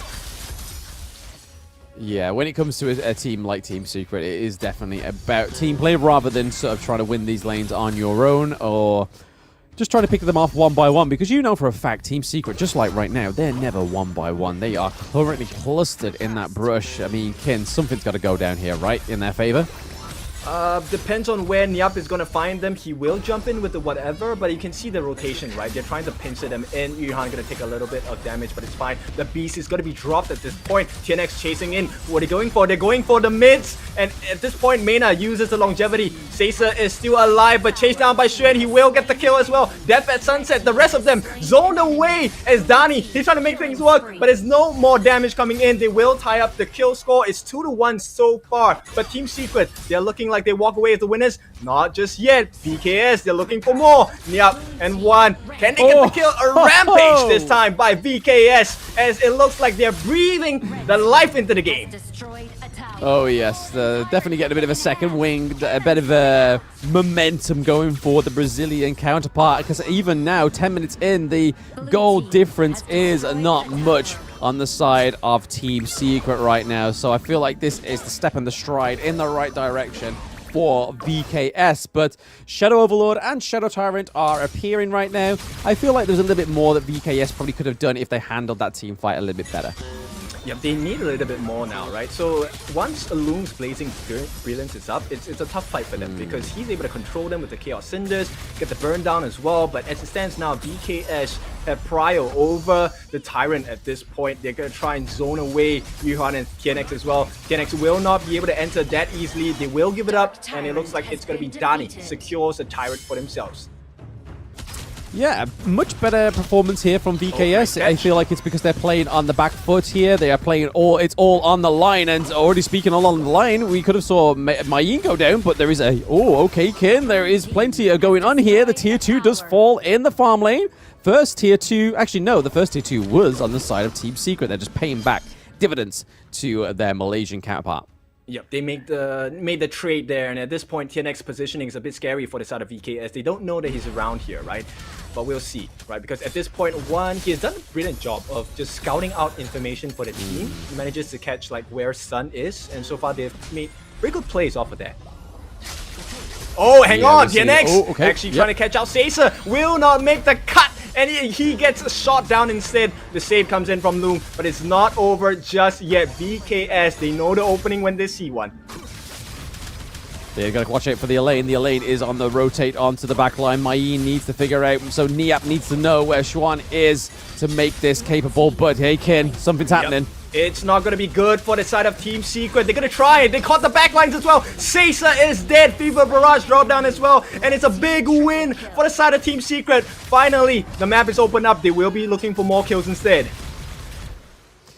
Yep, no, that was an unfortunate end there for Team VKS. It seems they had so much potential into that one, but it was soon negated by Team Secret. And this just shows how much of a beast this Malaysian team is, and taking down the second T2 turret in the mid lane there. This is going to get harder and harder for VKS to come back from, because now they are playing on 2 back feet, it seems. The back is literally against the wall. The higher ground turret does fall as well, Kin. Yeah, I mean, how many walls do they need to lean on, right? We've said their backs are against the wall many times in the past 3 games thus far. And it looks like VKS, they're still trying to change their fate, right? But at this point, I'm not sure how they're going to do it. Yeah, no, that the gold lead's now a little bit out of their lead, so almost a 2k gold difference, it seems, which has probably been the highest all game, and Team Secret have just been brewing that up for quite some time. I feel like TS Lung has been a great setup for these plays because of the CC coming through on the Angela, and obviously also the Blazing Brilliance that we alluded to onto the side of VKS won in game 1, but it just didn't quite see the light of day. No matter how bright the Blazing Brilliance was, it just didn't shine through the way it's doing, the way it's hitting right now for Team Secret. Yeah, different class for sure at this point. Team Secret, right? That was a pretty fast Shadow Overlord as well. And as it stands now, I think it's going to be a tough game for the side of VKS because they have not dropped down the Shadow Overlord just yet. No, just look at that goal difference between TS Sun and Caesar. When you're playing Lady Sun, a late game hero like herself, that's not where you want to be, but Kin? Yep, Xuan on the backlines. He's going to be caught out, but the cavalry is here. He jumps in. He's going to give his life for this. Beast is unleashed. TNX lays down a little bit of damage, but Nyap is here to try and change the fate of the team as well. Can they do it? They get a double kill. Caesar changes the game for VKS. They're coming back. Hopefully that down talk to Caesar just fueled him, but they've got to watch out for that Vanguard in the bot lane. They do not want to lose a higher ground turret at this point, especially after such a phenomenal team fight there, but it looks like it is going to be the case, unfortunately, for the side of VKS, so a little bit more pressure in that farm lane for the Brazilian team, but they do pick up the Shadow Tyrant, so again, a little bit more better effort from the side of VKS, but going into game 3, this is where your better effort comes from, is, it seems to me, a little bit too risky for me. Well, I know this is not the action-packed replay we're looking at, but that save by 1 to reverse the time on the tower itself could make the biggest change in the game. Right now, they're even. Yeah, even Steven so far. They didn't lose the high ground turrets. Well, like I thought they did originally. It seems like they did. It was very, very close to comfort, but then again, hey, they know what they're doing. I'm just looking at the pretty map. I'm just looking at these pretty heroes doing these dazzling skills, but it's hard to call, kid. I don't know what's going on, but the gold has pretty much become neck and neck once again. A few hundred between both of these teams. It's all thanks to Caesar, I think, with that double kill in that last interaction. Oh yeah, for sure. And the fact that he's able to kind of bait Xuan into an unfavorable positioning in a 1v4, 1v5 situation is really credits to him because he's changing the game so much. Yep, creating the pace himself, even though it's been quite a struggle of a pace for the majority of the series for the Brazilian team so far, but we're seeing that Niap's trying to do some macro plays, put a bit of pressure into the farm lane, it seems, but hey, any pushes, any minor victories will be the best thing for VKS in this. What could be the last point of the best of 5 right now? Yeah, tournament life on the line, they will go into overkill mode for sure. So VKS, careful, gets caught out. They will be pushed back at this point. At this, Team Secret, they know what they need to do. So the moment they don't get the kill, they will back out. Right now, there's too many things at stake. Plenty at stake, absolutely, Ken. You are not wrong. It's definitely a harder means of this going into the 17-minute mark, and potentially the Overlord, yeah, Overlord coming up in 3 seconds. It is now alive. Is this going to be the final fight? We see Danny Face checking. Okay, Kin, okay. Yep, he's gonna jump into 4, but on the backlines, they will be pushed away by Xuan as well. Can they get the kill? Danny's falling a bit low. The Beast is gonna be dropped, but TNX will be taken out. It's going to be looking horrible for the side of Team Secret. They found the chink in the armor. VKS, they take a win. Yeah, I mean, that is an even trade for both the junglers, but on the side of Team Secret, they still have the smite of the Jung Fei, so even if they still wanted to go for the Overlord, I feel they have plenty of things within their team comp, like Blazing Brilliance, they have the second smite, but then they also have Death on Sunset as well, so plenty of ways to secure it, but okay. Yep, Xuan gonna go in once again, but this time he can't take the damage. Death at Sunset gonna come in. The Cavalry's here as well. Fever Barrage Sun will be melted.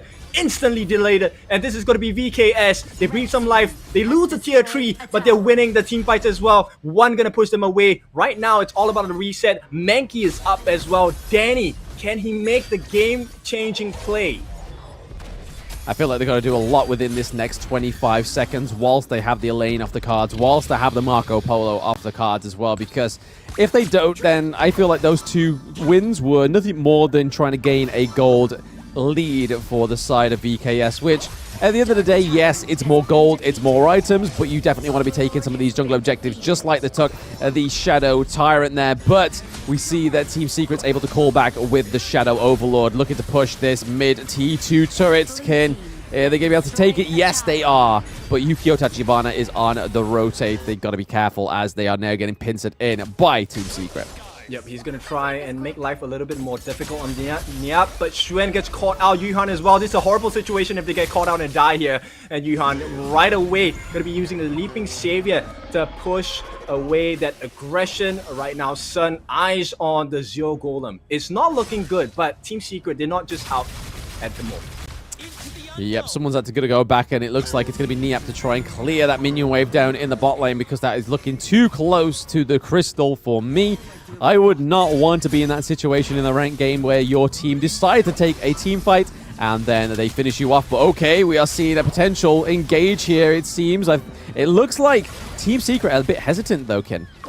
Yep, they don't want to overcommit, right? Because at this point, you know, the Ma'in for Niap is not shown, but Xuan wants to make the play, goes on the backline, catches a tree as well. The Beast is dropped. TNX on the front lines with the slashes as well. Can they get the kill? If they kill the Ming, it's almost over. Caesar, Mena, Danny, all down. Double kill for Yuhan and Team Secret. Once again, they've got the number.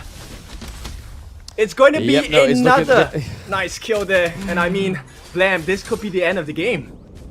It could be the end of the game, end of the series here for VKS, but if they only fought this hard in Game 2, Game 1, I feel like they will be seeing a little bit of a difference here. A little bit of an upset for Team Secret, at least within a round, but hey, there's the Vanguard. Yep, they will try, they will jump in as well, but the base, the crystal will not survive the onslaught, so Team Secret, you will see them in the grand finals tomorrow, going up against LGD Malaysia.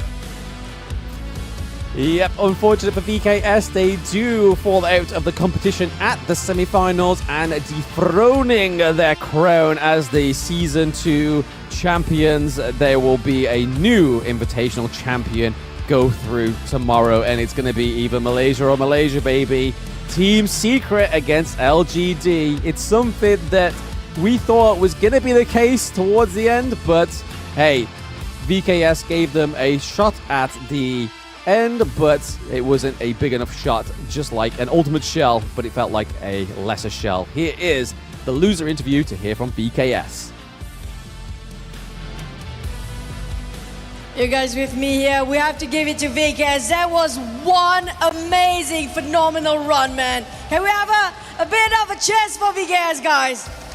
What an emotional game just now, but personally I feel like that was what a fight. Such amazing fight again, but this marks the conclusion of VKS in the honor of King's Invitational 2024 Season 2, but it's not the end yet. It's another beginning for you guys, because don't forget, there's also another tournament coming up, which can be EWC. Now, come out from the side of VKS. You guys been performing phenomenally here today, but do you have anything to say for your friends, for your family, even for your girlfriend and your moms, everyone that's watching you guys here today?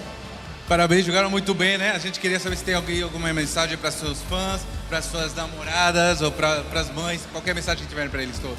Quem quer falar? So I think that I can go in English, there's no problem. So I think that today we didn't show our best performance. We tried our best, but all props to Team Secret. They did excellent today, both in preparation as in game. And as you said, it's just the beginning for this lineup too. We have other appointments in the future. So a cheer to all the fans from Brazil that wake up early to cheer for us. They are super phenomenal, and to our family and friends. I think that even though we stopped here, we did our best, so I am with my mind at ease. Hey, but it has EWC coming up very soon, so there's no break for you guys. Now, can you guys do me a favor? I want you guys to scream to the camera as well and scream all of us together. I think you will count for us and say EWC, we coming. Can you do that? Para falar tudo junto. EWC, we coming. Pronto? 1, 2, 3. EWC, we coming. Okay, one more time. Give it more power. Give it more power. 1, 2, 3. EWC, we coming. EWC, wait it up for VKS coming up soon. They'll be in Riyadh for a bit of redemption. Maybe a bit of redemption, man. There you go. But thank you so much for VKS. We wish you all the best for the upcoming one. But we're going to invite next one. It's going to be Team Secret coming up. But before we go out for you guys, but I need another one. You need to count for me again. We have to thank all our auditors for being here. I think you guys have a lot of fans as well. So we 1, 2, 3, and we bow, okay? 1, 2, 3. Obrigado. Thank you. VKS guys, you guys are amazing. Thank you so much. But for the next one, I think we're gonna have. So for VKS, thank you so much. We're gonna have Team Secret. Can I have? Yes. Thank you so much, sir. Okay, for the next one, we have Team Secret, our winner from the Malaysian teams. Get him 2个 mic 了，哈哈。Okay, I think there's also a bit to the front. Don't be shy. It's okay. I think there's one more person we're lacking. Wow, we got extra gift today. I think. Okay, can we fit a bit more to the left? A bit more to the left. Open up a bit more. Squeeze in. It's okay. The coach already give analysis from that game. Calm down, bro. We still have the interview coming up. It's okay, we can go for the next one. Okay, congratulations for Team Secret. Can you hear a bit cheer for Team Secret? Phenomenal run, but we can have the discussion. Okay, coach, wait for it for a bit. Now, can we have introduction for each of the player or the personnel? What is your IGN and what is your role? Because there's so many new fans here for Team Secret too. 那你们可以自己介绍自己，你们的 IGN 跟你们的what's role in Chinese again 啊？位置分路对。比如来说，如果你是教练员，你说也是可以讲啊。Okay, jadi korang perkenalkan diri sendiri, korang punya IGN, kau boleh dalam bahasa Melayu lah kan. IGN dan juga korang punya role dalam game. Start pada sebelah sini. IGN bagi tahu lah，可以讲出来。Okay. Hello， 大家好。Hello， 大家好，我是玩对抗路的，我是轩，我的 IG 是 TRY041。TRY 041 0411 ada macam announce pula. You play as 你是 Clash Lane. Clash Lane. Okay, next one. 你可以讲中文没关系。对。你不搞到 Malaysia， tapi 你 coach 的 ，OK？ 你也是要自己讲的。大家好，我是 Team Secret 的教练。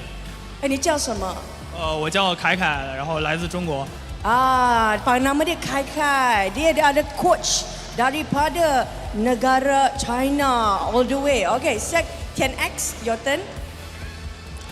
大家好，我叫天 X，我是玩打野的。Ni 10X Jungle. Okay, next one. Okay, introduce yourself. Cuba. Nama. Nama saya Chong Ken Long. Saya mid laner. Mid laner. Stress je nampak muka mid laner ni kan. Okay. Nama saya Ong Iso. Rom saya farm lane. Farm lane juga. Okay, yang sebelah sana. Nama saya Kan Ciong. Role saya manager. Itu dia ceria sikit. Yang hujung sekali. Nama saya Ang Ek Yong. Tempat saya supporter. Supporter tu itu kat live bang. Okay, tapi kan saya dengar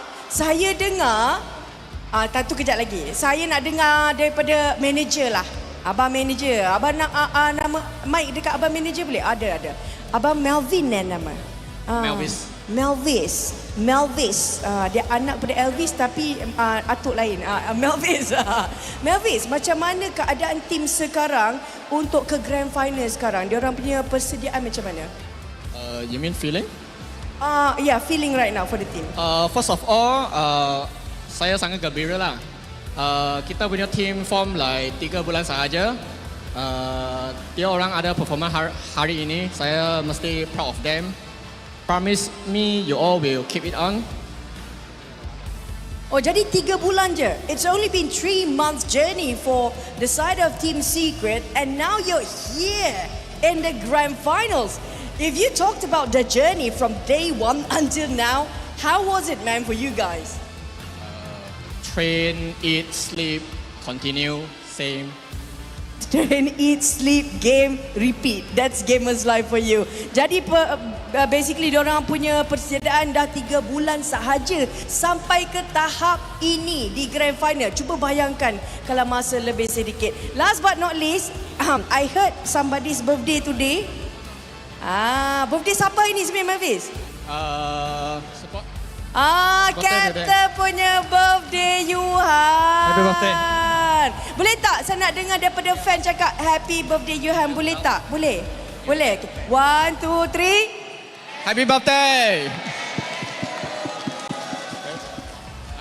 Oh, nyanyi ke?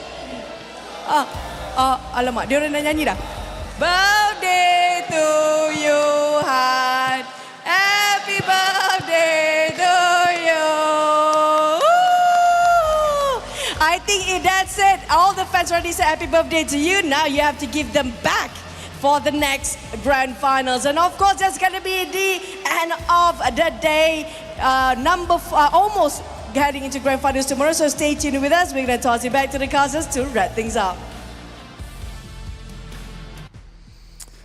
Well, there you had it, Ken. The losing interview and the winner interview with Team Secret. But I think the See You at EWC from VKS really gave us everything that they needed to, or just not say or say anything at all. It was just, you could see that they were a little bit upset with the fact that they lost and how they played. Even the coach was said that they didn't quite play their best today. But hey, if you're gonna choose not to play your best, it's in that group stage, baby, not the knockout stage. But like you say, stage jitters, a lot can go on within these 2 rounds. Oh yeah, for sure. So of course, this is not the end of the road for VKS. You will see them in the Esports World Cup as well. Now let's cover a little bit about the game here, itemization wise. Really curious as to how Xuan was playing, because he on hand Destiny, Overlord's Plate Mail, Curaçao Savagery with the Spark Forge Dagger as well, and the Blazing Cake. Early game, he was surviving so well, but late game, he got melted down. Caesar, he was so painful as well. Got a couple of nice kills on the Sun, got a couple of nice kills on the Xuan as well. I think that was some hopeful response from the side of VKS.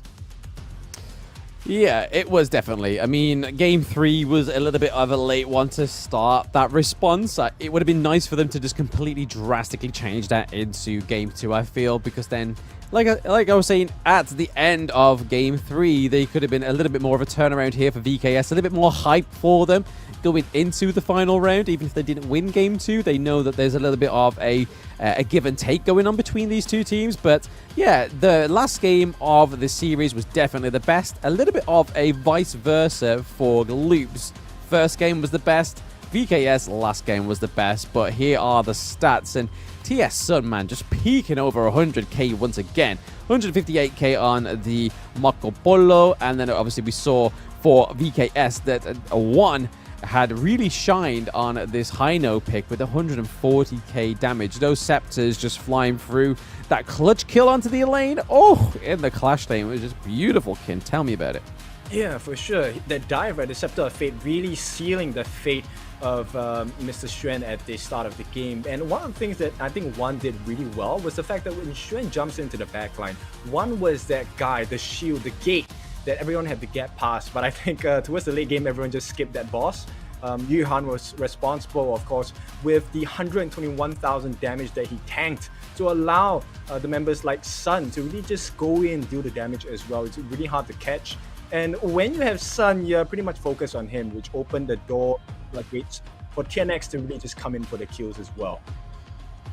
Yeah, I mean, it wasn't TNX's cleanest game, but then again, Yukio Tachiyaban is a little bit different compared to the likes of the Luna or anything along those lines, the flashier lines, because again, you could misclick, he could go the wrong direction. He's a little bit more squishier, a little bit more easier to lock down, but you can kind of see this it was the best performance for VKS, and you can see that in the goal difference there. Even though the goal difference was ahead of themselves for towards the end of that game, they still lost. So not the quite most accurate picture from the gold graph, but well played to VKS for trying their best in that last game. But MVP, I would imagine, goes to nobody else other than TS Sun once again. Kin, fill him in. 158,000 damage dealt, his resplendent revolver shooting the bullets of death for sure. You know, taking 67,000 damage as well. This is credits to the Leaping Savior. The shield value coming out from his support was what led him to be the monster that he is at the end of the game. We will take a look at the replay of the game as well. I mean, Blam, this was actually a big wrestling match, right? Back and forth all the way. Yep, from the top rope, from the top rope, from the top rope. It seemed like they had VKS pinned down in the early game, and it kind of looked like it was going to be a no-show for the rest of the match. But then VKS came back with some really good plays, like you saw there. One on the high note, actually played it a lot better than Danny in the jungle, I feel. Danny was just basically used as a slippery distraction of the high note, whereas VKS 1 was very aggressive with those pokes. But in the end, the positioning from Long and also just the tankiness from Zhang Fei was just ripping aside. Like you saw here, the funneling of the team fight, completely separating the Menki from the rest of his team, who's kind of like, guys, let me back here, please, please. And then just completely left outside and pretty much taken behind the shed and shot like a dog, unfortunately, for the side of VKS. But here we go. It was just another team fight. Not quite as clean here, but this is where we started to see the end of the fight for VKS. And then there's that Death on Sunset with the Vanguards coming through, just looking to clean up the crystal. And then Blazing Brilliance just finishing off VKS 1 at the end was just superbly played. But here is the bracket, Kin, and it looks like it's a Malaysia versus Malaysia grand final, and it's being hosted in you-know-where, Malaysia. So the crowd at the offline stage need to be super hyped tomorrow. Oh, for sure. And all Malaysian grand finals, that's what the home crowd wants to see. And, you know, very deserving of both these teams as well. They've dominated in the group stages, made quick work of their opponents in the semis as well. And goodness me, with the performance they've put in the semifinals, there's absolutely no reason why they shouldn't be in the top seed right here. So right now, tomorrow's game is really just cool to see who's the better Malaysian team to be able to represent them in the Esports World Cup. Yep, I mean, they'll both be there, but it's going to be interesting to see who comes out on top and takes the crown of the Season 2 Invitational. But here is tomorrow's schedule. So we'll be starting it off with a show match, which I'm super excited for, a little bit to break up the means of the full intensity of what this Grand Finals will be. You'll be seeing some very notable KPL players leading these two teams, which I'm super duper excited for. And then obviously LGD going against Team Secret as your grand finalists of the Season 2 Invitational.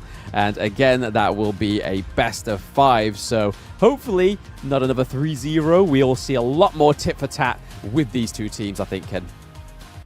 Yep, just fighting not only for the trophy of that $100,000 as the final prize, they're also fighting for the pride of their nation. It will feel a major difference, right? With people calling you, hey, number 1 of the country versus number 2 of the country. A lot to play for. The money is the perk, but the pride is the joy. Yep, the pride is definitely going to be one of the things that these teams have on their minds. But hey, I don't even know what's going on in LGD Pride's mind, because they definitely seem to just be stone cold killers on that stage and execute it pretty effectively.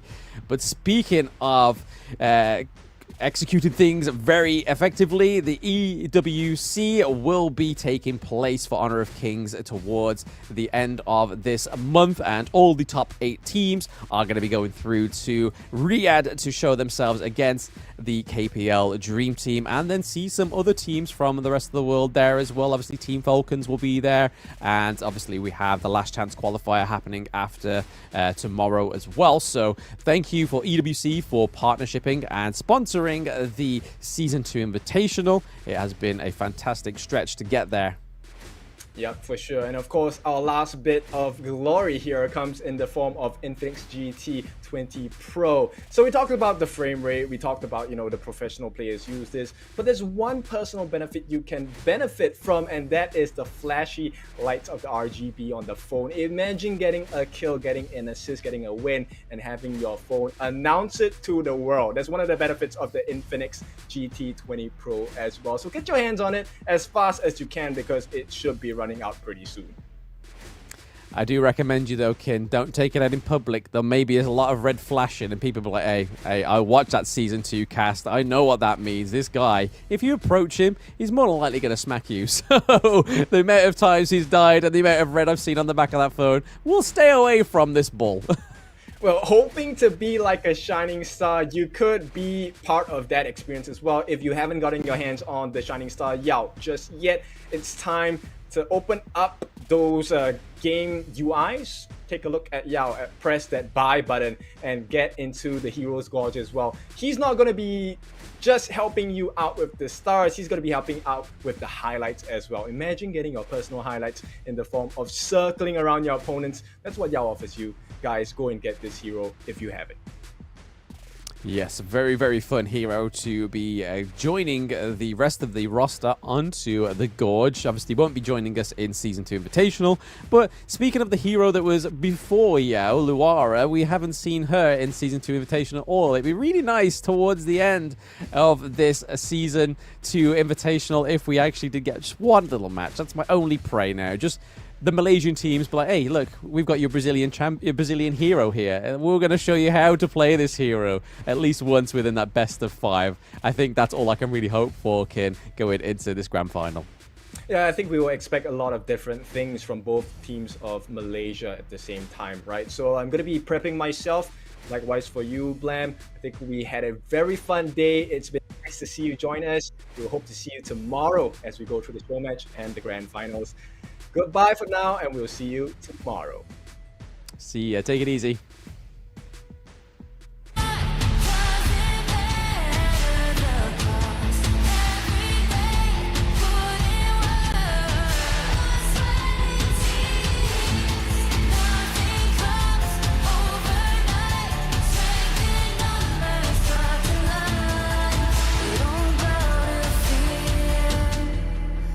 Sweat and tears.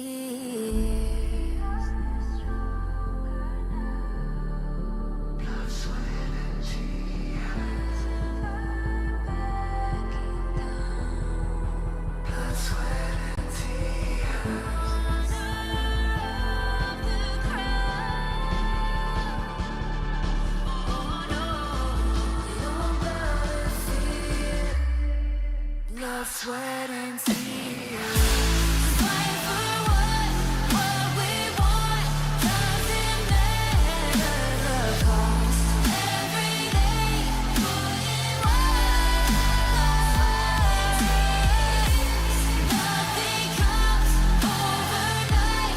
Strength in numbers starts tonight. You don't gotta fear the sweat and tears.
Cut through the sound of the rain. No matter how I feed the flame, you know I feel the darkness and the pain. All of the ways we tried to break free from the night, you know we made it out, we found the light. I fly so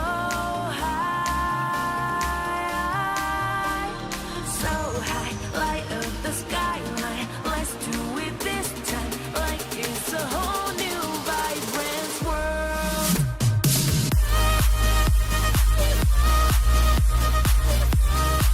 Like we're the only ones in this world.